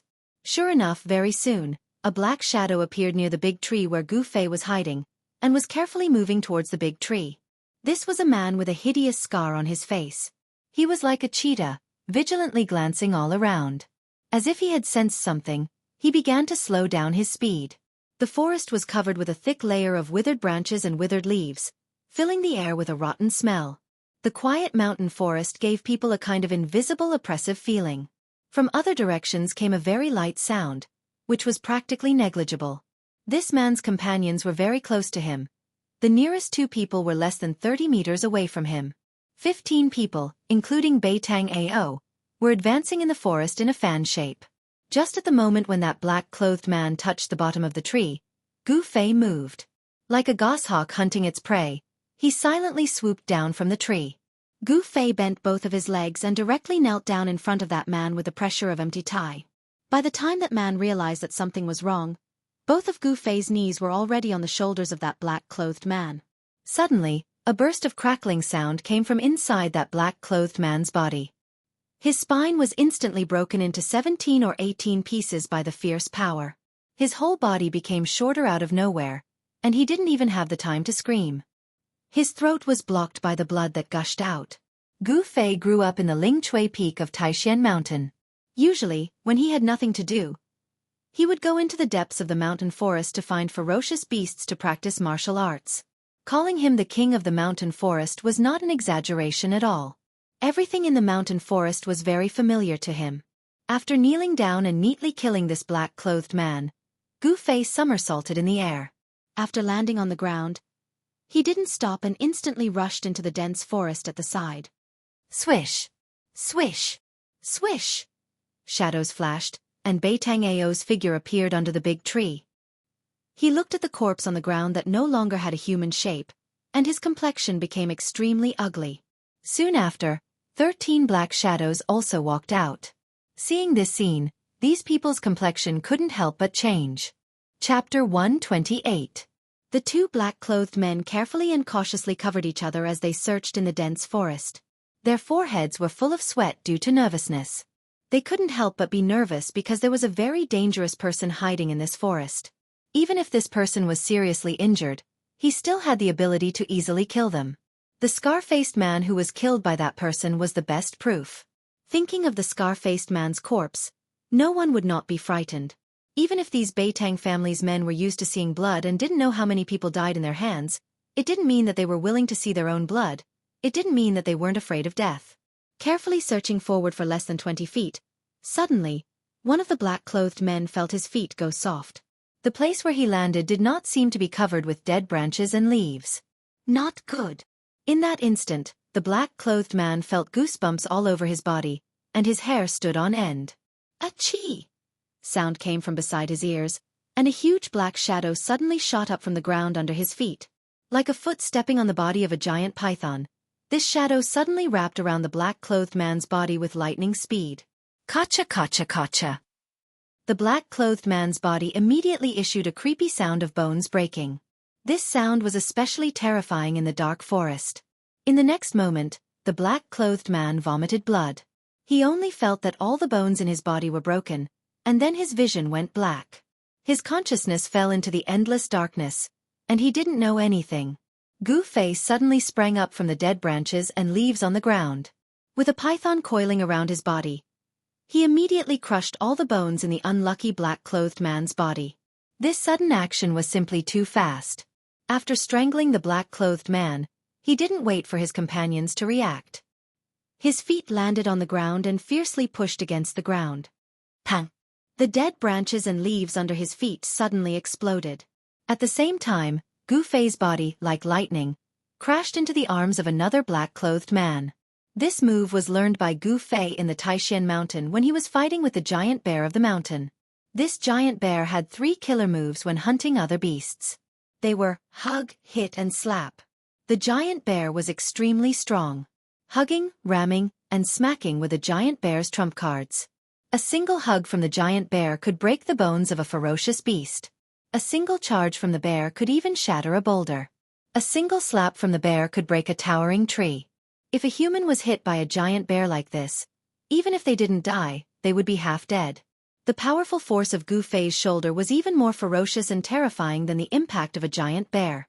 With a single collision, all the bones in the upper body of the black-clothed man were broken inch by inch, and his internal organs were instantly crushed into mud. Kacha kacha. The man in black who was hit by Gu-Fei burst out with the sound of bones shattering. Blood spurted from his mouth, and his whole body burst into a mist of blood. He flew off the ground, and before he hit the ground, he was already dead.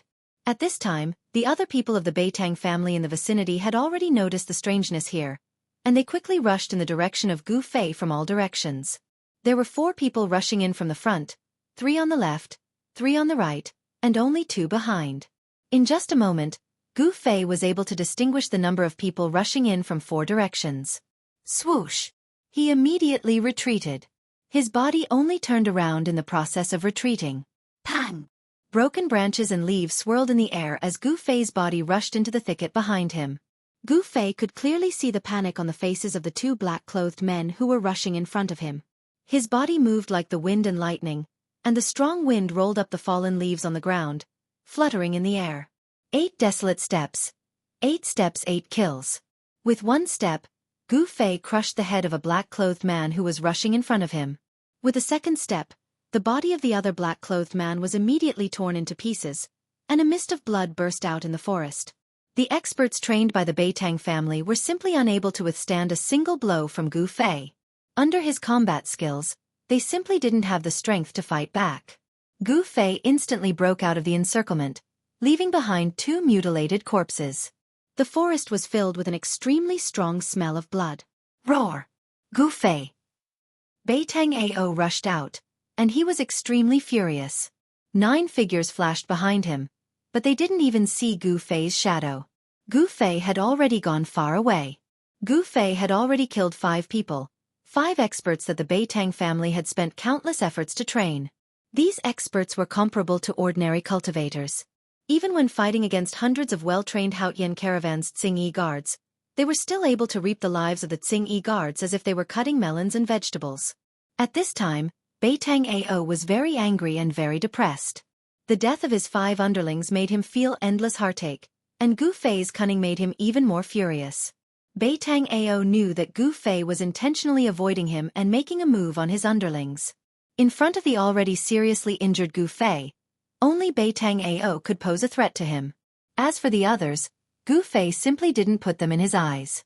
In this primitive ancient forest, Gu-Fei was like a fish in the sea, a bird flying in the sky. Wanting to kill him in the forest? This seemed even harder than ascending to the heavens. You 3 form a group and look after each other. This guy was seriously injured in the battle with Uncle. He won't be able to hold on for long. Beitang Ao said to the remaining 9 underlings in a deep voice. Although the 9 black-clothed men were frightened, they didn't dare to disobey Beitang Ao's order. They nodded towards Beitang Ao and walked into the dense forest in front of them in a group of 3. Beitang Ao looked at the headless corpse and the scattered flesh and blood on the ground. His expression was terrifyingly gloomy. He gritted his teeth and said, "Gu Fei, you better not fall into my hands. If you fall into my hands, I will definitely make you beg for death." Swish! Beitang Ao was extremely hateful and immediately rushed into the dense forest. Just as Beitang Ao was unresigned and continued to command his underlings to chase after Gu Fei in the endless primitive ancient forest, in Dragon Emperor City 200 to 300 li away, in a room of an inn, 2 people were restless. "Big brother, you really made a move against that person?" In the room, a handsome teenager in white clothes asked a young man in white clothes in front of him with a shocked look. The teenager in white clothes and the young man in white clothes looked similar. The young man in white clothes had a quaint long saber on his waist. The scabbard of the long saber was engraved with mysterious runes. Faintly, an extremely sharp chi seemed to be emitting from the scabbard. This young man in white clothes was the mysterious person who poisoned Gu Fei together with Beitang Ao. This person was the Dongfang Long that Chu Tian had mentioned. Chapter 129. Dongfang Chen had already followed Dan Chunzi to Dragon Emperor City in South Wilderness. When Dan Chunzi left Taixian's sect with Gu Fei and the others, he wanted to go to South Wilderness by air. However, in the sky above Yunmeng Mountain, they were intercepted by Demon Monarch of 6 Realms. Fortunately, Daoist Chaoyang, the head of Shaoyang Peak, secretly followed them and stopped Demon Monarch of 6 Realms at the critical moment. Therefore they survived. However, after a fierce battle with the demons led by Li Ruohai and Zhao Xuanji, Gu Fei was struck into the bottomless abyss by Zhao Xuanji and was separated from the others. In the end, Mad Demon Li Ruohai and Fire Sword Demon Zhao Xuanji were driven away by Dan Chenzi, who was at the 9th level of the Transcending Mortality Realm. Li Lingfeng, Ziyu, Dongfang Chen, and the others were only slightly injured. Among the top 10 experts of the younger generation of the Supreme Mystery Sect, apart from Gu Fei whose life and death were unknown, fortunately, no one had died in the confrontation with the demon dweller. When Dan Chenzi returned, he went down that bottomless abyss and discovered that there was a surging underground river that led to an unknown place. Dan Chenzi thought that Gu Fei was most likely dead. After all, Zhao Xuanji was a powerhouse at the Ascending Mortality Realm and cultivated sword immortal skills. Even Dan Chenzi had to avoid his full-strength strike, not to mention Gu Fei who was only at the 8th sky of Awakening Mortality Realm. Additionally, even if Gu Fei didn't die under Zhao Xuanji's sword, he was swept away by the undercurrent. His chance of survival was very slim. Dan Chenzi had no choice but to continue to Dragon Emperor City with the other 9 people. However, tonight, someone sent a message that Gu Fei didn't seem to be dead. Instead, he was being chased by Beitang clan and was in great danger. After receiving the news, how could Dan Chenzi sit still in Dragon Emperor City? No matter whether it was true or not, he left Dragon Emperor City at once and flew towards the direction pointed by that person. Canvassing Moon Pavilion was one of the best inns in Dragon Emperor City. Although it was an inn, it could be compared to the Emperor's mansion.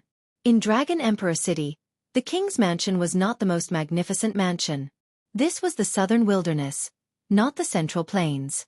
As the saying goes, the mountains are high and the emperor is far away. The forces of the southern wilderness did not really respect the Yen Kingdom's royal family. Indeed, some forces in Dragon Emperor City could despise the imperial households of Yen country. In Dragon Emperor City, there were many mansions which were more magnificent than the king's mansion. This canvas lunar pavilion was not inferior to the regional king's mansion. It was all because behind the canvas lunar house, there was a power that even the southern wasteland duke could not help but look down on. Aside from the main building of the canvas moon pavilion, there was a courtyard behind it that was thousands of feet in circumference. Within the courtyard, there were 2, 9, and 18 courtyards scattered in a picturesque manner. In each courtyard, there were 18 suites. The person who built the canvas moon pavilion actually used the number 9 by 9. This was enough to show that the person didn't care about the human emperor at all. Between the courtyards, there were lakes and mountains. There was a lotus pond so clear that the bottom could be seen. Weeping willows stood by the side of the pond, and the pond water was so clear that the bottom could be seen. Occasionally, birds would fly low over the surface of the pond, startling the koi in the pond and causing some ripples. Half a year ago, someone had booked 3 of the 18 courtyards of the Canvas Moon Pavilion. In the past half a month, people started to move into the 3 courtyards one after another. The people who were able to stay in the Canvas Moon Pavilion all had extraordinary statuses. Moreover, the person who reserved 3 courtyards was even more extraordinary. At this moment, Dongfang Chen and Dongfang Long were in a superior guest room in one of the 18 courtyards of the Canvas Moon Pavilion. Humph! I did attack Gu Fei, so what? Seeing his younger brother's nervous look, Dongfang Long couldn't help but feel a bit disdainful inside. So what? If I had known it earlier, I would not have told you about Gu Fei. Dongfang Chen's expression changed. This matter could be big or small. If Gu Fei didn't die and pursued this matter, then he, Dongfang Chen, wouldn't be able to get away with it. I say, little brother, what are you afraid of? That Gu Fei is just a 4th-generation disciple of the Supreme Mystery Sect. Moreover, he actually defeated you in the 9 Peaks competition. I am also helping you vent your anger. Dongfang Long said indifferently. Dongfang Chen couldn't help but smile bitterly and said, although Gu Fei is hateful, I want to defeat him fair and square. I don't want to use such a despicable method to deal with him. Hee, you are wrong.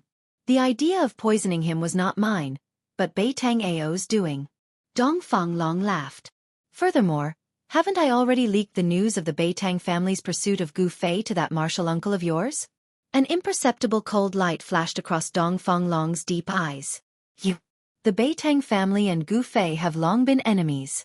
If you do something unnecessary, are you not afraid of causing a dispute between the Beitang family and the Supreme Mystery Sect? When Dongfang Chen heard this, he immediately knew the intentions of his elder brother. He knew his elder brother very well. He was very shrewd, and when he did things, he only pursued the goal, and would do anything. Isn't it good to make some enemies for your opponent? Moreover, does the Beitang family have the strength to compete with the Supreme Mystery Sect?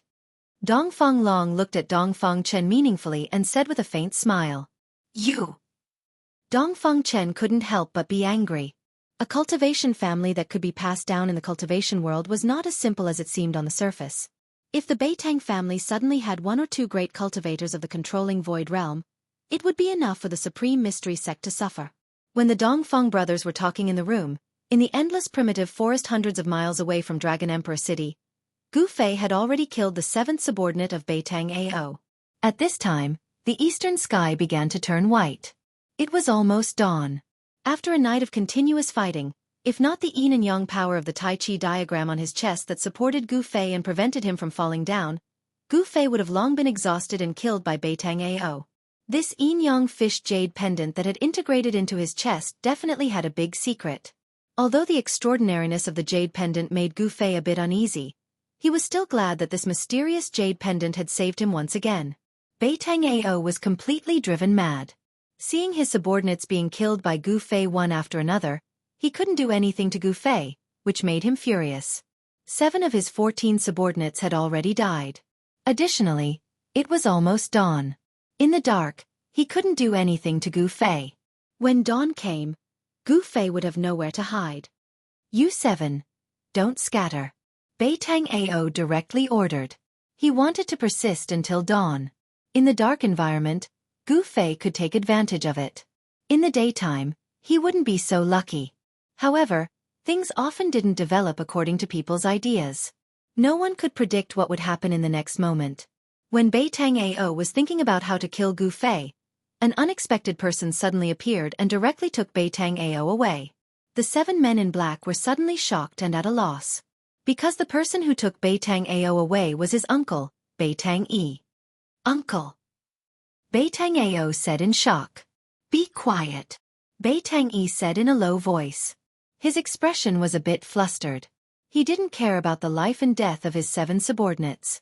He took Beitang Ao and like a ghost, they passed through the jungle and quickly went far away. Right when Beitang Yi brought Beitang Ao away and disappeared into the boundless primitive forest, a myriad of thread-like golden lights suddenly descended from the sky. The 7 black-clothed men who were at a loss of what to do in the forest were instantly penetrated by the golden threads, and they didn't even have the time to let out a blood-curdling scream before they instantly died miserably on the spot. After the thousands of golden threads killed the 7 men of Beitang Ao, they didn't dissipate. Instead, they soared into the sky and converged towards an azure-clothed Taoist who was slowly descending from the sky. Then, all of the golden threads entered the Taoist's fluttering sleeves. Chapter 130.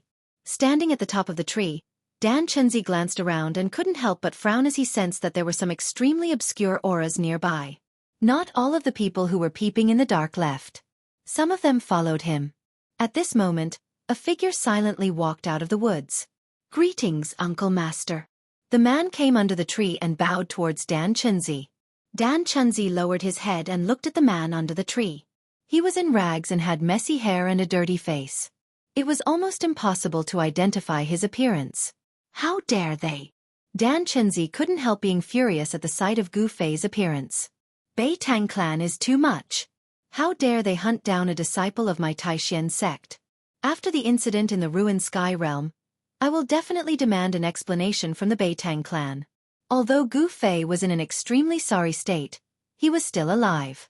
As long as he was alive, Dan Chenzi could not help but inwardly sigh in relief. "Follow me."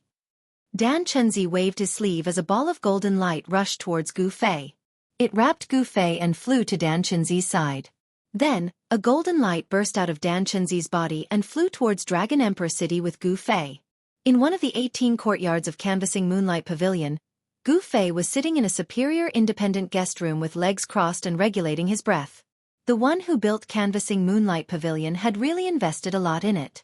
There were 18 guest rooms in 18 courtyards. Each guest room was independent and not connected to the others. Gu Fei found that his internal injuries were more severe than he had imagined.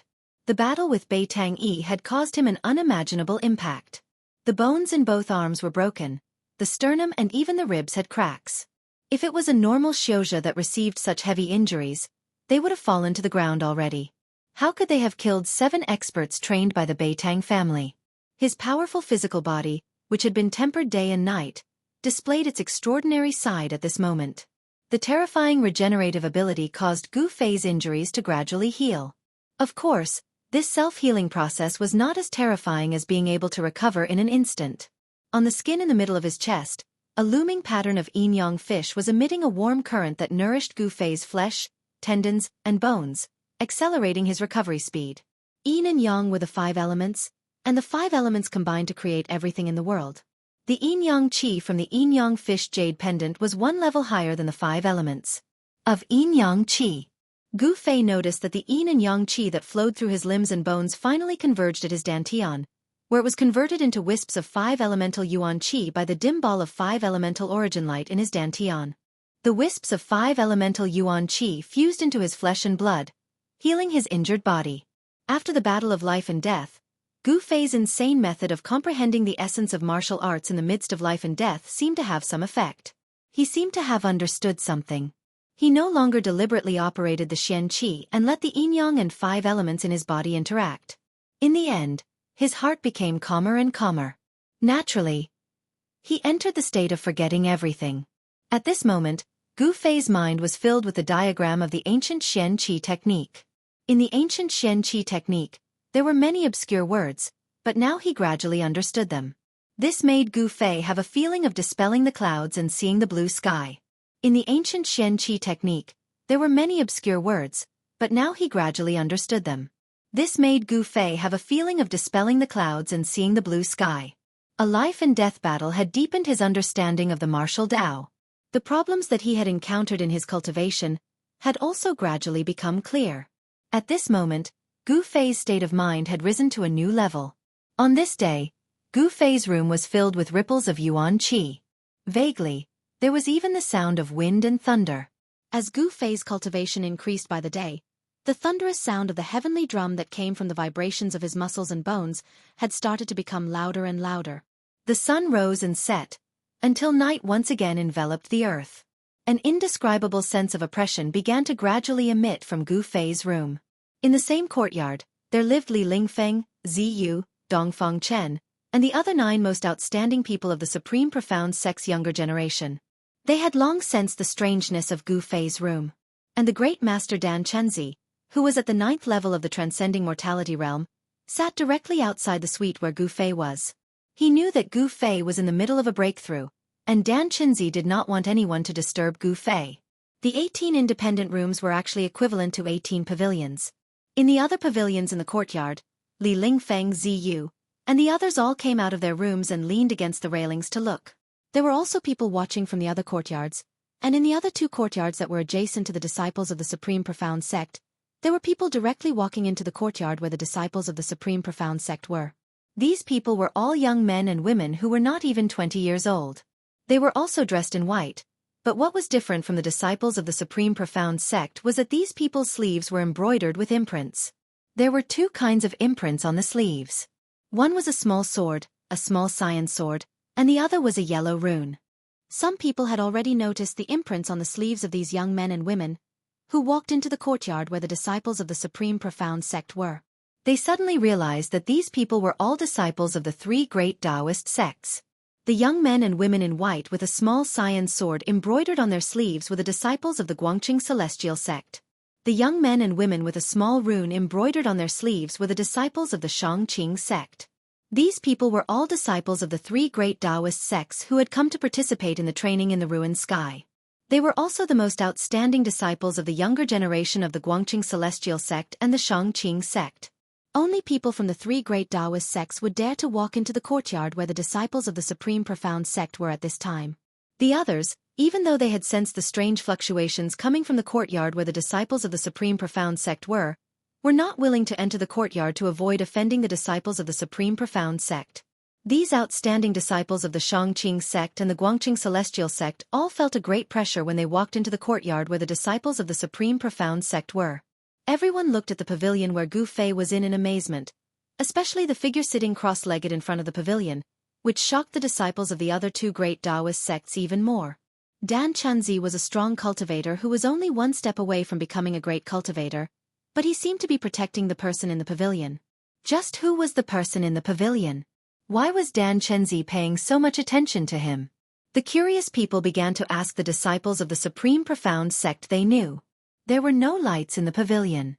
It was pitch black inside. Under the night sky, the terrifying ripples and the muffled sounds of thunder came from there. For some reason, everyone felt their hearts palpitate. The dark window seemed to be connected to the abyss of hell, and there seemed to be a terrifying demon hiding in the pavilion. Everyone could not help but feel a chill in their hearts. When the moon was in the middle of the sky, the terrifying fluctuations coming from the pavilion where Gu Fei was in became more and more intense, and the pressure on everyone became more and more intense. Finally, the pavilion could no longer withstand the increasingly strong impact of the Yuan Qi, and with a loud roar, it exploded. Chapter 131. Vast Yuan Qi surged out, and the pavilion exploded into pieces. Broken bricks and tiles scattered in all directions. Inside, a person was sitting cross-legged in the air. Rays of multicolored light surrounded his body, as if there was an invisible hand supporting him in the air, causing him to float above the ground. The multicolored light originated from within Gu Fei's body. It was like a raging multicolored divine flame was burning, refining the true body with the fire of Yuan Qi, reaching the extreme and then sublimating. At some unknown time, the yin-yang fish pattern formed by the yin-yang jade pendant in the middle of Gu Fei's chest had already completely quietened down. There was no longer any fluctuation of yin and yang energy emitted from it. The pavilion exploded into pieces, and the broken tiles and beams that exploded out were all intercepted by Dan Chenzi, who was sitting cross-legged in front of the pavilion. Dan Chenzi only extended his right hand and lightly pressed forward. The scattered tiles and broken bricks that were flying in all directions instantly stopped. They were restrained by him, and then like raindrops, they fell down. The eyes of Gu Fei, who was sitting cross-legged in the air, were tightly closed. His body was violently trembling. He felt as if he had broken some kind of shackle in his body, and opened a treasure in his body. A surge of power, a surge of Yuan Qi that was much stronger than the peak of the 8th level of the Martial Saint realm, surged out from within his body. His flesh and blood were trembling. His bones and joints were making noises, and all the bones in his body were trembling.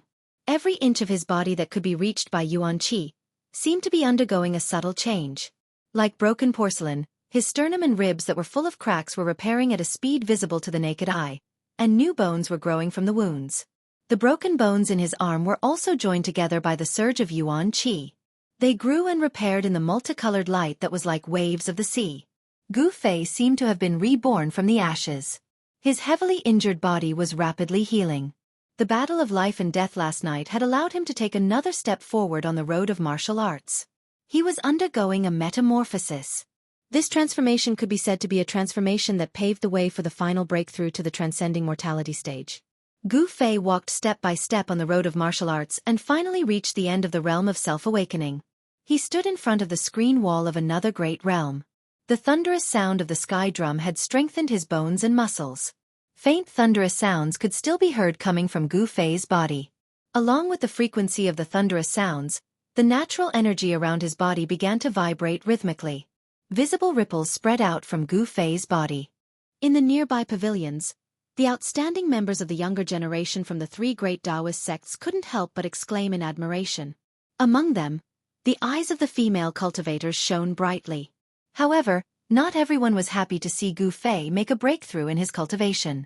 In a nearby pavilion, a white-robed youth and a white-robed youth looked coldly at the five-colored figure floating in the air. "I really want to unsheath my saber and behead him," the white-robed young man said in a deep voice. His voice was so low that it was almost inaudible. It was obvious that he had some misgivings.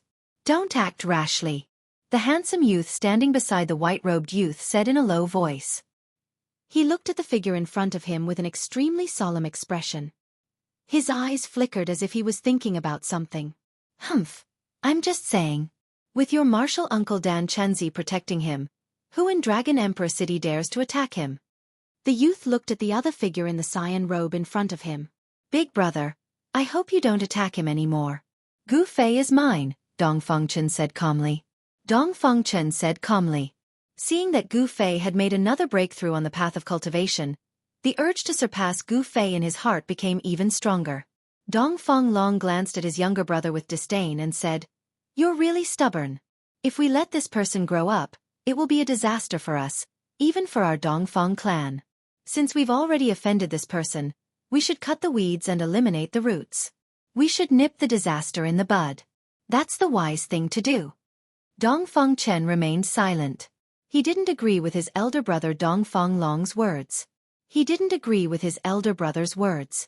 Perhaps only Dong Fengchen himself knew that Gu Fei had already left an indelible shadow in his heart when he defeated him in front of the public in the Nine Peaks competition. If he couldn't surpass Gu Fei and defeat Gu Fei, he couldn't erase the shadow in his heart. He, Dong Fengchen, would lose the qualification to aspire to be the strongest. It would be very difficult for him to make great achievements in cultivation. At this moment, Gu Fei certainly didn't know what the Dongfeng brothers were thinking about. His body was surging with incomparably powerful energy. Every inch of his skin contained extremely terrifying energy, flowing with brilliant light. His body was like a fine gold and immortal iron that had been tempered thousands of times. It contained endless essence of heaven and earth as it flickered. Suspending in the air, Zhang Tai sensed the essence of the five elements in his body, causing his blood, flesh, tendons and bones to release powerful life essence one after another. The sound of muscles and bones gradually weakened. However, Gu Fei's chi field didn't weaken. Instead, it became more powerful. As the old saying went, great sounds were silent. In the end, the sound of muscles and bones could barely be heard. The abnormal movement in Canvas Moonlight Pavilion gradually aroused the attention of more and more cultivators. Many cultivators were shocked by the fact that someone could break through the cultivation barrier in Dragon Emperor City. Dragon Emperor City was not a good place. Without a powerful background, nobody would like to carry out deep cultivation here, especially breaking through the cultivation barrier. Because nobody hoped to see a person who was more powerful and uncontrollable than himself. In the cultivation world, Shouja of the younger generation with unlimited potential like Gu Fei were people that all the major factions wanted to rope in. However, there were also many people who were jealous of talents in the cultivation world. If they couldn't rope him in, they would destroy him, instead of joining other forces. Because of this, Dan Chenzi protected Gu Fei when he sensed that Gu Fei was going to break through his original realm. With Dan Chenzi's help, nobody could harm Gu Fei in front of Dan Chenzi unless those old monsters in void-controlling realm attacked Gu Fei.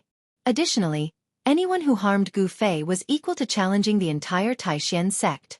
Given Dan Chenzi's cultivation base at the ninth heaven of Ascended Mortal Realm, he could frighten some people in Dragon Emperor City. Of course, the real powerhouses disdained to attack Gu Fei. Gu Fei is really a monster. In a pavilion about 60 m away from Gu Fei, Li Lingfeng sighed with emotion as he watched the colorful figure in front of him. Two teenagers were standing on Li Lingfeng's side. One was a handsome teenager who was so beautiful that even women would be jealous of him. Of course, he was Ziyu, who looked like a girl. The other teenager was carrying a long sword on his back. His robe fluttered in the wind as he gave off a sharp chi field like the edge of a sword. Chapter 132. At some unknown time, Gu Fei's hands were able to move. His muscles and bones surged, rapidly healing his injured body. His broken arm had already been completely healed. Miraculously, at this time, the life essence energy within Gu Fei's body was flourishing to the extreme. Gu Fei floated in the air around 20 feet above the ground. Endless heaven and earth origin energy constantly gathered around him. Spiritual light flashed and spiritual energy surged in a 100-foot radius. His eyes were closed and his hands were constantly moving. It seemed as if he was making random movements. Everyone was confused, but Dan Chenzi's calm eyes began to shine. As time passed, the canvassing moon pavilion was strangely quiet. It was so quiet that it caused one to feel an indescribable pressure. Who knew how many pairs of eyes were watching the canvassing moon pavilion? In the latter half of the night, the darkest period before dawn, Gu Fei's hands began to move in a seemingly chaotic manner. These seemingly untraceable movements began to reveal a somewhat mysterious flavor. Turn disorder into order. Turn the impossible into the law. The 3,000 great Daos all lead to the same destination.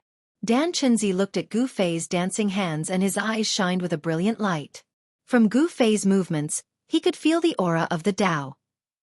Although Gu Fei's movements seemed casual, the truth was that this was a manifestation of the Tao. From the mundane to the simple, Gu Fei was immersed in a mysterious martial realm. That complex martial intent was slowly peeled away by him, and he began to simplify it. Then, he began to practice it with his hands. It could be said that at this moment, Gu Fei had touched upon the edge of the Tao. Martial skills were also part of the Tao. Gu Fei's comprehension of martial had already touched upon the threshold of skill nearing the Tao. By this point, even the disciples of the younger generation from the three great Taoist societies could tell that Gu Fei was extraordinary. However, they didn't have a cultivation base like Dan Chenzi's. Gu Fei gave them a mysterious and unfathomable feeling. Although Li Lingfeng and the others seemed to have noticed something from Gu Fei's waving hands, they couldn't tell what it was exactly. They couldn't tell what it was, nor could they grasp it. Gu Fei's hands began to simplify the complicated movements. Then, a series of mysterious hand seals began to appear between his hands. As the hand seals appeared, terrifying waves began to emit from his fingers. It wasn't the wave of magic power, and it wasn't the power of divine arts released by divine arts practitioners. Among the experts of the younger generation, no one knew what kind of power the madra that Gu Fei had displayed represented. After all, the true meaning of martial arts had long disappeared. The path of martial arts had long declined in the Tanglong continent. Even though they didn't know what the madra represented, everyone could sense the terrifying power of the madra. It wasn't a Taoist method, but it was better than a Taoist method. It wasn't a divine art, but it was better than a divine art. At the sight of this scene, everyone was extremely shocked. Perhaps, in Dragon Emperor City, besides some old monsters, only Gu Fei knew that this was a manifestation of the martial arts. The mysterious madra was a battle skill that was one level higher than the Five Elements Fist, the Five Elements Extermination Madra. The true martial arts have reappeared. Such words came out from Dragon Emperor City. Then, several strands of immortal thoughts that made even Dan Chenzi's heart palpitate instantly retreated and became silent. Dragon Emperor City is indeed a land of crouching tigers and hidden dragons. Dan Chenzi let out a sigh of relief. The masters of those strands of immortal thoughts were very terrifying. They were definitely old monsters in the void-controlling realm. Of course, even these old monsters didn't want to offend the Taishan sect. After all, the three major sects were closely connected. Offending the Taishan sect was equivalent to offending the three major sections. Not everyone could bear the terrible consequences of offending the three major sections. The Five Elements Madra gradually turned from complicated to simple. Every time Gu Fei made a madra, the essence of the world around him would vibrate. The madra aroused the power of the world, and Gu Fei's body surged with dazzling qi. The power of the five elements surged out of the madra. Sometimes, green light shone in the sky, illuminating the world. Sometimes, golden light shone like a scorching sun in the dark night. Sometimes, flames surged and drowned in a sea of fire. Sometimes, the sky turned dark and he was surrounded by dust and sand. Sometimes, water vapor surged and his body seemed to be surrounded by towering waves. With the change of the Madra, the power of the 5 elements that erupted from Gu Fei's body also changed. He was in an ethereal state, and his body and cultivation method were completely in harmony. At this moment, the Madra came from his heart, which was a natural reaction of the profound meaning of the martial arts technique. Although the 5 elemental extermination seal was just a practice, the moment the seal was executed, the power that was emitted had already shaken the heavens and earth. Not only did the faces of the young experts turn pale, even the transcending mortality realm cultivators were shocked when they saw this. It was not difficult to see that although Gu Fei's cultivation had not reached the transcending mortality realm, his strength was comparable to that of a cultivator who had just entered the transcending mortality realm. This young man was terrifying. He might be able to break the common sense of the cultivation world and challenge cultivators of a higher realm. At this time, there was already a group of heavily armored soldiers gathered outside the Canvas Moon Pavilion. When Gu Fei was cultivating, the vast yuan qi that surged out had caused the pavilion to collapse, and the sound it made was so loud that it attracted a group of patrolling soldiers from the city guard. However, when these soldiers arrived at the Canvas Moon Pavilion, they did not dare to barge in. Instead, they waited for orders from above. The background of the Canvas Moon Pavilion was not simple. Even the Southern Wasteland Duke did not want to offend the Canvas Moon Pavilion. When the sky was about to brighten, Gu Fei woke up from the mysterious martial realm. He descended from the sky and landed on the base of the broken pavilion. The pavilion he was in had already disappeared, leaving only the base of the pavilion below. The moment the Madra stopped, Gu Fei's body exploded with a dazzling 5-colored light. A majestic force erupted from his body and swept out in all directions, causing the heavens and earth to tremble. It was as if an extremely strong wind had appeared out of nowhere. The nearby pavilions, under the wind, swayed. Although they did not collapse, cracks appeared on the walls of the pavilions. The young experts on the pavilions all had to use their Xian Qi to resist the terrifying essence that surged out from Gu Fei's body. At this moment, the Qi of the 5 elements was everywhere in Gu Fei's body. His entire body, whether it was his bones, flesh, blood, or internal organs, was like a piece of iron. Everywhere was filled with endless power. He was reborn. He was only one step away from being truly reborn. Gu Fei felt that his entire body, from inside to outside, seemed to have been reborn. His cultivation had entered the realm of flesh and blood transformation, which was also the 9th layer of the awakening self-realm. Flesh and blood transformation, that was to refine one's own flesh and blood into new flesh and blood. This was a heaven-defying method of cultivation, to rid the mortal body of its mortal nature. This process was very difficult. For hundreds of years, within the Jade Spirit Peak, no one had succeeded. Gu Fei's master was trapped in the 9th layer of the awakening self-realm. In the end, he couldn't truly change his flesh and blood and rid the mortal body of its mortal nature. In the end, he was buried in the soil. However, Gu Fei had plenty of time. He had already reached the 9th layer of the awakening self-realm at a young age.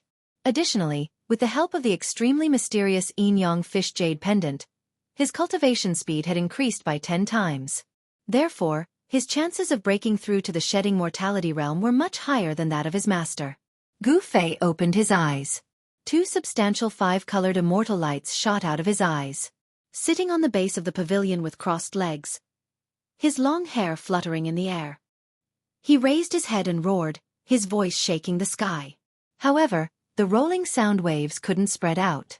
After all, they were in Dragon Emperor City. Dan Chinzi didn't want to alarm more cultivators. Therefore, he had secretly set up a soundproof realm around the courtyard with his great power. Apart from the explosion of the pavilion, there was no other sound that could be heard from this place. With his jet-black long hair fluttering in the air, Gu Fei's figure was incomparably tall. He formed a seal with his right hand and blasted it towards the sky. Endless golden light rushed into the sky and surged forward like a surging river. The area covered by the seal shook violently. The golden immortal light seemed to have broken the void. The violent power surged, emitting a destructive aura that made people's hearts palpitate. Boom! The base of the pavilion that Gu Fei was sitting on was instantly shattered. Everything within 15 meters around him turned into dust. The courtyard instantly became chaotic, causing sand and pebbles to fly. Shwa! With a sound, Dan Chenzi, who was sitting in front of Gu Fei, directly moved back. He didn't make any move to stop Gu Fei. Even if this courtyard of the canvassing lunar pavilion was demolished, it was nothing. At most, he would just have to pay for a new courtyard. Gu Fei stood up and retracted his powerful aura into his body.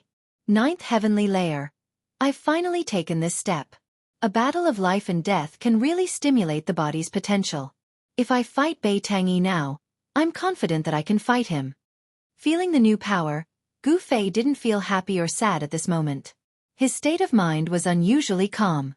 On another pavilion in the courtyard, Dongfang Chen and his elder brother Dongfang Long's expressions were rich and colorful. They changed again and again, but in the end, Dongfang Chen still revealed a brilliant expression. He jumped down from the pavilion and walked towards Gu Fei. Chapter 133. Gu Fei, I didn't expect you to break through at this time. Very good. Dan Chenzi said with a faint smile as he walked over to Gu Fei. Gu Fei's breakthrough was definitely a good thing for the trip to the ruined sky realm. Thank you for protecting me, Uncle Master. Gu Fei bowed to Dan Chenzi. Although his mind had been immersed in the mysterious martial realm, he could still vaguely feel what was happening in the outside world. Ha ha! Dan Chenzi laughed, which was rare for him. He waved his hand and said, Congratulations, the Green Spirit Peak has finally produced an amazing disciple. I remember that no one in the Green Spirit Peak has been able to cultivate to the 9th layer of awakening heaven before the age of 20. You are the first.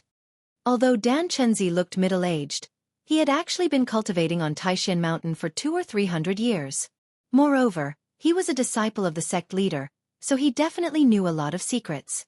Uncle Master, you flatter me. Gu Fei still looked indifferent, as if he was not very happy because of the improvement in his cultivation. Or perhaps it could be said that in front of Dan Chenzi, he was a little reserved and a little restrained. Swish! Swish! At this time, there was a flash of figures, and two people suddenly appeared beside Dan Chenzi. Ha ha! Brother Dan Chenzi, your Taishan sect is indeed full of talents. Among the two middle-aged Taoists who suddenly appeared, one of them holding a horsetail whisk and looking like an immortal said with a smile. This Taoist was no stranger to Gu Fei. It was the senior cultivator of the Shangqing sect, Ding Yangzi, who had once visited the Taishan sect with Lin Shuer. The other Taoist was empty-handed, but Gu Fei sensed a familiar aura from him. This Taoist's aura was very fierce. He stood there like a divine sword that had been unsheathed, making it difficult for people to look at him directly. A swordsman? Looks like this person must be a senior cultivator of the Guangqing immortal sect, Gu Fei thought to himself. So it's fellow Taoist Ding Yangzi and Lu Ruhai. Dan Chenzi wasn't unfamiliar with these two because they were the leaders of the Shangqing sect and Guangqing celestial sect's expedition to the ruined sky. This little guy must be practicing orthodox martial arts. I didn't expect your Taishan sect to have this long-lost cultivation method. The middle-aged Taoist, who was like a heavenly sword being unsheathed and had an intimidating aura, looked at Gu Fei from head to toe. His eyes flickered as if they were about to shoot out of his eye sockets. Gu Fei felt that the gaze of this senior sword immortal of Guangqing immortal sect was as sharp as a sword aura. It seemed to be able to pierce through the void and see through his entire body. This feeling of being seen through made Gu Fei feel a little uncomfortable. Gu Fei, greet Uncle Master Ding Yangzi of the Shangqing sect and Uncle Master Lu Ruhai of the Guangqing immortal sect, Dan Chenzi said to Gu Fei with a smile. When Gu Fei heard this, he stepped forward and bowed to the two middle-aged Taoists, calling them Uncle Masters before retreating to Dan Chenzi's side in a neither servile nor overbearing manner. Good, not bad.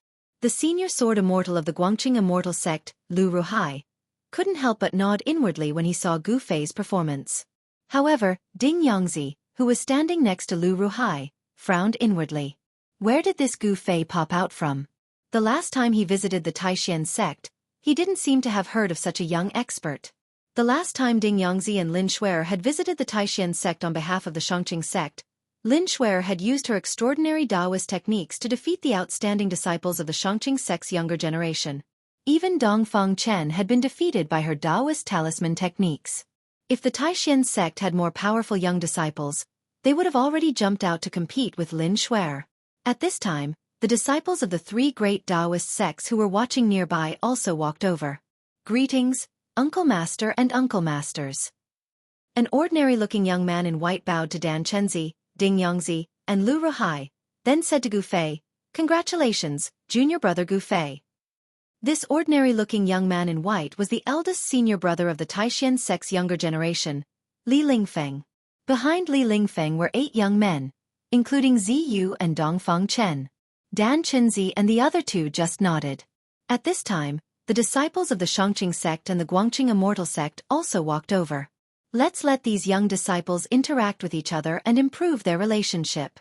The 3 of us should find another place to discuss the details of entering the 100,000 mountains. Lu Ruhai said to Dan Chenzi and Ding Yongzi. That's great. Dan Chenzi and Ding Yongzi nodded. Since Gu Fei had returned, they would not waste any more time and should start preparing to enter the 100,000 mountains. The abnormal phenomenon that occurred once every 260 years was not far away. Every time night fell, the blood-red star in the sky that represented slaughter and death would shine brighter and brighter. The blood-red star was full of demonic nature. Every 260 years, it would appear in the sky and emit endless demonic power that would disturb the world. Every time this happened, the cultivation of the demonic people who had fallen into the demonic path would also greatly increase. For those who had fallen into the demonic path, the appearance of the demonic star that occurred once every 260 years was their sacred day. Legend had it that the day the demonic star shone in the sky was the day when the demonic ancestor returned. At this time, the demonic cultivators would be affected by the demonic star, and the demonic qi in their bodies would surge, becoming much stronger than usual. Every time this happened, the world would be full of demons, causing quite a bit of chaos in the world. The 3 great Taoist sects would also take advantage of the time when the power of the demonic star caused the power of heaven and earth to become chaotic, and the power of the seal would weaken, thus opening the space barrier of the ruined sky realm and allowing them to enter the ruined sky realm. After Dan Chenzi and the other 2 turned into beams of light and left, a tall young man with eyes like cold stars, who was the leader of the Shangqing sect, walked up and looked at Gu Fei. "You are Gu Fei? I am Lin Xian of the Shangqing sect. I heard that you are the #1 expert of the younger generation in the Taishan sect. Now that I have seen you today, you are indeed extraordinary. I hope to have a chance to spar with you." Lin Xian's words were full of power. "When the time comes, I will not disappoint you." Gu Fei looked at Lin Xian. He felt some pressure from Lin Xian. This person was an expert. Both of them were extremely powerful figures, and their words were full of the smell of gunpowder.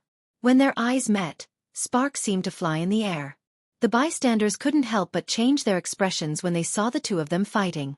"Brother Gu, we meet again." At this time, a young man with a long sword on his back walked out from the crowd of the Guangqing Immortal sect. "So it is Brother Lu." When Gu Fei heard this, his attention immediately moved away from Lin Xian. He recognized the young man with a sword on his back at a glance. This young man was Lu Yunhe, who had once fought with Gu Fei in the Yunmeng Mountain against the ghost cultivators of Fengdu. At this time, a thought flashed in Gu Fei's mind. No wonder he felt a familiar aura on Lu Ruhai.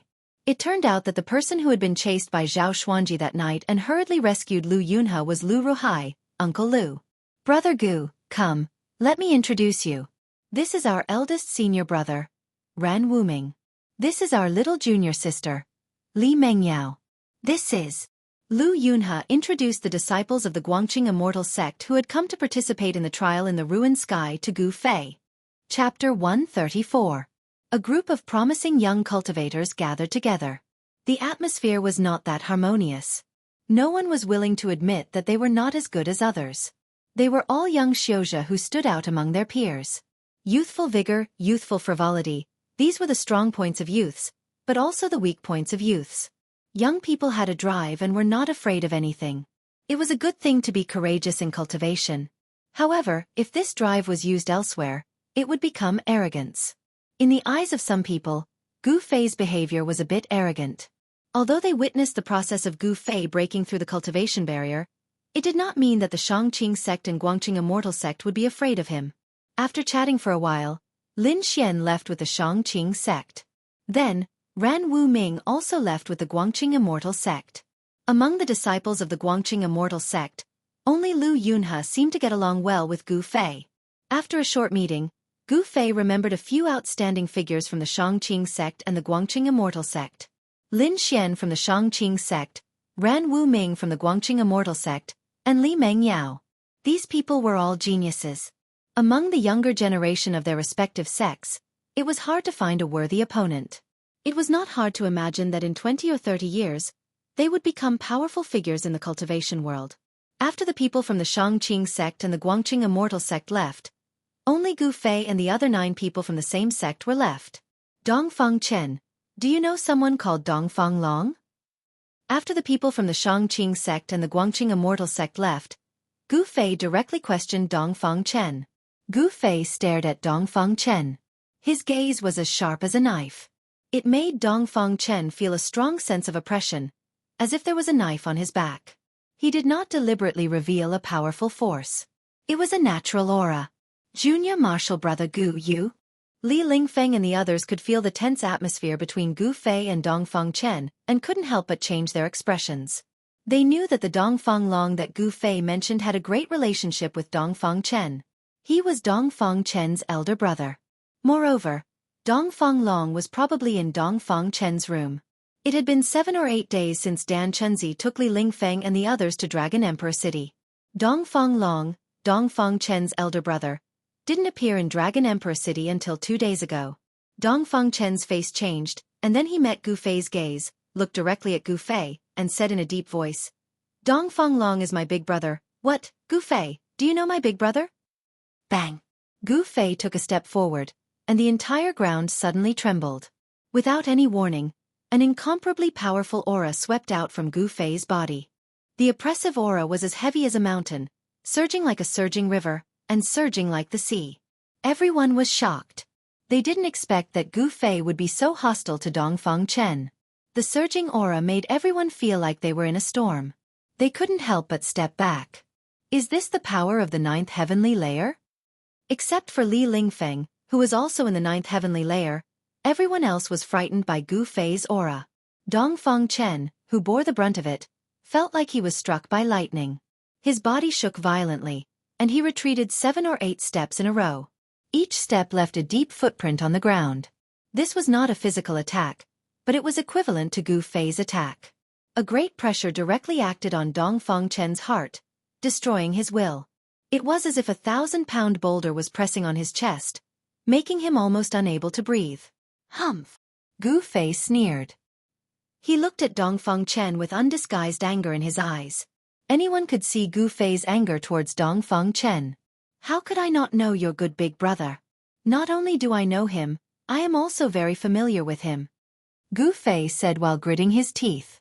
When he thought that he almost died in the hands of Dongfang Long, his anger burned to the 9th heavenly layer. At this time, he already knew the ins and outs of the matter. Sure enough, as Chu Tian said, the people who wanted to borrow Chu Tian's hand to poison him with wine were Beitang Ao and Dongfang Long. They were really despicable and shameless, unforgivable. An incomparably tyrannical pressure enveloped Dongfang Chen, making him like a weak grass in a storm, as if he could be blown away at any time. Just when Dongfang Chen was about to fall back again, a hand was placed on Gu Fei's shoulder, and an incomparably dignified voice sounded in Gu Fei's ears. Junior brother Gu, don't hurt the harmony between fellow disciples. Gu Fei couldn't help but be startled. The person who spoke was Li Lingfeng. Among the people present, only Li Lingfeng could still stabilize his body and put his hand on his shoulder. Gu Fei frowned. Then, the terrifying pressure that enveloped everyone immediately retreated like a tide. Everyone let out a sigh of relief.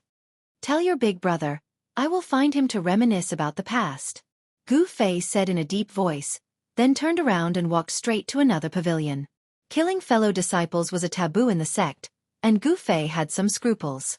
In the 18 courtyards of the Canvas Moon Pavilion, each courtyard had 18 independent pavilions, and each pavilion was equivalent to a set of superior rooms. And the people of the Supreme Profound sect, including the leader Dan Chenzi, were only 11 people. In other words, in the courtyard, there were 7 pavilions that no one lived in. Gu Fei easily found a locked pavilion, then directly cut open the lock and walked in. Dongfang Chen gasped for breath. At this time, he realized that he didn't know when, but his clothes had been drenched in sweat. It was sticky and stuck to his body. It was very uncomfortable. Gu Fei! Dongfang Chen was furious. His fists were clenched, and the veins on his forehead were throbbing. He wanted to rush forward and fight Gu Fei to the death, but in the end, he still forcefully suppressed his anger. Gu Fei, who had already broken through to the 9th level of awakening, was simply undefeatable. Dongfang Chen sadly discovered that he didn't even seem to have the qualifications to fight Gu Fei to the death. Junior brother Dongfang, what the hell is going on? Li Lingfeng said to Dongfang Chen with a gloomy face. Dongfang Chen and Gu Fei, these two people were very strange. Ziyu, Song Ruochen, and the others also looked at Dongfang Chen in surprise. Just now, if it wasn't for big brother Li Lingfeng's timely words, looking at Gu Fei's posture, he might have directly attacked Dongfang Chen at any time. Dongfang Chen glanced at Li Lingfeng, then looked at the crowd, then let out a long sigh and helplessly said, "My big brother, maybe there is some misunderstanding with Gu Fei. I don't know the details." Of course, Dongfang Chen wouldn't say that his big brother conspired with others to poison Gu Fei with wine. Everyone looked at each other. How could things be so simple? There must be something fishy about this. Otherwise, Gu Fei wouldn't be so angry. Everyone dispersed, and Dongfang Chen also returned to his room with a bad expression. He closed the door and sat down at the table. Chapter 135. At noon, a figure in white silently rushed out of Dongfang Chen's room. It was a young man with a treasured saber on his waist. He was Dongfang Long. Dongfang Long coldly glanced at the pavilion Gu Fei was in and revealed an expression that was not a smile. Then, he walked out of the courtyard and directly left the canvas lunar pavilion, drifting away. After a short while, a youth in white clothes arrived in front of a magnificent mansion in the central region of Dragon Emperor City. After looking around for a short while, the youth entered this extremely magnificent mansion. There were 4 soldiers dressed in winter iron armor standing on either side of the main gate of the mansion. However, they seemed to be unable to see the young man in white, and allowed him to walk into the mansion. On the banners above the main doors of the mansion, there were 3 large golden words written in flamboyant calligraphy. Regional King's Mansion. No wonder this mansion was so magnificent and even had armored guards. It turned out that this was the Prefecture King's Mansion of the Southern Desolate Prefecture King, Yang Yuandao. The young man in white was obviously a frequent visitor of the Prefecture King's Mansion. The guards outside the gate recognized him. Therefore, no one stopped him and allowed him to enter the Prefecture King's Mansion.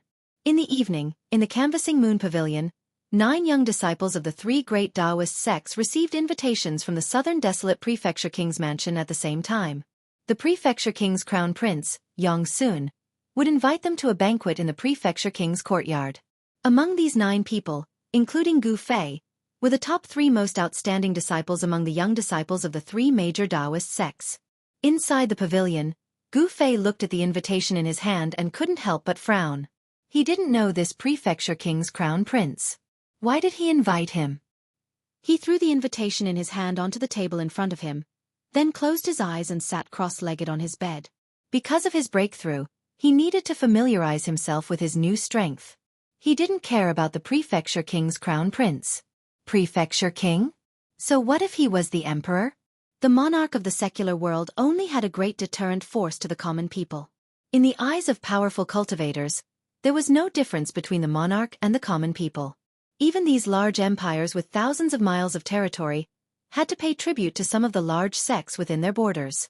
The state of Qi, where the Supreme Mystery Sect was located, had to pay tribute to the Supreme Mystery Sect every year. In the early evening, tens of thousands of households in Dragon Emperor City had lit up their lights. If someone watched Dragon Emperor City from afar, he would find that Dragon Emperor City was like a bright lamp in the endless primeval woods in the night. The pitch-dark, high city wall of Dragon Emperor City isolated the 2 different worlds. Outside the city wall, it was an endless wilderness covered with dense primitive woods. Inside the city wall, it was a prosperous human world. Of course, there were also foreign cultivators in Dragon Emperor City. Although humans occupied the majority of the population, it was not the Southern Wilderness Prefecture conferred by the royal households of Yen country, but the hundreds of clans in Southern Wilderness. Actually, it was more appropriate to call them the Southern Wasteland Barbarians. The Southern Wasteland Prefecture King's Palace was located in a courtyard in the west of the city. It occupied a vast area, and the layout was very particular. There were pavilions, terraces, small bridges, flowing rivers, strange rocks, fake mountains, and verdant trees. It was completely in the style of the Central Plains. After passing through the garden, there was a small lake at the back of the courtyard. Although it was a small lake, it had a circumference of several hundred mu. In the middle of the lake, there was a pavilion and a white jade bridge that spanned across the surface of the lake, connecting both sides.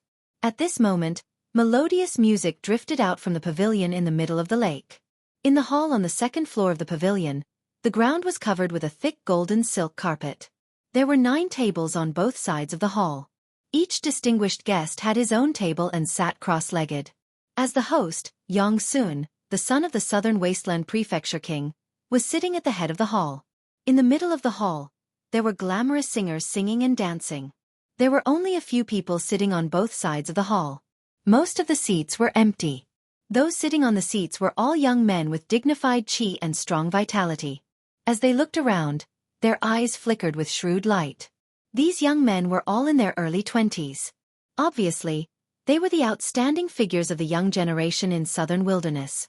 Report. Hu Zhan of the White Tiger Clan has arrived. At this moment, a vigorous voice drifted from outside the pavilion. Invite him in. Yong-sun stood up. The other young men in the hall also stood up.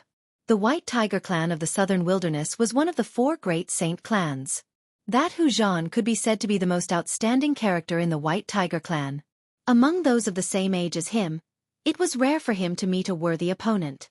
He was an extremely powerful character. Why did Yong-sun invite him as well? The few young men mumbled in low voices. One could tell that they were very wary of this Hu Zhan. Haha. Old brother Yang. A resonant voice rang out from outside the pavilion as a tall and sturdy figure walked in. The entire pavilion, and even the air above the lake, was reverberating with the voice of this person. Those singers who were in the midst of dancing were all frightened by this sudden voice. They subconsciously halted their movements. What's going on? Where are the people from the 3 great Taoist sects? The person who came was a young man with a stocky build, thick eyebrows, and a pair of tiger eyes. His gaze was like that of a ferocious beast. This young man also appeared to be in his early 20s. However, he had a head of white hair that casually flowed behind his back. His entire body exuded an oppressive aura. The eyes of that young man were as sharp as blades. He swept his gaze around the great hall as his countenance turned somewhat unsightly. Old brother Yang, what do you mean by this? I'm here for the people from the 3 great Taoist sects. Where are they? When the few young men in the great hall saw this young man who resembled a ferocious tiger, their countenances involuntarily changed. As for the son of the Zhongling king, Yong-sun, he hurriedly walked over. Hee. Brother Hu Zhan, please be seated. Don't be impatient. The people from the 3 great Taoist sects should be arriving soon. Yong-sun smiled. Humph. I hope you won't disappoint me. You should know the consequences of making fun of me. This Hu Zhan basically didn't give any face to Yong-sun, the son of the Zhongling king. He directly sat down on the first seat on the left. That fellow Dongfang Long only knows how to come up with rotten ideas. Before the 3 great Taoist sects and the 100 races of the southern desolate region started fighting, I already have a stomach full of anger.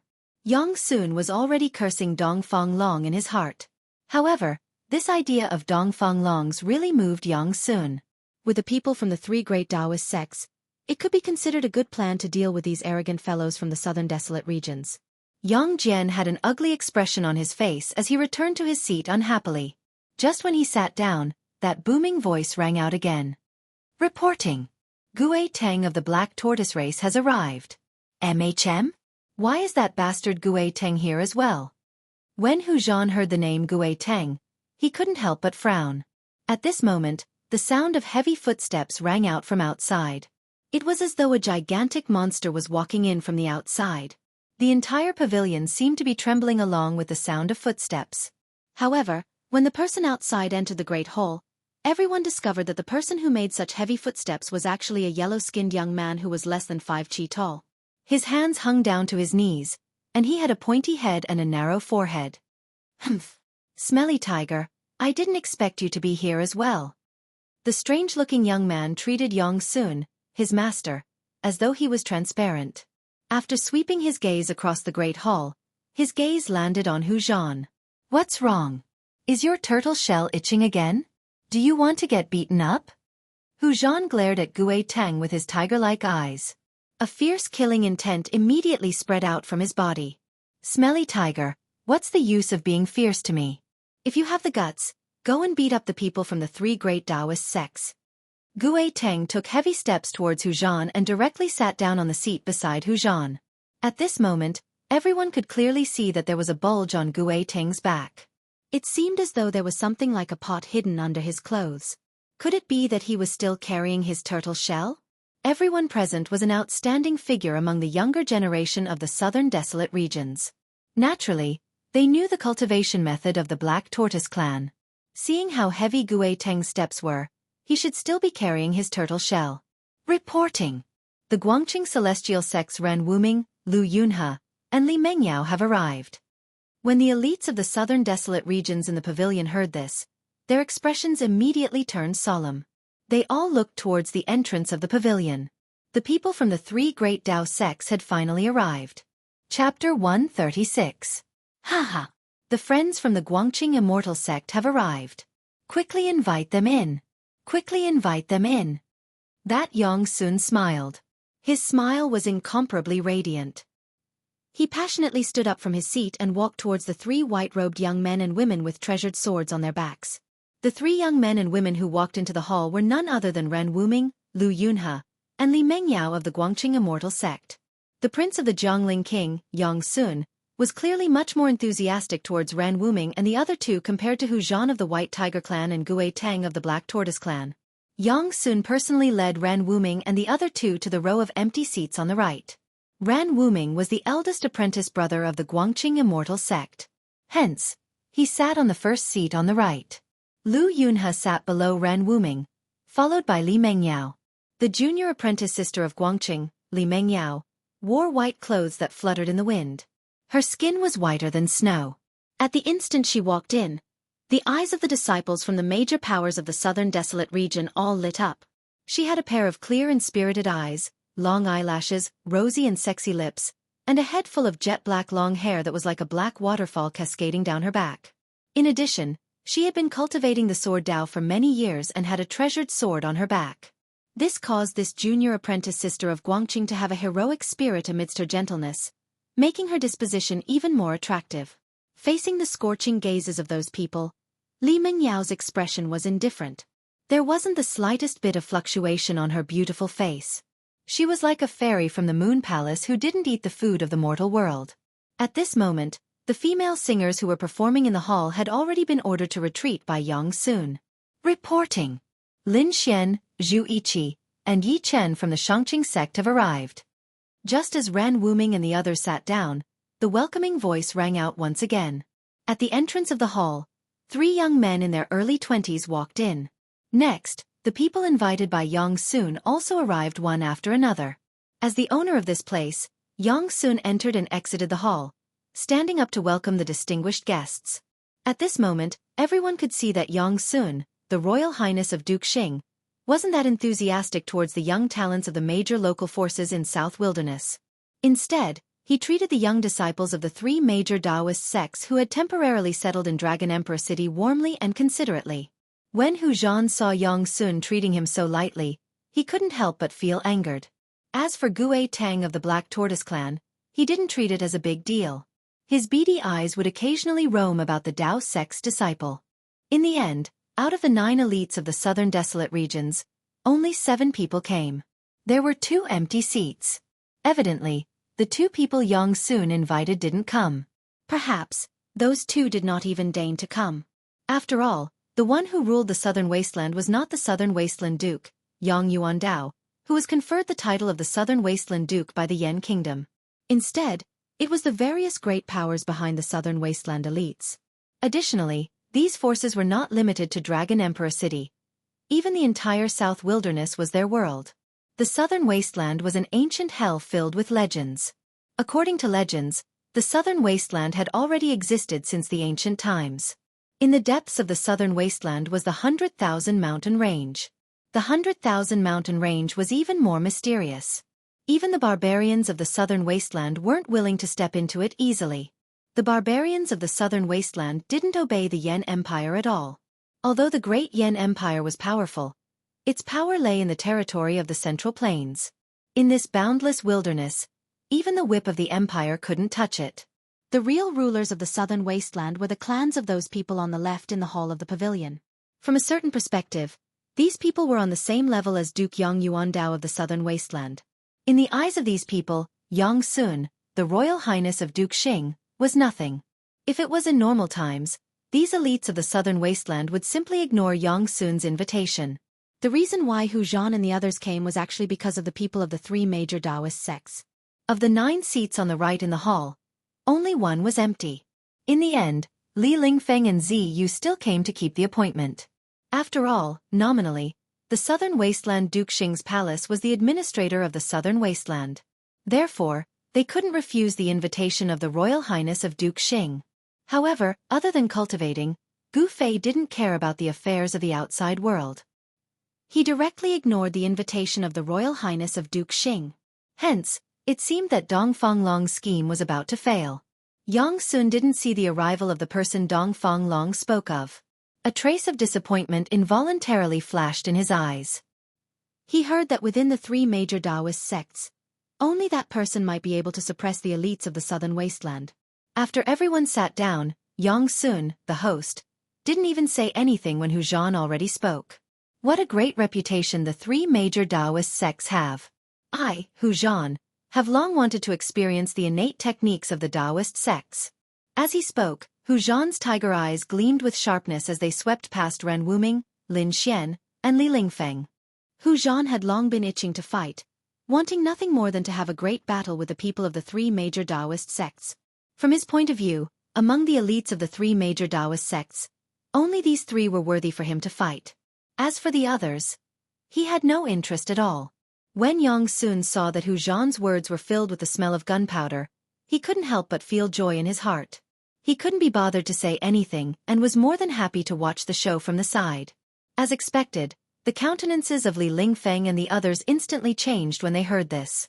Hu Zhan's actions were undoubtedly a naked challenge to them. The southern wasteland is filled with crouching tigers and hidden dragons. We also wish to experience the innate techniques of the experts of the southern wasteland. Although Ren Wuming's words were calm, everyone present could feel his battle intent. The path of the sword immortal was a branch of the Taoist sects.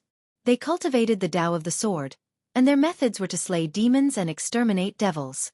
It was very different from the Tao techniques of the Supreme Mystery sect and the High Clarity sect. Ran Wuming cultivated the sword day and night.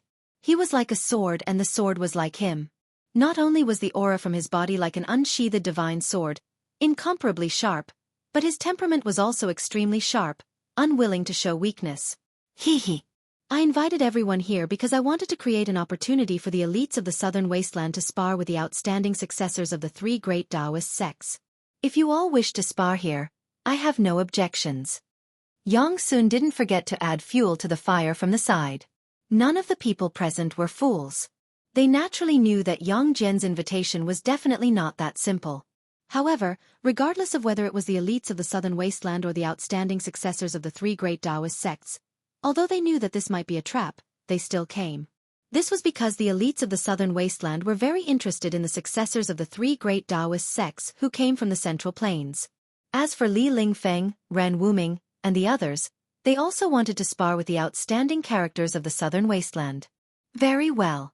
My name is Hu Zhan. From today onwards, my name will be imprinted in your heart.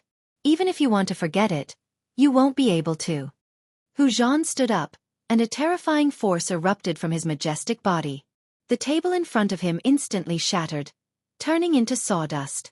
Gue Tang, who was next to Hu Zhan, dodged to the side like a startled rabbit the moment Hu Zhan stood up. At this moment, his footsteps were even lighter than a leopard's, landing on the ground without a sound. Compared to the heavy footsteps he had when he came, it was the complete opposite. I am Ren Wuming of the Guangqing Celestial Sect. If you have any skills, bring it on. Ran Wuming also stood up, and an incomparably sharp sword chi spread out from his body. Whoosh whoosh. Transparent and invisible sword chi seemed to surround his body, and in the void, there was a slight sound of something breaking through the air. Chapter 137. A dangerous aura instantly enveloped Ran Wuming. In the next instant, Hu Zhan, who was as ferocious as a tiger, directly leaped up. Tiger stripes appeared on his body as his right palm directly slammed towards Ran Wuming. There were no excessive words, no apprehension. Even if the southern desolate prefecture king's crown Prince Yongsun was present, and this was the side courtyard of the prefecture king's manor, Hu Zhan acted when he wanted to, completely treating Yongsun as transparent. His white hair fluttered wildly, ferocious, wild, and full of bestiality. This was the portrayal of this expert from the white tiger race. Hu Zhan, who looked like a ferocious tiger, had a ferocious glint in his eyes. When he struck out with his right hand, tiger stripes instantly appeared on his entire palm. A sharp tiger claw shot out from his hand, and the sound of wind instantly rose within the hall. It wasn't a true white tiger claw, but the ferocious might of the white tiger caused the heavens and earth to tremble. Under the tiger claw, the astral wind was like blades. Before the claw arrived, Ran Wuming already felt as if he was being slashed by thousands of blades. Bzz. The sword energy in Ran Wuming's body circulated. Rays of sword astral formed a dense sword net that coiled around his body, blocking the blade-like astral wind 3 feet away. Everyone's expression changed at this moment. Everyone felt an incomparably powerful pressure from Hu Zhan's body. The tiger claw that rushed out from Hu Zhan's right claw had already become as large as a small mountain, directly slamming down towards Ran Wuming's head. Under the envelopment of the tiger claw, Ran Wuming felt endless pressure, as if a huge mountain was pressing down on him. The huge tiger claw emitted a terrifying fluctuation that caused people's hearts to palpitate, sealing an area and shaking the heavens and earth. Ran Wuming couldn't help but be shocked. This Hu Zhan was even more terrifying than he had imagined. He didn't dare to be negligent. His shoulder moved. Clang! With a loud sound, a bolt of light shot out from his back and turned into a dazzling sword light that slashed forward. The metal wind blew, and the sword chi crisscrossed. Under the impact of the cold sword chi, the temperature in the great hall plummeted. Everyone felt a chill invading their bodies. Boom! The huge beast claw and the devastating sword light collided in an instant. Unparalleled sword chi exploded with a loud rumble, and the power of the claw overflowed in all directions. The ground around Ran Wuming was completely crushed by the energy storm that swept out. The people from the 3 great Taoist sects immediately retreated. Boom! Suddenly, a big hole appeared in the pavilion in the lake. Amidst the billowing dust, the sword light that Ran Wuming had sent out was directly slapped away by the tiger claw. The huge claw shadow also dissipated. Ran Wuming was sent flying out of the pavilion. He stepped on the surface of the lake and stood on the waves. Although he was forced to retreat by the powerful Hu Zhan, he did not panic.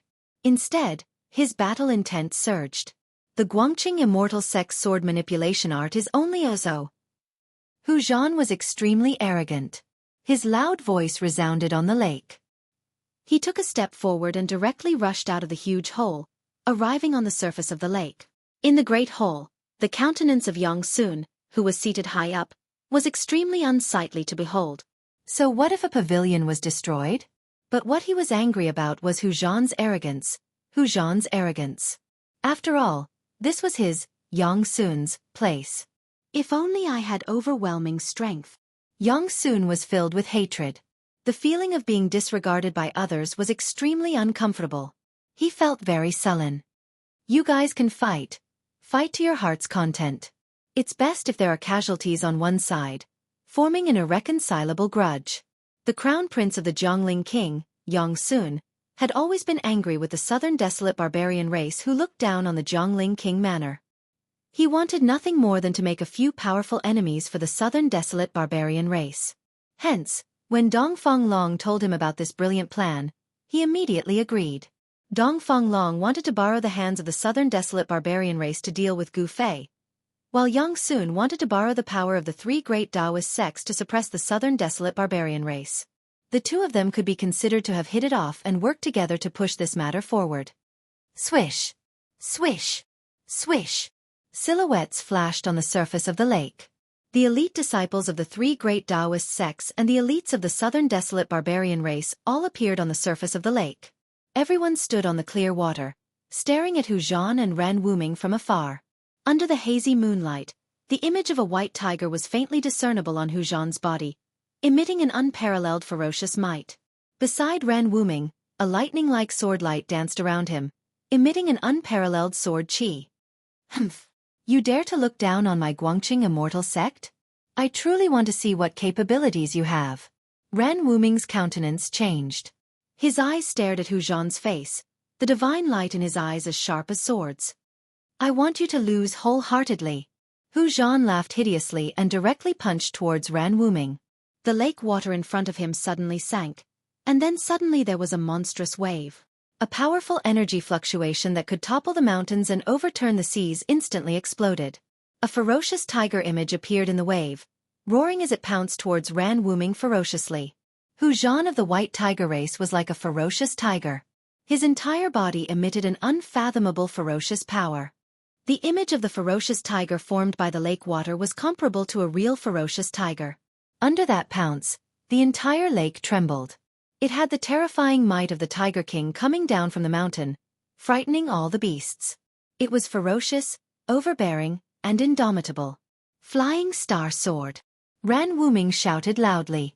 His hand formed a sword sign and pointed forward. Wang! A crisp sound of the sword, like the cry of a crane from the 9 heavens, soared into the sky. The sword light grew 10 feet, and like a meteor streaking across the sky, it shot towards the ferocious tiger that was pouncing towards him. The lake water silently separated, and the huge waves surged to both sides. The mud at the bottom of the lake could be seen clearly. The sword seemed to tear through the void, and the entire lake surface was split in half. Pang! With a loud sound, the unparalleled meteor sword light directly split the ferocious tiger that was formed by the waves into 2 halves, bursting into a sky full of splashes. After breaking Hu Zhan's fist energy, Ran Wuming's sword aura did not stop. The sword sign in his hand changed, and a terrifying sword aura surged from his body again. 7 stars sword transformation. 7 stars illuminate the sky. Ran Wuming used his full strength, and the sword sign pointed towards the dazzling sword light. As the sword light trembled, it actually split into 7 shocking sword rainbows that were like meteors, and they flew towards Hu Zhan. The 7 sword rainbows vaguely seemed to form a formation, and they trapped Hu Zhan under the sword light. The power of the sword aura caused everyone present to be shocked. The eldest senior of the Guangqing Celestial Sect's younger generation disciples was indeed powerful. Lu Yunhe and Li Mengyao, who were watching the battle from the side, had a trace of a smile on their faces. Roar! At that moment, a tiger's roar shook the heavens and the earth. Hu Zhan, who was trapped by the sword light, had his long white hair crazily fluttering. The baleful aura on his body soared into the sky. Tiger stripes appeared on his body, and the bright white light intertwined with each other. After that, a huge image of a white tiger was condensed on the surface of his body. An extremely ferocious aura swept out. At that moment, Hu Zhan's strength reached an extreme. It was as if he had truly transformed into a ferocious tiger. The tiger's claws tore the heavens and the earth apart, and they directly slapped towards the 7 terrifying sword lights. Bang! Bang! Bang! Bang! 7 consecutive sounds, and the 7 shocking sword rainbows were actually directly slapped away by Hu Zhan. The image of the white tiger on Hu Zhan's body was condensed, and it was wild, ferocious, and its murderous aura was unparalleled. The ferocious might of the white tiger shook the heavens and the earth. Ran Wuming's body violently shook, and he retreated 7 steps on the surface of the lake. With every step he retreated, he spat out a mouthful of blood, as if those 7 heavy blows had directly landed on his body. Li Lingfeng, Lin Xian, and the others only then saw how terrifying the outstanding figures of the southern wasteland barbarian tribe's younger generation were. Chapter 138. Without a doubt, Ran Wuming had suffered a heavy blow. Out of the 7 destructive sword lights that were like shooting stars, 6 of them had been shattered. Only 1 sword light hadn't been shattered. That was because it was a flying sword light that had been transformed from a real sword. That dim sword light was recalled by Ran Wuming. With a clang, it entered the scabbard on his back. At this moment, his face was deathly pale as he looked at the roaring white tiger image in front of him in disbelief. Unfortunately, he was only 1 step away from the transcending mortality realm and couldn't completely become one with the sword. Otherwise, he would be able to display an unparalleled sword formation. No matter how powerful Hu Zhan was, he would be able to defeat him. Boom! The peerless white tiger soared into the sky. The surface of the lake under its feet instantly exploded. A vast and unparalleled power burst out, causing water to splash all over the sky. The entire lake shook violently. This Hu Zhan definitely had a terrifying strength that surpassed the awakening self-realm. A horrifying aura surged out in all directions in an earth-shattering manner. Everyone's gazes were attracted by the tall figure that had leapt into the sky. Hu Zhan, an outstanding young expert from the southern wasteland barbarian tribe.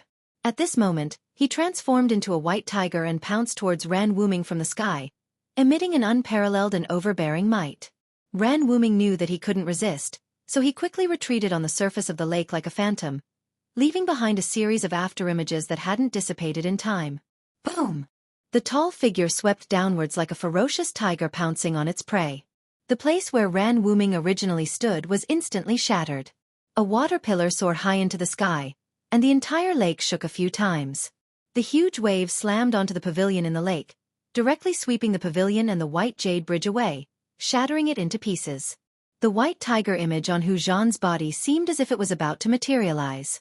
The tiger stripes emitted a bright light. The unparalleled ferocious tiger swept everything with unstoppable force. This was the sign of the white tiger bloodline awakening in Hu Zhan's body. The southern wasteland white tiger tribe's bloodline was said to be inherited from the ancient almighty, the white tiger Saint King. The people of this tribe regarded themselves as the descendants of the white tiger, and the totem they worshipped was the white tiger. Hu Zhan ferociously turned around, and his thick and long tiger tail fiercely lashed out. The whole tail emitted a bright white light, and swept towards Ran Wuming's waist like a divine whip. The white light that shot out from the tiger's tail was several tens of feet long. It rapidly streaked across the void, emitting a sharp whistling sound that made people's scalps numb. Its imposing manner was overwhelming. Bang! Ran Wuming was directly sent flying by the tiger tail as he coughed out large mouthfuls of blood. The #1 expert of the younger generation of the Guangqing immortal sect was defeated. He was defeated by the young expert of the southern desolate white tiger race, Hu Zhan. Eldest senior brother. A few exclamations came from afar. Roar! A tiger's roar shook the sky. After that, an incomparably wild power erupted. The white tiger that had appeared from Hu Zhan's body burst forth with a white light.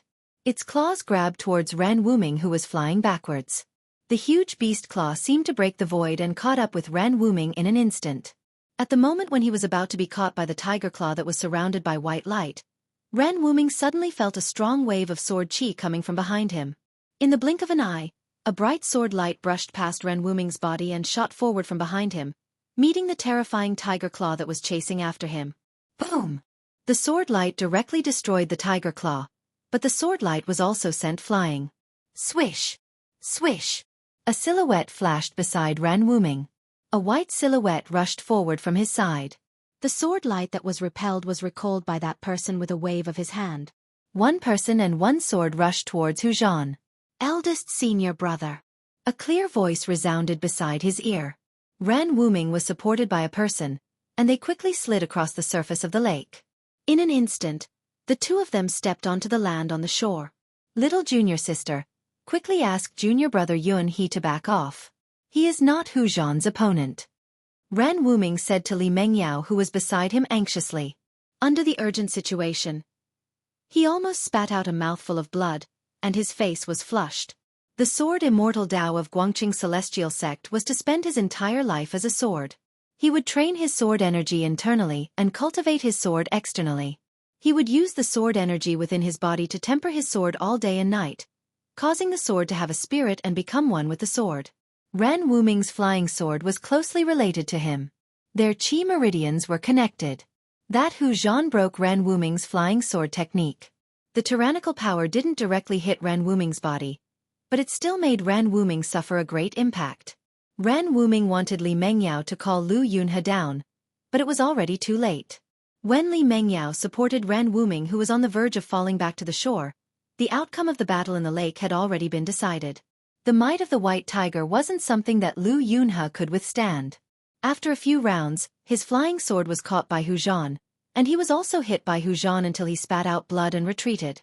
Humph! Guangqing Celestial Sect doesn't deserve its reputation. Hu Zhan grabbed Lu Yunhe's flying sword with one hand and stood in the middle of the lake with his head raised. His white hair fluttered in the wind, and the ferocious white tiger that had appeared on his body had already disappeared. However, that extremely fierce might did not disappear. When Ran Wuming heard that, he spat out a mouthful of blood. He was so angry that he spat out a mouthful of blood. His face turned as pale as paper, and his body trembled slightly. Hu Zhan ignored the sharpness of the flying sword and directly grabbed Lu Yunhe's flying sword. With the sharpness of the flying sword that could cut through hair and iron like mud, it actually couldn't cut through his palm. It was really shocking. The flying sword in Hu Zhan's hand was like a spiritual snake, struggling in his hand, wanting to fly into the sky. However, it was firmly held in his hand. When Li Lingfeng, Lin Xian, and the others saw that Ran Wuming was actually defeated, they were all indescribably shocked. One should know that Ran Wuming's cultivation was about the same as theirs. If he was defeated, then Hu Zhan threw the flying sword in his hand towards Lu Yunhe. The disciples of Guangqing Celestial Sect always had their swords with them.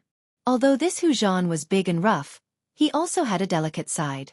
If he really snatched Lu Yunhe's flying sword and didn't return it, then the White Tiger race would really become enemies with Guangqing Celestial Sect. Actually, Hu Zhan still had some scruples in the end.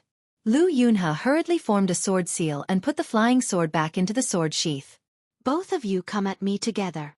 Hu Zhan's tiger eyes flickered with endless ferocity as he glanced at Li Lingfeng and Lin Xian. His face revealed a trace of disdain, and he revealed his arrogance. He actually wants to challenge both of us at the same time? Li Lingfeng and Lin Xian looked at each other, and they were both shocked.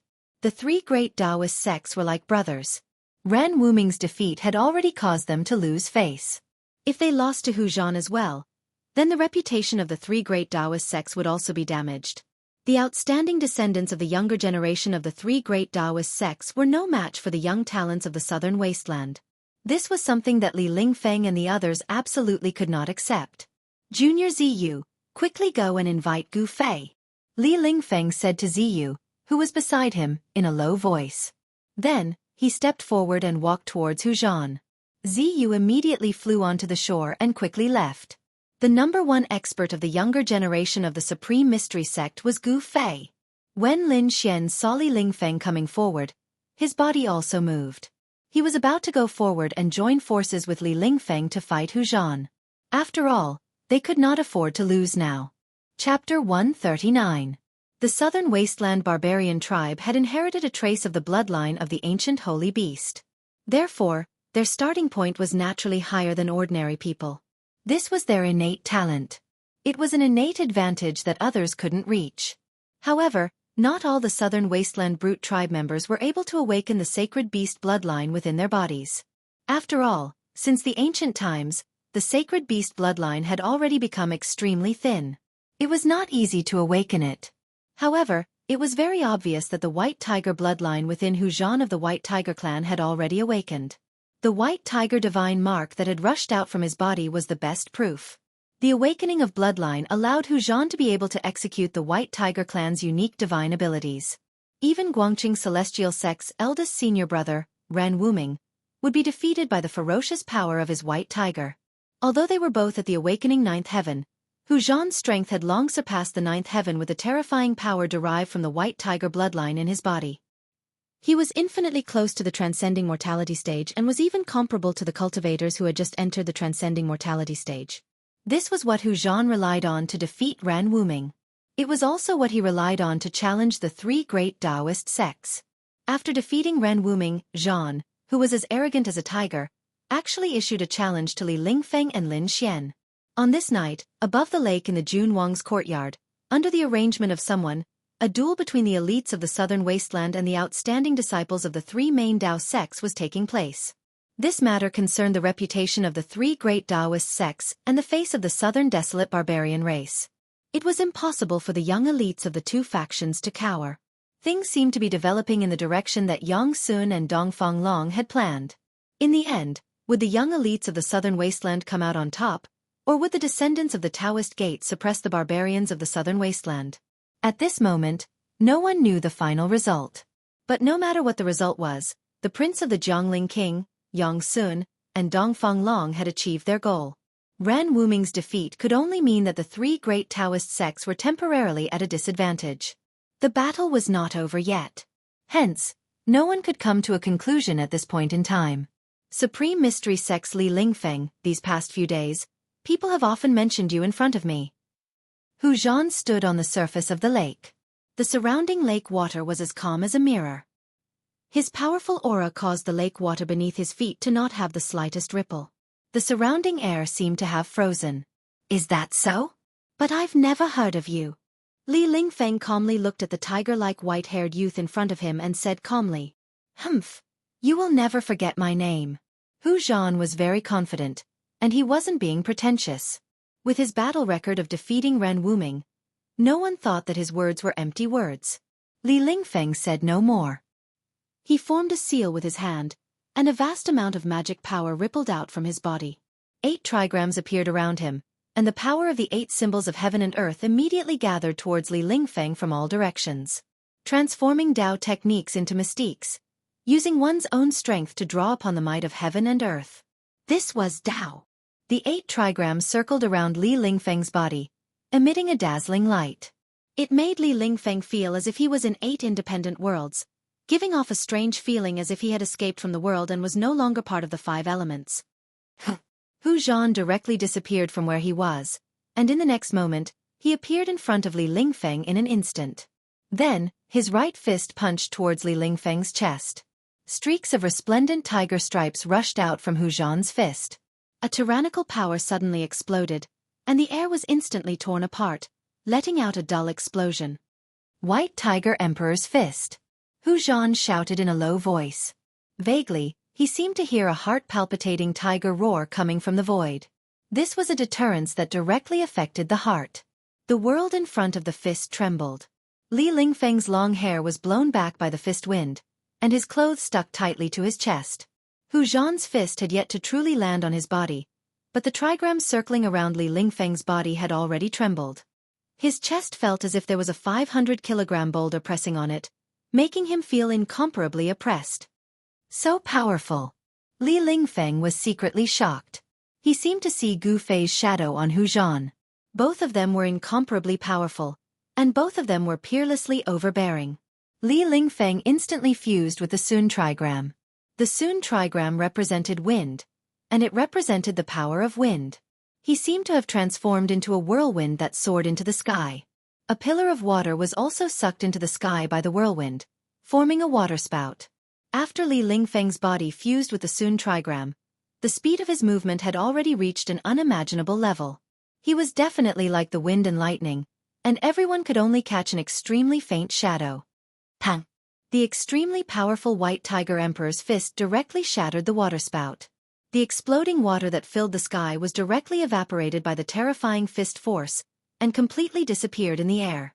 Just as Hu Zhan's fist missed, Li Lingfeng had already swooped down towards him with the momentum of a thunderbolt. His right palm pressed down on Hu Zhan, and the Gen trigram appeared on his palm.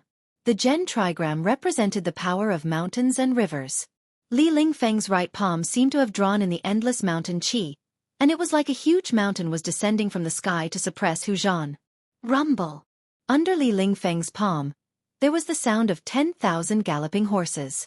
The water on the surface of the lake bounced continuously, and the terrifying power shook the entire space. The Tao technique and mystique that Li Lingfeng had displayed was extremely marvelous. The trigram was like a landslide, and the ground seemed to sink. The terrifying mountain qi sealed the space below, and it completely enveloped Hu Zhan. When the people from the 3 main Taoist sects saw this scene, they couldn't help but reveal looks of joy on their faces. Even the eyes of Lin Xian from the Shangqing sect and Gue Tang from the Black Tortoise clan, who were in a stalemate, were attracted by the battle in the lake. Lin Xian had originally wanted to fight alongside Li Lingfeng. Hu Zhan, who was incomparably domineering and arrogant, was blocked by Gue Tang from the Black Tortoise clan. Roar! The tiger's roar shook the sky, and the tiger stripes appeared. Hu Zhan felt threatened, and the image of a white tiger surged out from Hu Zhan's body. Then with a bang, the surface of the lake cracked, and the lake water sank. A white tiger pounced towards the sky, bearing its fangs and claws. It was extremely ferocious.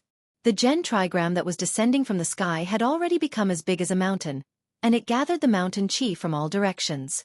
The light illuminated half the sky, and within the trigram, there seemed to be an endless amount of mountains appearing.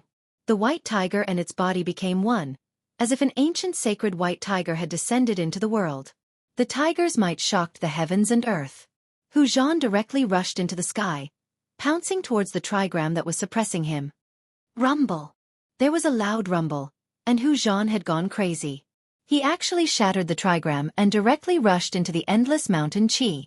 Under everyone's shocked and indescribable gazes, the enormous trigram that seemed like 100,000 mountains pressing down at the same time collapsed, and the mountain chi spread out mightily in all directions. Rumble! Everything in the vicinity seemed to have been crushed by the enormous mountains, and they completely collapsed as if they were dry weeds and rotten wood. The lake water was flipped up high into the sky, revealing the pitch-black silt at the bottom of the lake. Everyone retreated into the distance, and under this terrifying force, more than half of the pavilions in the courtyard collapsed.